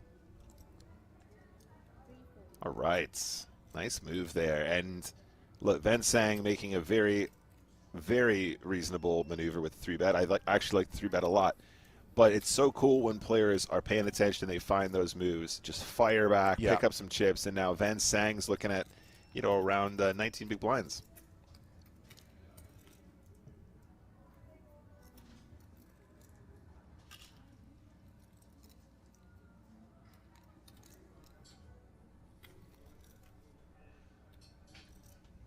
So 5-handed right now with everyone guaranteed 53,000 US dollars. 6-figure scores for the top two, 126 grand for the runner-up, 200K for the winner. Those are US dollar amounts. Of course, the local currency is Philippine peso.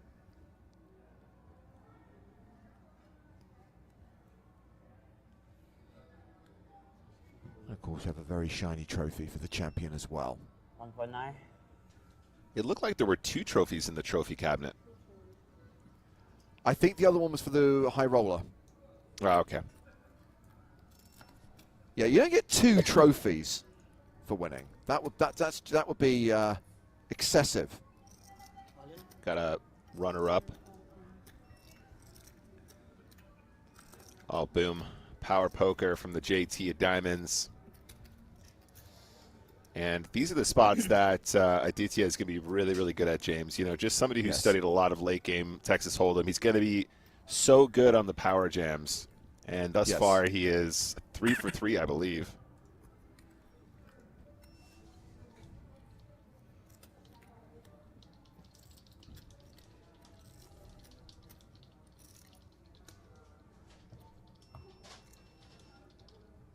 I tell you what I don't mind, Nick. I'm not a big believer in like trophies for runners-up or second and third place. Yeah. I don't mind it when there's like a small trophy or some kind of trinket for everyone who makes the final table, or a large kind of bejeweled card protector, just some kind of memento that says you made the final table, and then a trophy for the winner. That I'm fine with that.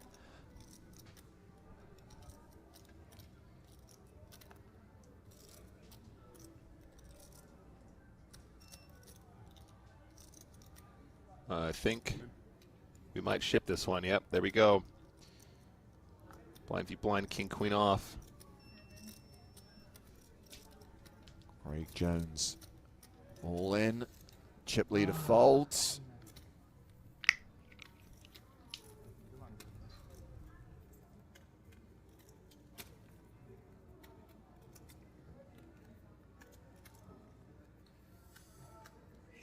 Zuma's daddy says, I wonder if Craig is having a laugh now that he's watching the stream. If he's watching the stream, he could have told us 2 days ago that his name is actually Craig Jones. Craig Jones, if you're watching this, you misled us all. 2 minutes players on the shot clock. Yes, it's definitely his fault. Starting in 2 minutes.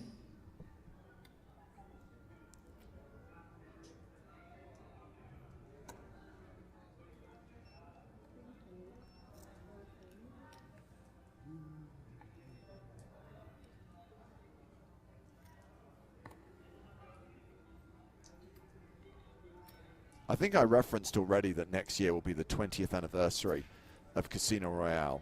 It would be pretty awesome to do a charity sit and go with all of the actors from that game, right? You bring back Daniel Craig, Mads Mikkelsen, Jeffrey Wright, and all of the supporting actors who were also playing at that table. I think we've had this conversation before, James, but Pierce Brosnan was my first, you know, I'm watching a James Bond film. So for me, you know, that he's kind of like in my brain who I think about first when I think of James Bond, and it'd be so cool to play cards with him. He's not playing in the sit and go. We're not crossing timelines. We're not crossing movies here. We're basically trying to recreate that exact scene from the movie, not bringing in Terry Hatcher from Tomorrow Never Dies or. Okay. Sorry. I thought that would be a nice idea as well. I apologize. I do actually like quite a lot of the stuff that Brosnan has done since then as well, though. He's done some nice. I'm a big fan of the stuff he's done recently. Big fan of the stuff he's been doing in recent years. I liked him in Thursday Murder Club. I thought that was fun. I wasn't a huge fan of that. I thought he was very good in it. It was a little bit too twee for my liking. Yeah, I think they were really working hard to try and capture the flavor of the book, which maybe didn't come across quite the same, but it was, I'm with you on that. I liked him in the film. Yeah, but I really liked his performance in Mobland, and I very much enjoyed him in Steven Soderbergh's movie Black Bag. Yeah, good shout. He's a very good actor, Pierce Brosnan, and I think he plays villains really, really well.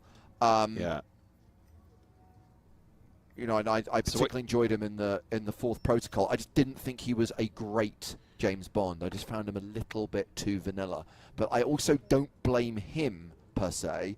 I think it was very much the circumstances of when he was cast and the direction he was given, and it following in the wake of Timothy Dalton not wanting to be too serious because you don't want to alienate audiences, but you don't want to be too light because that feels like a retrograde step going back to the kind of Camp Roger Moore era, and he just fell into a no man's land, which was a little bit of a shame.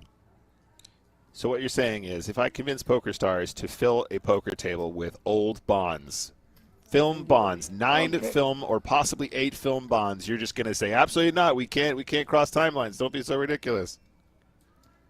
Aditya Agarwal has just flopped the nuts here. And good luck filling that table, because some of them are dead. Well, I didn't mean all of them. You want to fill a 9-handed table with people who've played James Bond? 8. Okay, could we do 4. 8? 4 actors are still alive. Wow. Jeez. Okay. Fair enough. Well, we'll do a spin and go then. We'll do 3.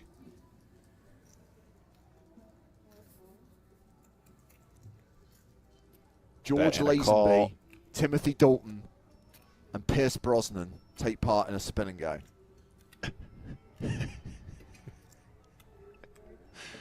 And absolutely. Oh, 5, 6, 7, 8, 9. I mean, yeah, you've got the straight, Zhong Min Woon, but you have a straight on a 4 spade board. Now it's a straighty flushy paired board.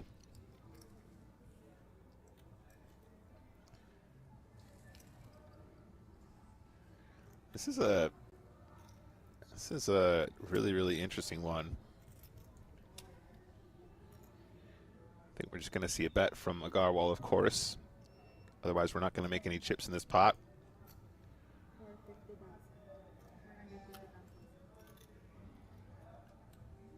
Looks like he's willing to pay.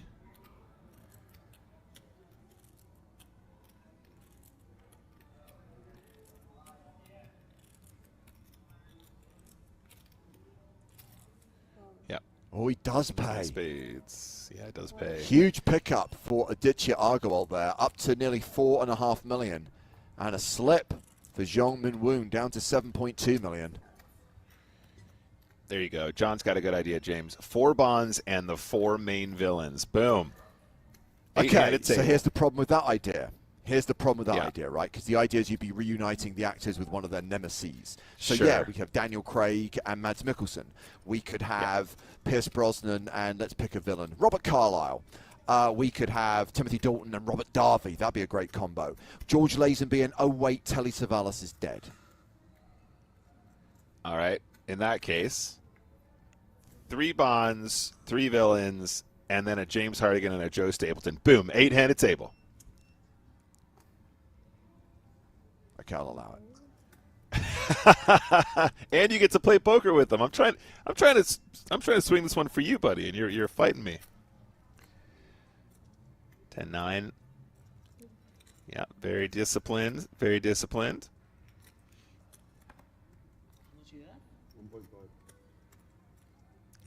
He's all in.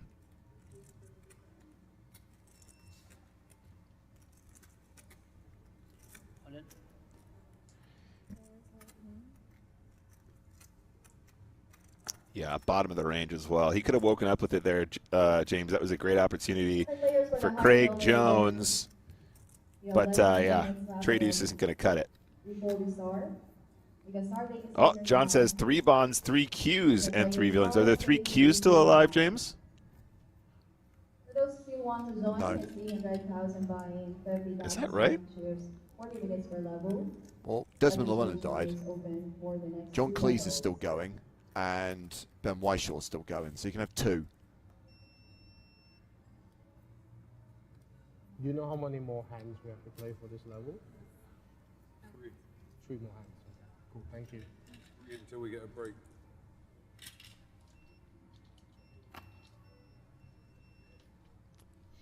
$200. Long Choi, Ace Queen. Raises to 200k, and Van Sang Win has picked up Ace King. 4 now. Ugh. James, this is so annoying. Lung Choi can never get away from this now. Yeah, it's just unavoidable. It's just one of those annoying spots in Texas Hold'em. It's not even enough chips to even consider getting away from Ace Queen. There's no other way around it. We just got a gamba.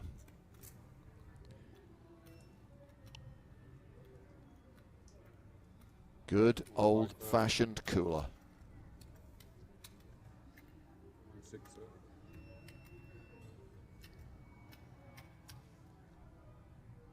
1.6, 40. 1.6, 30,000.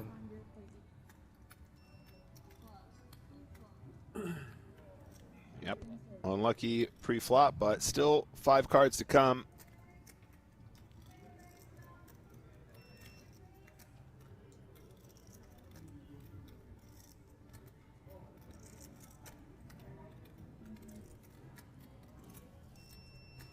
Yeah, Van Sang Win at risk, but way ahead right now. 10-8-6 with 2 hearts. Van Sang Win just has to fade a queen.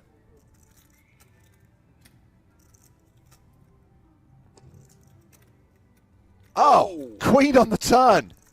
Domination rotation in Lung Choi's favor, and now Van Sang Win on the verge of elimination unless we see a king or a jack on the river. It's a 3, and we are down to 4 players. Van Sang Win succumbs to a bad beat and is eliminated in 5th place, which is worth 3.1 million Philippine peso, the equivalent of 53,000 US dollars. I'm trying very hard. Oh man, James, claps in the chat please for Van Sang. I think he played very, very well. Just to echo what David Dockery was saying earlier today, I feel like we've had a very, very solid final table, and that's unlucky to exit there, but takes home 3.1 million pesos on to the final 4. And crucially, Lung Choi has closed the gap with Xiong Min Woon, 70 big blinds, 63 big blinds respectively. Craig Jones still a short stack on 14 big blinds. And on that subject, Nick, let me turn to the YouTube chat where we have a user called Top Golf who says, I am Craig Daniel Jones. Not much I can do when I'm dealt 6 high every time he jams. I have been enjoying listening to Daniel Craig, and my friends have enjoyed it back in England. You could have told us 2 days ago. Nice work, Craig. It's been a pleasure, buddy, watching. My friend Babis says hi. He mentioned that you were in the mix still. I know that you guys hang out from time to time. Also, Top Golf, great name. I absolutely love Top Golf. We should go to Top Golf sometime. What I think's incredible is you're not even Daniel Craig Jones, you're Craig Daniel Jones. So how they butchered it so spectacularly, I will never know. Yeah. But it has given us plenty of fun over the last 2 days. Well, it's given Nick and I fun. Combat Marine, maybe not so much. Combat Marine wants us to be fired, so. When you watch your stream later, you count how many hands, yeah? 30 per level. I'm all in that she's not going to watch the stream. I know that.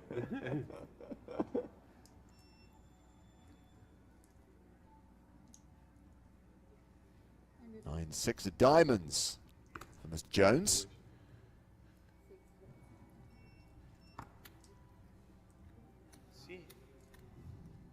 Oh my god. Oh my god. And that's going to be a walk for Aditya Agarwal, who has the James You do and realize Joe. I'm not going to do anything stupid, right?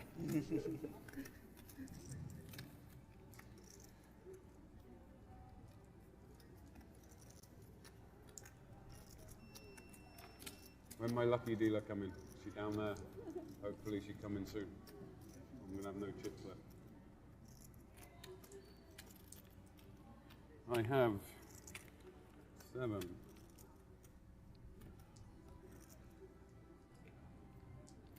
$1.15 million. Including the blinds? Oh no, 1.2. Okay. 1.25.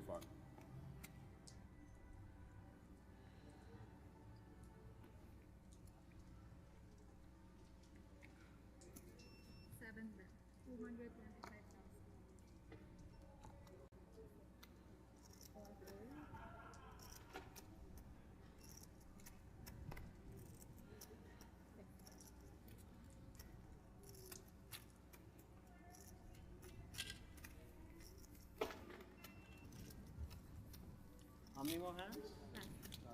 21, I think. So a raise and a take it there for our current chip leader. Are we going to go 60, 120 or skip that? I have no idea. 75, 150? Can't be 75, 150?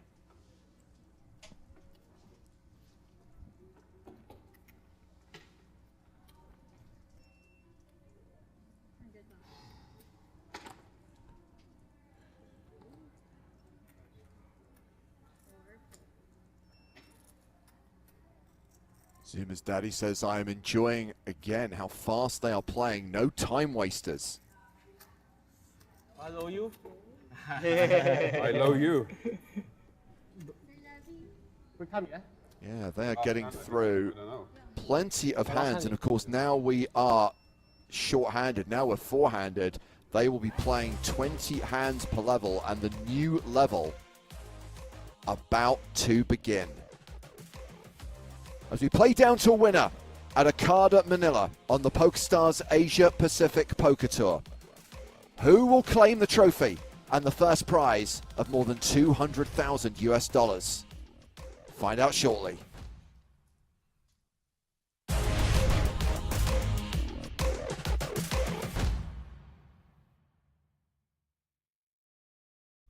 And we're back with the big game. Sorry, the bigger game. We're 5 hands in, and I'm wondering if I brought enough money in. What? I just played the biggest pot of my life. Not a lot of goofy guys at this table, huh? Exciting. Stack's one of you two right now. This is gonna get crazy. It's the big game, baby.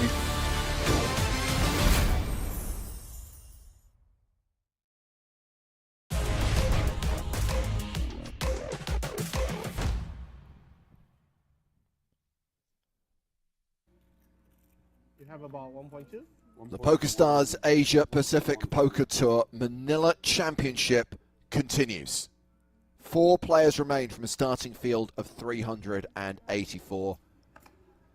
Everyone has now locked up 70,000 US dollars, 200K up top, and ace king for the short stack, Craig Jones. Blinds now 60K, 120K with a 120K big blind ante. Jones with fewer than 10 big blinds, open jams, and the chip leader has ace-jack suited. This could be a call, Nick. Yes, indeed. I think probably it's not nearly enough to get away from. Yeah, here we go.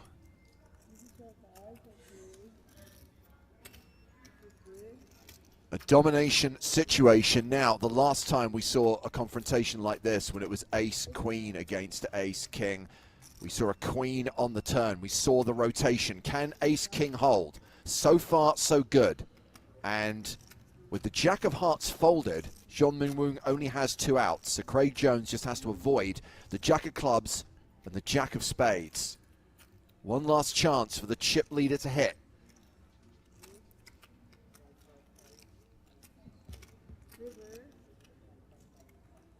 River card is a 6. Ace-king holds. That is a double up for Craig Jones. Now playing 2.5 million, playing just over 20 big blinds. Yeah, a huge spot there for Mr. Jones. Doesn't have a monster stack, but it's the first step to getting back into this game. And four-handed, now plenty of big blinds to wield there.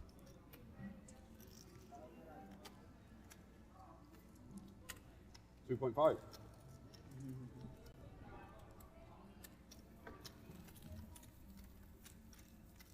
Still at the bottom of the leaderboard, but out of the danger zone. Just shy of 40 big blinds for Aditya Agarwal, 50 bigs for Lung Choi, 51 bigs for Jean Min Woong. Those 2 players now pretty much tied at the top. Jean Min Woong has lost that huge advantage that he once had.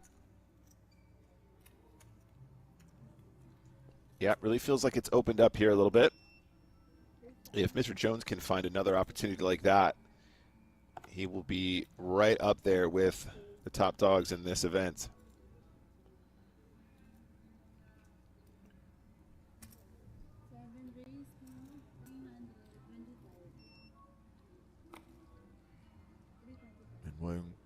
Opening the button with King 10. King 4 suited for Aditya Agarwal in the big blind, and I can understand why he might consider defending this. Yep, absolutely. It's not the most ridiculous 3-bet combo either. Well, that's a call. Going to go to the streets. Going to deal a flop, which is King 5 deuce all clubs. So top pair for both players. Aditya Agarwal with kicker problems. Both players probably a little bit concerned about the crunchiness of this board. Yep. Which is why it goes They check, don't like- check on the flop. We get the 8 of diamonds on the turn. They don't like the puppy paws out there. Thought maybe we might see a lead there from the King 4 of hearts. Both players playing it very slow. I thought perhaps a bet from the King 10 at least in position on the turn, but we've arrived at the river, and I'm assuming Agarwal thinks he has the best hand here.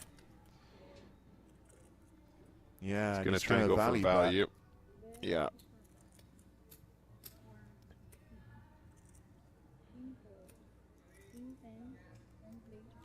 Yeah, and I'm not sure if 450,000 called by Min Woong, and that's a decent pickup. Not sure if at this point Min Woong's energy has changed a bit now as well. Seems to be acting much faster. You know, moments like that I think are an opportunity to really, you know, I don't mind the check on the flop. I think on the turn you want to really start considering putting more chips in for protection, and also, as we can see here, clearly for value. Not being results oriented, just I think in general, perhaps maybe as we've gotten to the Final Four, we've seen him loosen up just a smidge. As played, though, did manage to win a nice pot anyway, so let's see how it progresses from here.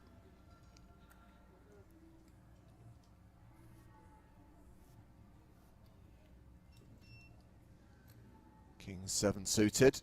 Min Woong back up over 7 million now.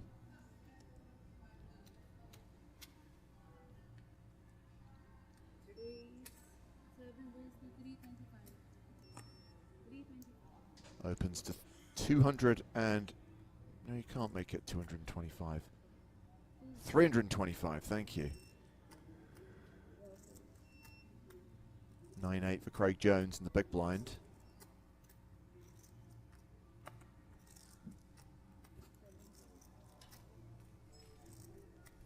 Keeping it nice and snug on the FT.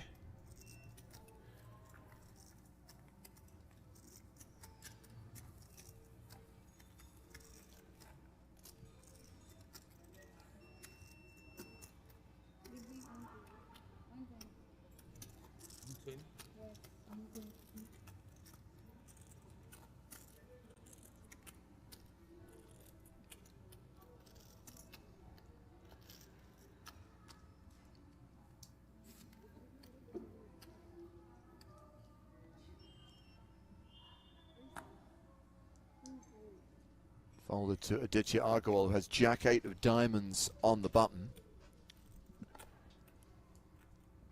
I think this one's too good to miss, James. Let's play this one.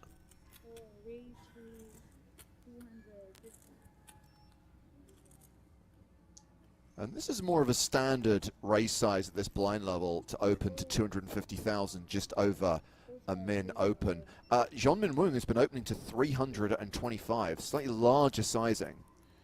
Yeah, a lot larger.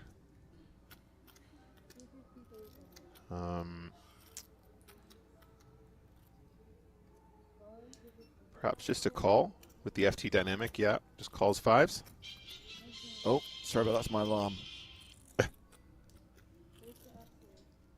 Pair of 8s for Aditya Agarwal. That basically tells me it's time for me to check in for my Vegas flight tomorrow. Humble brag. Just a blatant bit of promotion for the NAPT, which starts in Las Vegas on Monday. James, a flight to Vegas, wherever could you be traveling to? The North American Poker Tour. Series starts on The Monday. North American. 225,000 apiece. Pair of 8s, way ahead here. The North American Poker Tour. That sounds like fun. Chari asking about the pay jump from 4th to 3rd. It's about 20,000 US. 70k for 4th, 90k for 3rd.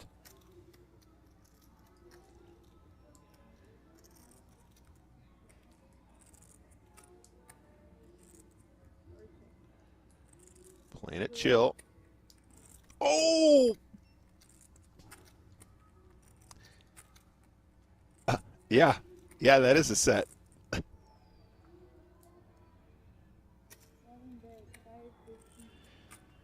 Oh, little moment there, little twitch, little. Yeah. Did I just reverse? I think I just reversed a set. I just reversed a set.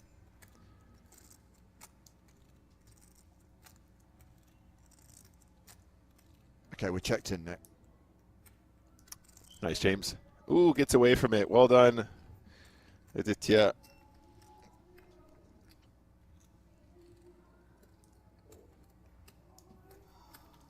Are there British Airways flights from LA to Vegas? Surely not.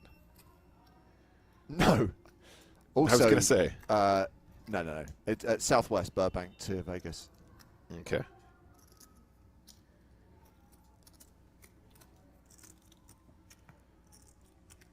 Cello says, was that the tune from Superstars as your alarm? I know it as the Monday Night Football theme. It's ESPN's Monday Night Football. I'm surprised it's not PokerStars Plinky Plonk. I really, really hope that my alarm doesn't get us a copyright strike, by the way. Apologies.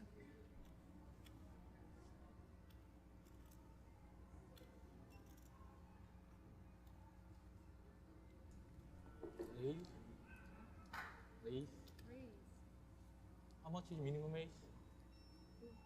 240. How much is the minimum raise? You sly dog. That's 220.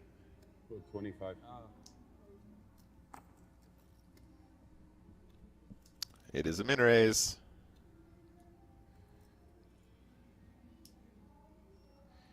I think you're supposed to defend pretty much any two here, especially when you're a deeper stacked here. You can get lucky and stack the chip leader, or put a dent in it at least.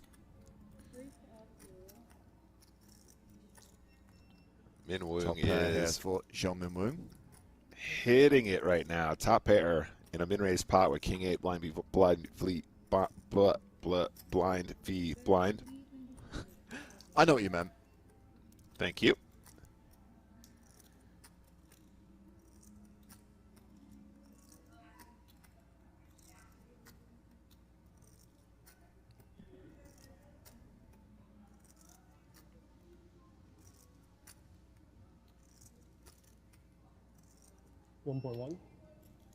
Ooh. 1.1. My goodness.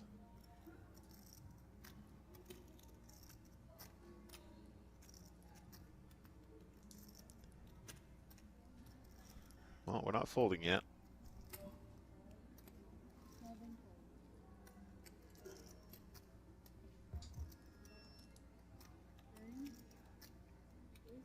No.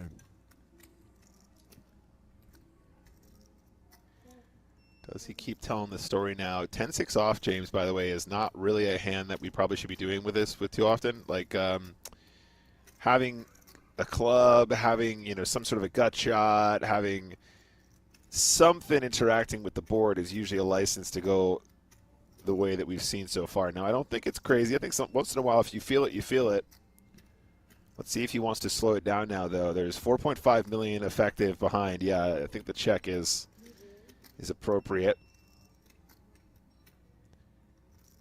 And now I think Min Woong has the opportunity to potentially put in a bet here. Your opponent will have some 8x that we have outkicked. That's relevant. Okay, he's going to play it slow instead. Yeah, on this occasion, we can see he's actually giving him the opportunity to bluff again. Let's see if he wants to take it. I mean, 10-6 is going to be no good at showdown, so your only chance of winning the 2.8 million in the middle is to bluff at it. The question is, how strong is your opponent's hand? Can you push them off it? Ooh, split screen. Love a split screen. How have you only just noticed that? They've been doing it for the duration of the final table. I can guarantee you I have not seen this once since we've been live. Really? That's hilarious. Yeah, I've just been unlucky. I've been unlucky. Hilarious. No, you just haven't noticed it. They've been doing it frequently. I know I've been because I watching a actually different hate stream. split screen. It reminds me of the original Thomas Crown affair. I loathe it. Just cut. Just cut between the two players. Now, I feel like I've been a huge fan of Choi's play thus far, and I'm not saying this just because he's got it wrong on this occasion. He's blocking 6-7, but I don't think he plays 6-7 in this fashion. And when you raise the flop, you have a customer, there's a 3 on the turn, and you check. I just think you're going to end up here with a lot of very weak hands, or potentially a hand that's value cutting. You know, maybe a hand like Jack-8 or 10-8 or something like that. And I don't think Min Woong is going to fold. I think his hand is way too strong now, especially given the action thus far. Miss Clubs are also going to be well on Min Woong's mind here as well.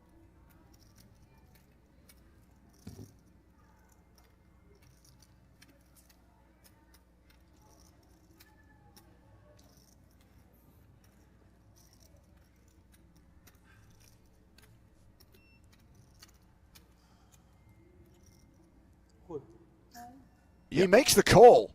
Heroes with the 8 and is right. And just a few hands ago, these two were tied at the top of the leaderboard.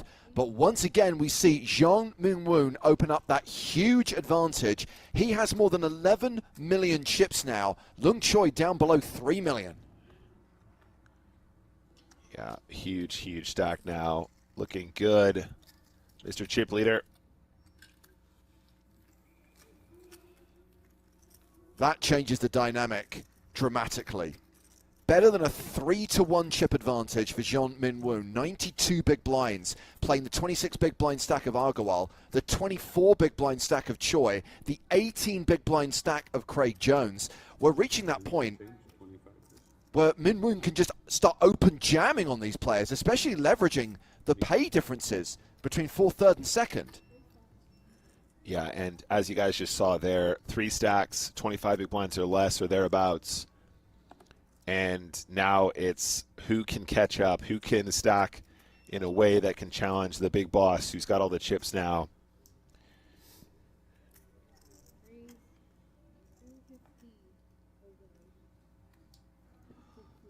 Selective aggression, definitely the order of the day.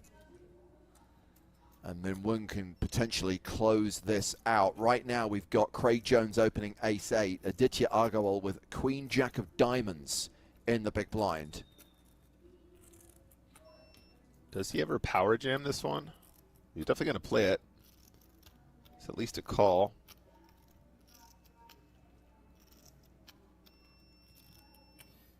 Such a good combo to power jam because you can get hands like ace-8 to fold still, which I think is so magic.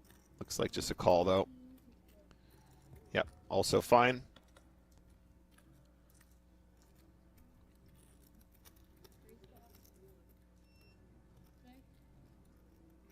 Ace-high still ahead and no diamonds on the board.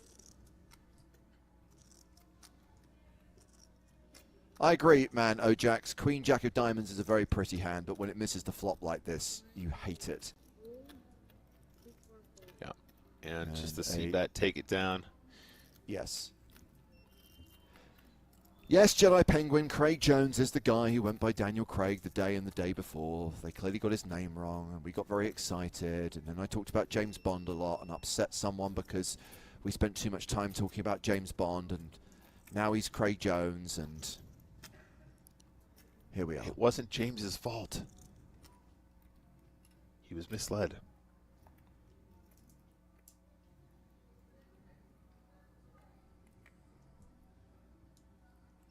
Aces for the chip leader.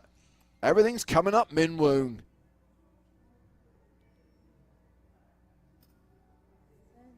Obviously, this is not a hand he wants to start open jamming with. Yep. He's going to raise to 250,000. Oh, my word. I mean, no escape. Min Woong is running so good. And this is an unavoidable cold deck for Argowal.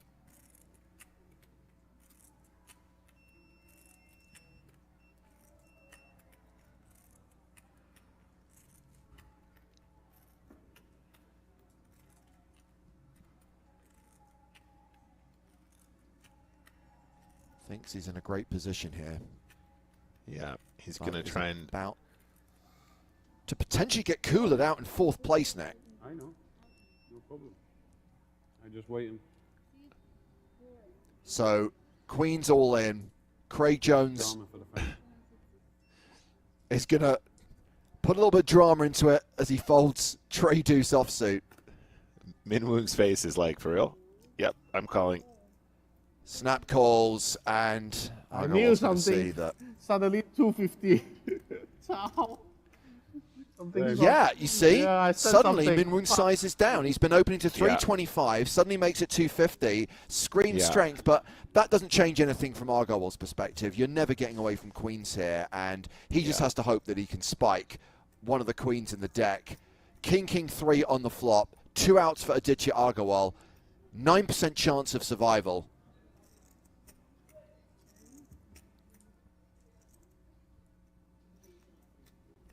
One last chance to hit. Needs a queen on the river, or he will be our 4th place finisher in the APPT Manila Championship. River card is a jack.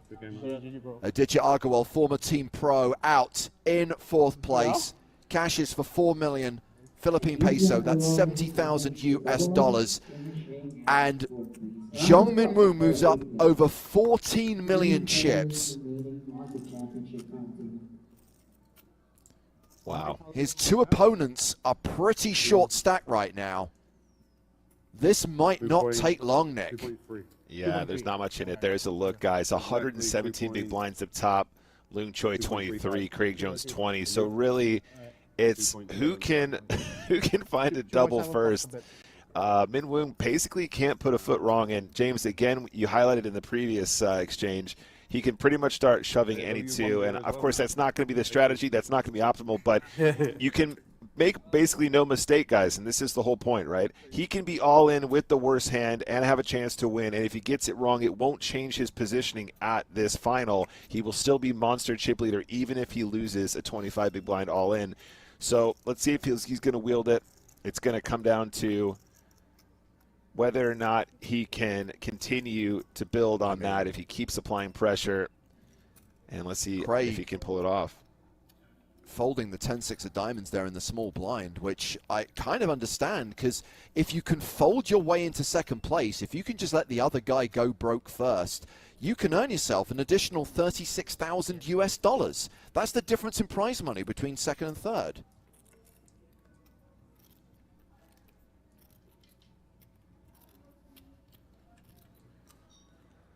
Yeah, Min Woong can't quite believe it himself. He's on a real tear right now.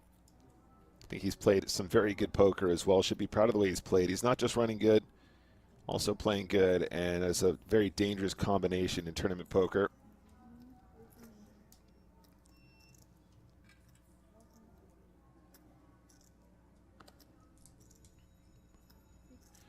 Yeah, meanwhile, Craig Jones really has been card dead. He has done so well to find these ladders. He's negotiated this final table off of a short stack extremely well.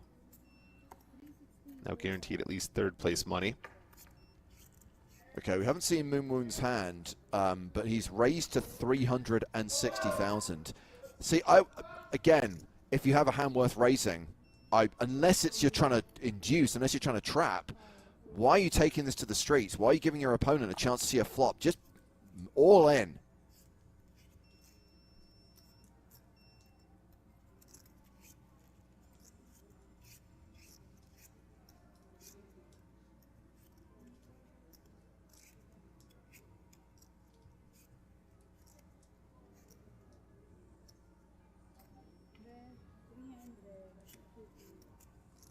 Well, continuation bet gets the job done. Now up over 15 million. Now an even bigger advantage over the other 2 players. 3rd place will get around 90,000 US, 126,000 for the runner-up, 200K for the winner. And right here, right now, this does look like a battle for 2nd place between Loong Choi and Craig Jones, but things can change. It is no limit hold'em. It's true. They're not etching this guy's name on the trophy just yet. think we should do more etching, James. I like the idea of etching names on trophies.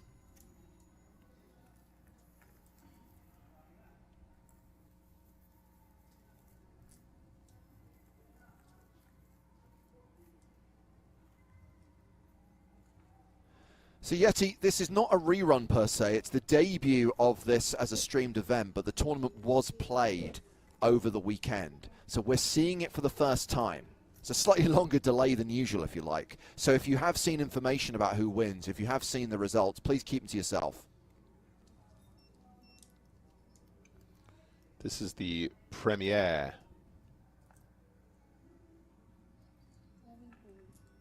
And there's a couple of reasons for that. We had a couple of other PokerStars events going on at exactly the same time. There was the Open in Maryland, there was the Open in Manchester, which took people out of action and stopped us from covering it live. But also, we tend to do the APPT streams as replays so that we can broadcast them in a time zone that's more friendly to North American and European audiences. As we see Lung Choi complete in the small, and Craig Jones with the option in the big blind.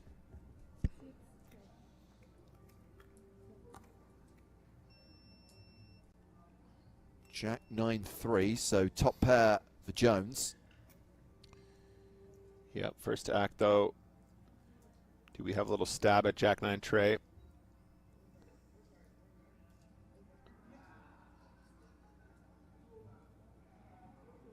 Looks like he wants to start betting. Oh, timing is everything in this game. It is indeed. And Jack 6, I think we just call. I don't think there's any reason to get too rowdy.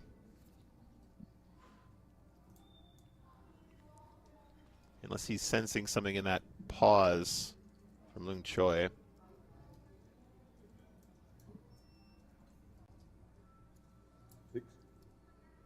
Okay, sounds like he did. Boom, taking it down.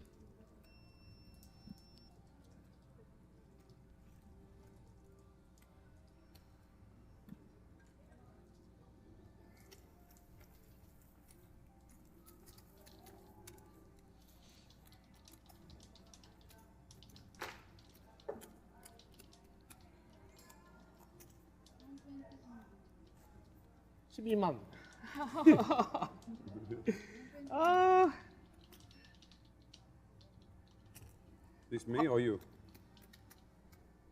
There. Is that me? How do you speak in Korean? Your Your girlfriend? ex-girlfriend. Ex-girlfriend? Exactly. Fuck, you got a lot. Wow. You're young. You got ex-girlfriend? Oh. Again, higher order. Korean girlfriend.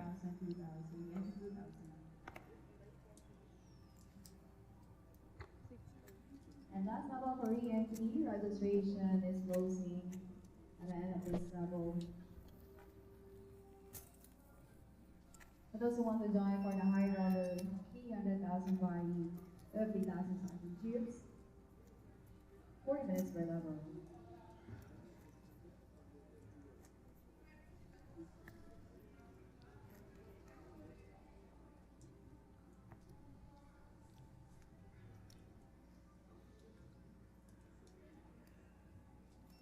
I guess it could be somewhat disheartening if you're at this table thinking that you're playing for second place, but still a significant sum of money, and as we've discussed a few times, a significant increase on the third place payout, so there's that. And if you manage to get heads up, you know, weirder stuff has happened. We've seen huge chip leads overturned. Yep. Crucially, you've got to be in it to win it.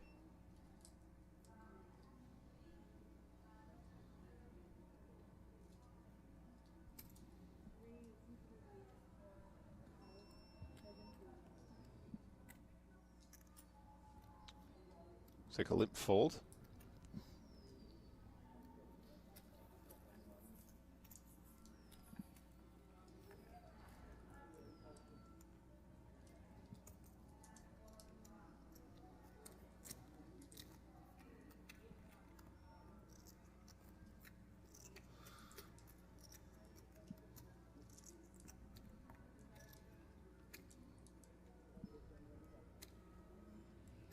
Okay, so chip leader on the button. And when we say chip leader, I mean, we're talking about the guy with all the chips. And as much as I absolutely hate this hand, I would absolutely advocate just jamming here.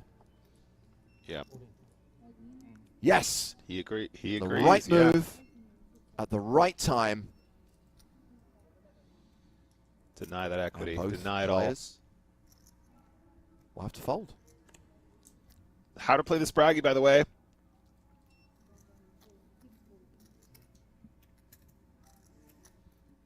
James Hardigan advocating for the Spraggy being all in. I know, right? That's how strong Jean Min-woon's position is right now, Nick, that I'm actually saying that you should open jam the Spraggy from the button. Yeah, I'm with you, mate. Nice work. And I don't know whether you're feeling this as well. I'm getting this real vibe of stress from Jean Min-woon. A mixture of stress and excitement because you're so close yet so far. You've got all of these chips, but you don't have all of the chips. You've still got two players to get through, and you know that stuff could start going wrong. You could lose momentum. But he feels like he's very, very close to victory, and I think it's starting to get to him. Yeah, I think you're right, mate.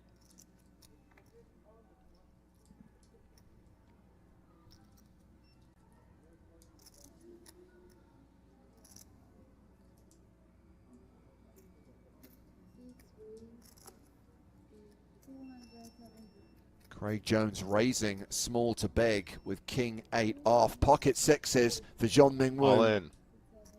Give me the triangle. Give me and the a quick triangle. fold from Craig Jones. I'm loving the way Min-woon's playing right now. Yeah, this is how you do it.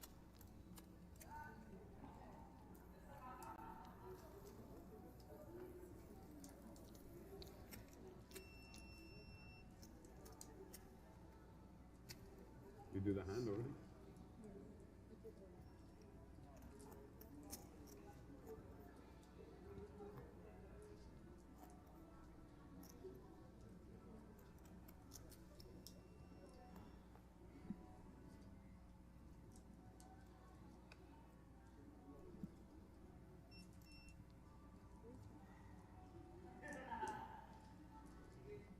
Seven, 3 of diamonds for Craig Jones. He folds the button.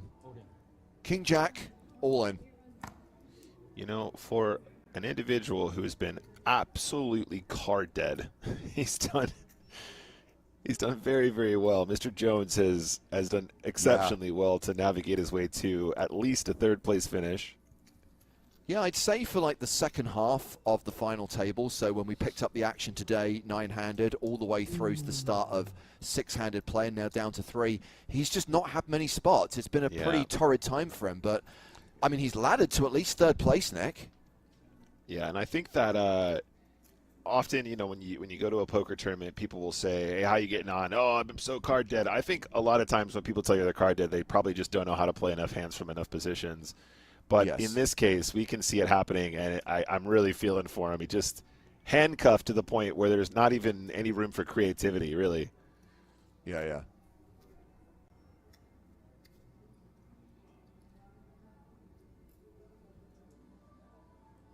I think this should probably be all in.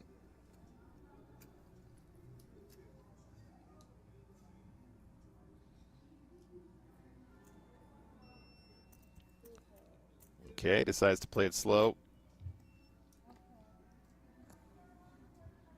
We'll take it fast, and then we'll take it slow. He's going to take the initiative. He's going to steal it away. You should have done it. You should have made the move. Punished for that passivity. It is indeed.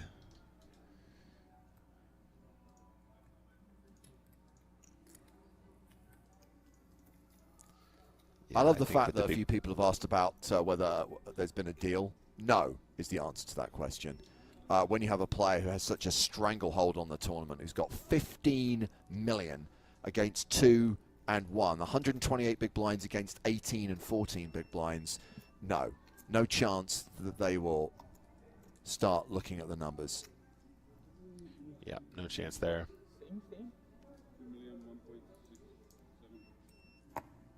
Yes, Mr. Jones, who is watching the stream on YouTube right now, says, toughest challenge for me to sit and fold for this long. Ask Babis. Yeah, our mutual friend knows how to sit and fold. He's good at that.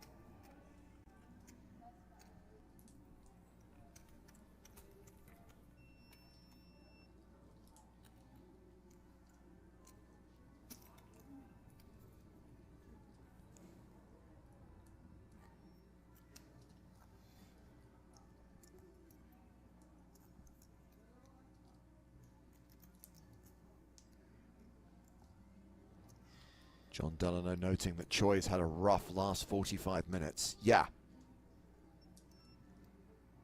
From near chip leader to third place right now. Yeah, and once again, just unplayable.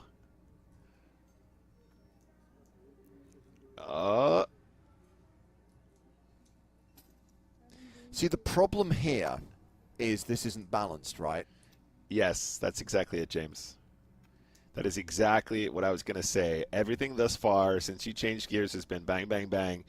Now, does that matter? You know, if we can still lull our opponent into a spot where they're going to make a mistake, but Loon Choi picked up on the fact that he adjusted his size when he had aces. Do you remember, James? Like, he was the one that called him out on that. So he's going to notice this as well. Now, if you're adjusted here, I think the best way to get paid is legitimately just to keep playing a jam, right? Because your opponent will go, yes, I know what you're up to. You're being bossy. They're going to start calling you with King 10. They're going to start calling you with Ace 5 suited. They're going to start calling you with like Ace 9 suited. There's a lot of combinations that will call that might get spooked if you play your hand other than, and also potentially might call that raise and then get away from a flop where they might have otherwise called an all in. All in. Keep it pumping, man. Jam the Spraggy. Pump it up. You got to pump it up. Give him the triangle.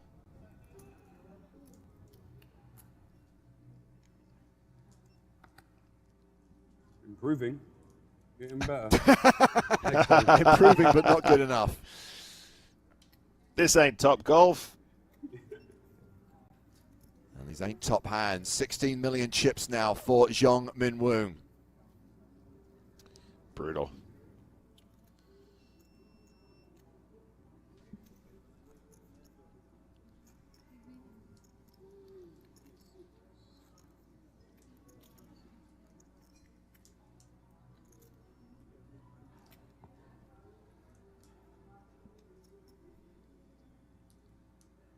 Joy has the air of a defeated man about him.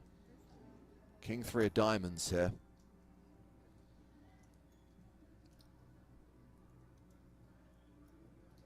Hovering around the 10 big blind mark. Yeah, he could push this as well if he wanted. That's the effective all-in? Yeah, it's a virtual all-in. Yeah, this is fine. Craig Jones, mate. Just not even a. If I just suspend reality for a moment and use my imagination, I might be able to make this work. Just not a whisper. So King 8 suited for Zhong Minwoong, and this is close, right? It is close. I think probably that look Minwoong is going, I'm not really sure how close this is, but it feels close.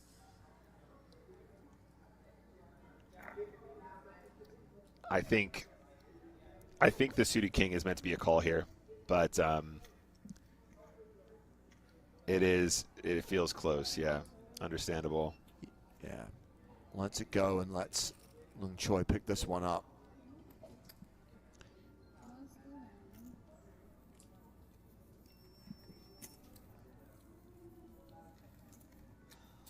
That is razor thin, though.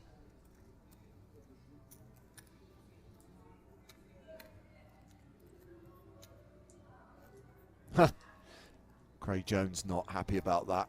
How is he not calling here? King 8 is a monster. King 8's a monster compared to what you play.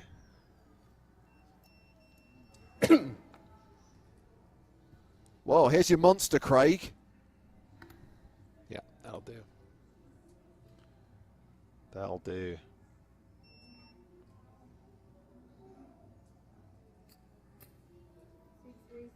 Raises to 300,000, gets a fold from the chip leader. Lung Choi with sevens. All in. You got to do it. It's got to be in here. Don't mess around.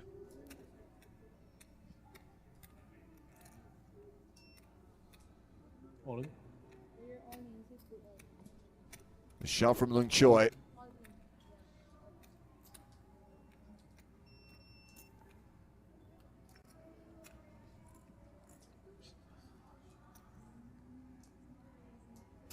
After that last comment, top golf. This better not be a fault. King 8's a monster. Oh, he does call. And it's an unconventional race, Nick, but it is nonetheless a race. We are flipping a coin.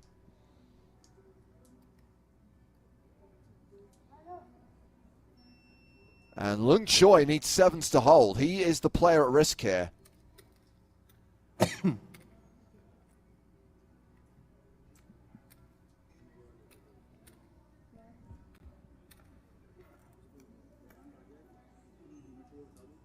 It's a king high flop. Wow, ace king 3. Crucially, Craig Jones has paired his king, and that means Lung Choi has one out because the 7 of diamonds was folded.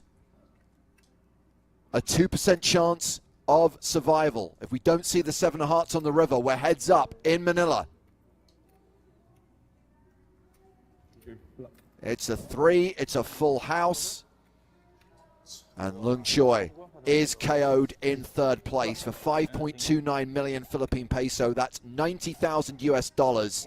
And Craig Jones will be going heads up against the chip leader. 2 players remaining from the 384 who started. It's going to be an uphill battle for Craig Jones, Nick. 24 bigs, 3.5 million, playing the 104 big blind stack, the 15.6 million stack of our chip leader. Yeah, absolutely. There's a look at what they're playing for Le Trophée. And even though it is a 4-1 chip deficit here, and we will resume immediately, I can't help but feel like if there was a player at this table who would be capable of grinding it out, I think Mr. Jones definitely is that guy. And I think it's probably safe to say perhaps a more experienced heads-up player than Min Woong as well. But both players have performed well. Let's see how it goes. First hand out of the gate is pocket kings. Okay, well, there's also that. I mean, wow. Just wow.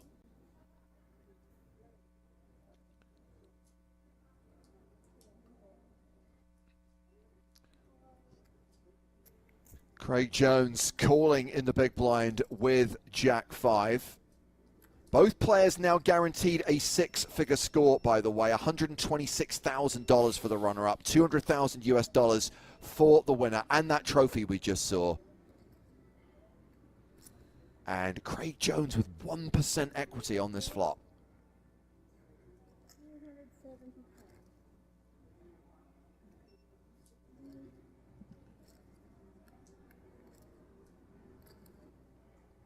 A continuation bet of 275,000.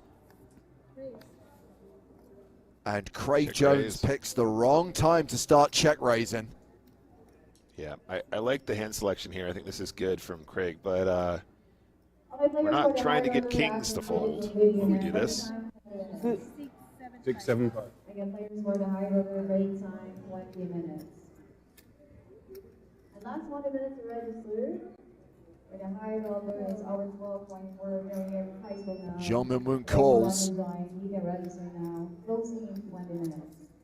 And Craig Jones now drawing dead.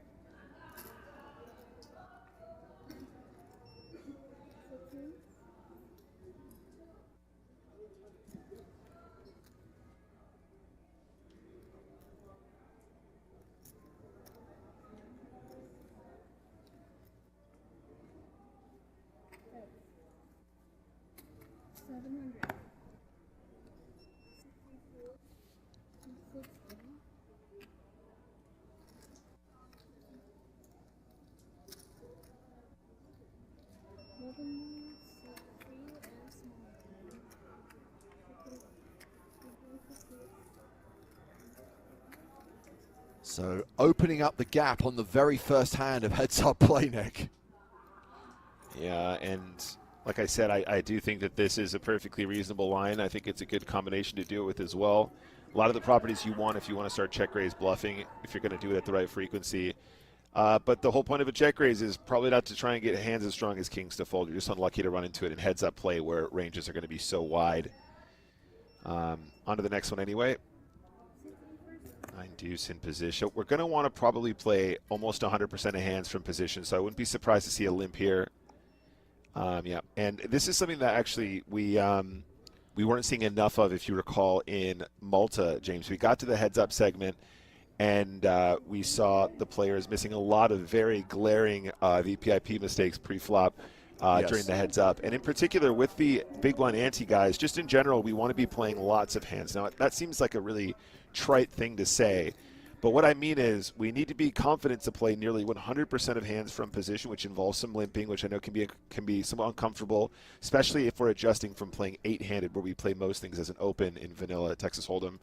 And then also working out how often we're supposed to defend, and we have to defend a lot of our range, because when we're heads up and we're paying such massive big blind antes and big blinds, we're just going to bleed out. There is a number of hands that we need to play, or we literally can never win. It's almost impossible to beat heads up if we simply do not play enough hands, and that's just the pure math of it. That's not just we need to make sure we're playing these hands from these positions. There is a magic number, and if we're not defending often enough, or we're not playing aggressively enough from a particular position, we will simply lose by default, which is hard to wrap your head around if you don't play a lot of heads up. Yeah, just a quick observation, by the way. I think there's a graphics error here.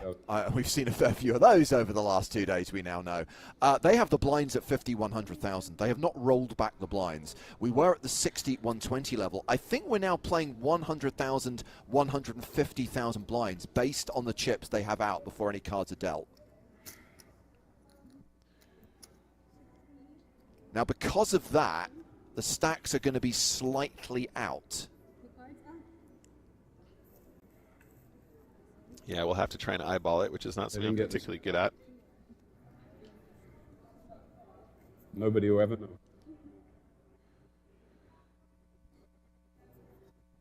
So they are still playing 20 hands per level.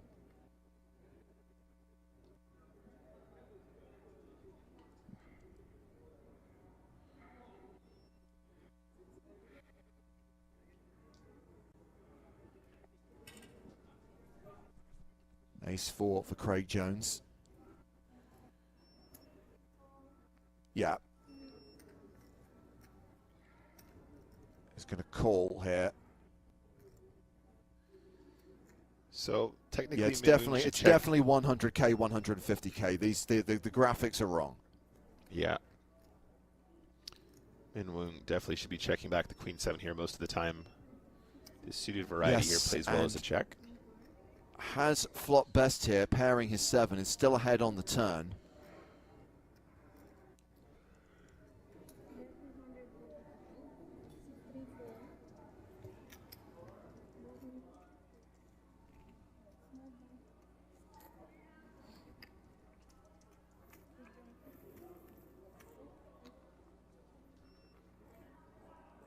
And a reminder of the difference in prize money. Just do the translations from local to US dollars. Second place, 126,000 approximately.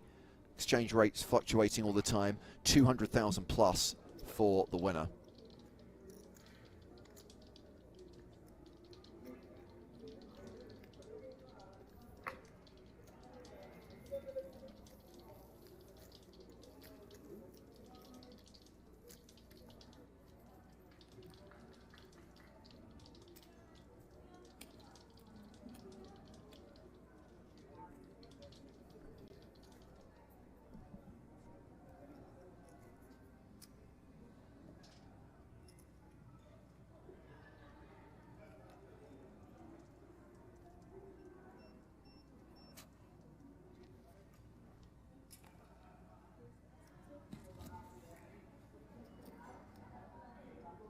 Paul Martin says, the static noise is so annoying. That is not a nice thing to say about Nick Walsh's voice. I think he has a gorgeous vocal tone. Thanks, mate.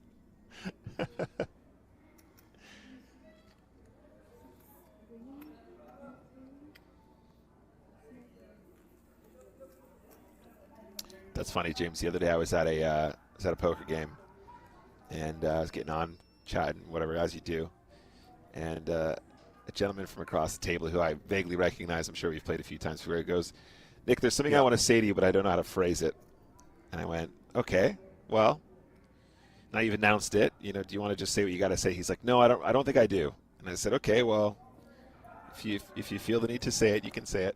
So he mulled it over for some time, and he comes back and he says, "Look, I don't know how to say this, but I'm just going to say it." "Okay, fine. What are you going to say?" He goes, "1 second, all in." Yeah, I think it's going to be full. So he goes, "Okay, well, don't take this the wrong way, but I think you're a really nice guy." And I said, "Oh, thanks, mate." And he goes, "I think you're probably one of the nicest people in poker." I said, "Thanks." He goes, "I really like you as a person. I like hanging out with you. I think you're a really nice guy." I said, "Okay." Okay. And he goes, Get to the "I point. just absolutely hate when you do commentary." Wow. And I Wow. was Just like, out of interest, why did he feel the need to have this conversation? I don't know. And then he said, "Now I say it out loud.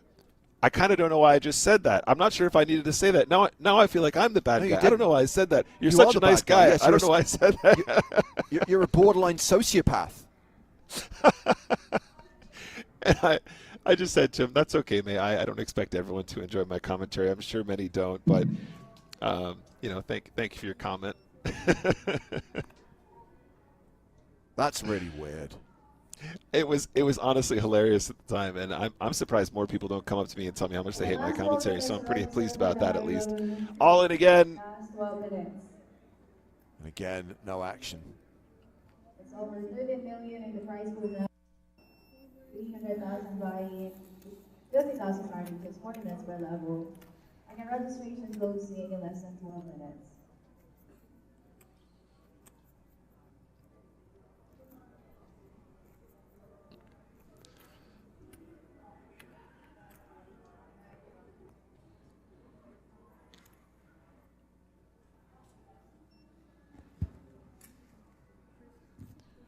Craig Jones is trying to make something happen in this heads-up battle. I guess just needs to find that double up to just try and even things out a little bit. Is going to limp the button with Queen Jack. 10-9 for Zhang Minwoo. Oh, wow. I don't like this jam. I don't like this jam from the 10-9. Think it's going to work? I think Craig Jones is going to limp call here. Yeah, he's going to run. Does call. Yeah, and he's trapped it very well. I don't think the jam is what you want to do here. I think 10-9 is a very playable hand from out of position. Your opponents will have traps. I don't think we need to turn a hand with this much playability into a bluff when we have much better combinations. Great trap from Craig Jones. Let's see how it runs. Craig Jones gets it in ahead, but Zhang Minwoo does have live cards. And it's a 9-high flop. Zhang Minwoo with the advantage, now a 3-1 favorite to win the APPT Manila Championship.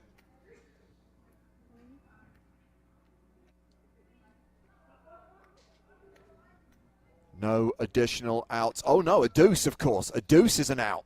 Case deuce or a queen or a jack. 7 cards Craig Jones can hit. Any other card, it's over. Yeah! We have our winner. And he's not going to wait for the official presentation. He wants that trophy now. Start kissing the trophy, baby. It's yours. Start kissing it now. Zhang Minwoo has taken down the 2025 APPT Manila Championship. Craig Jones, the runner-up, for around 126,000 US dollars, more than $200,000 for our winner. I love it when you see how much it means to them. Yeah, I love it when you absolutely. get that genuine display of emotion. And clearly not just about the money, but definitely about the achievement, the victory, the title, the trophy. Yeah, shout out to Craig, by the way. Class act. Very well done, mate. And unlucky there at the end. We're going to take that trophy away from him, of course, because we have to have the official winner's presentation. But that will conclude the closing event of the 2025 season of the PokerStars Asia Pacific Poker Tour. The championship started with 384 entries. Now just one player remains on the stage. That player is Zhong Min Woong. He is the champion. And it's time for him to receive his trophy. The presentation party behind a curtain of lights. Don't let Joe Stapleton see this, or he's going to want this on the EPT. Maximum drama, maximum excitement, maximum entertainment value. Incredible. Oh, and it's going up, the slow reveal. Unveil the presentation party! Spin and go!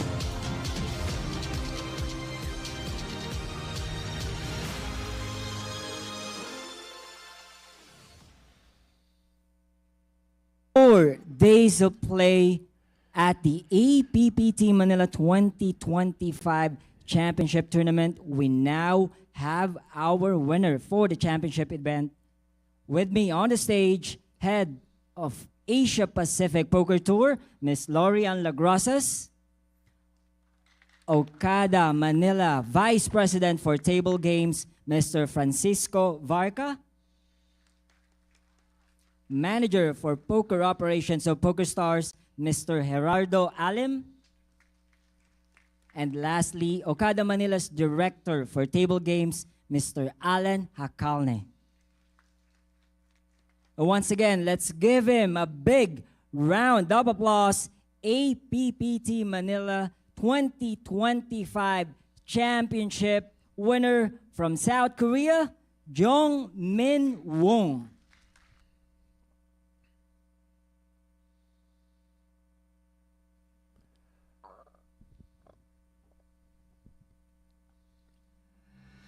Awkwardly muted applause. Where's my as confetti? Zhong Min Woong lifts the trophy on the main stage, taking down the Manila Championship.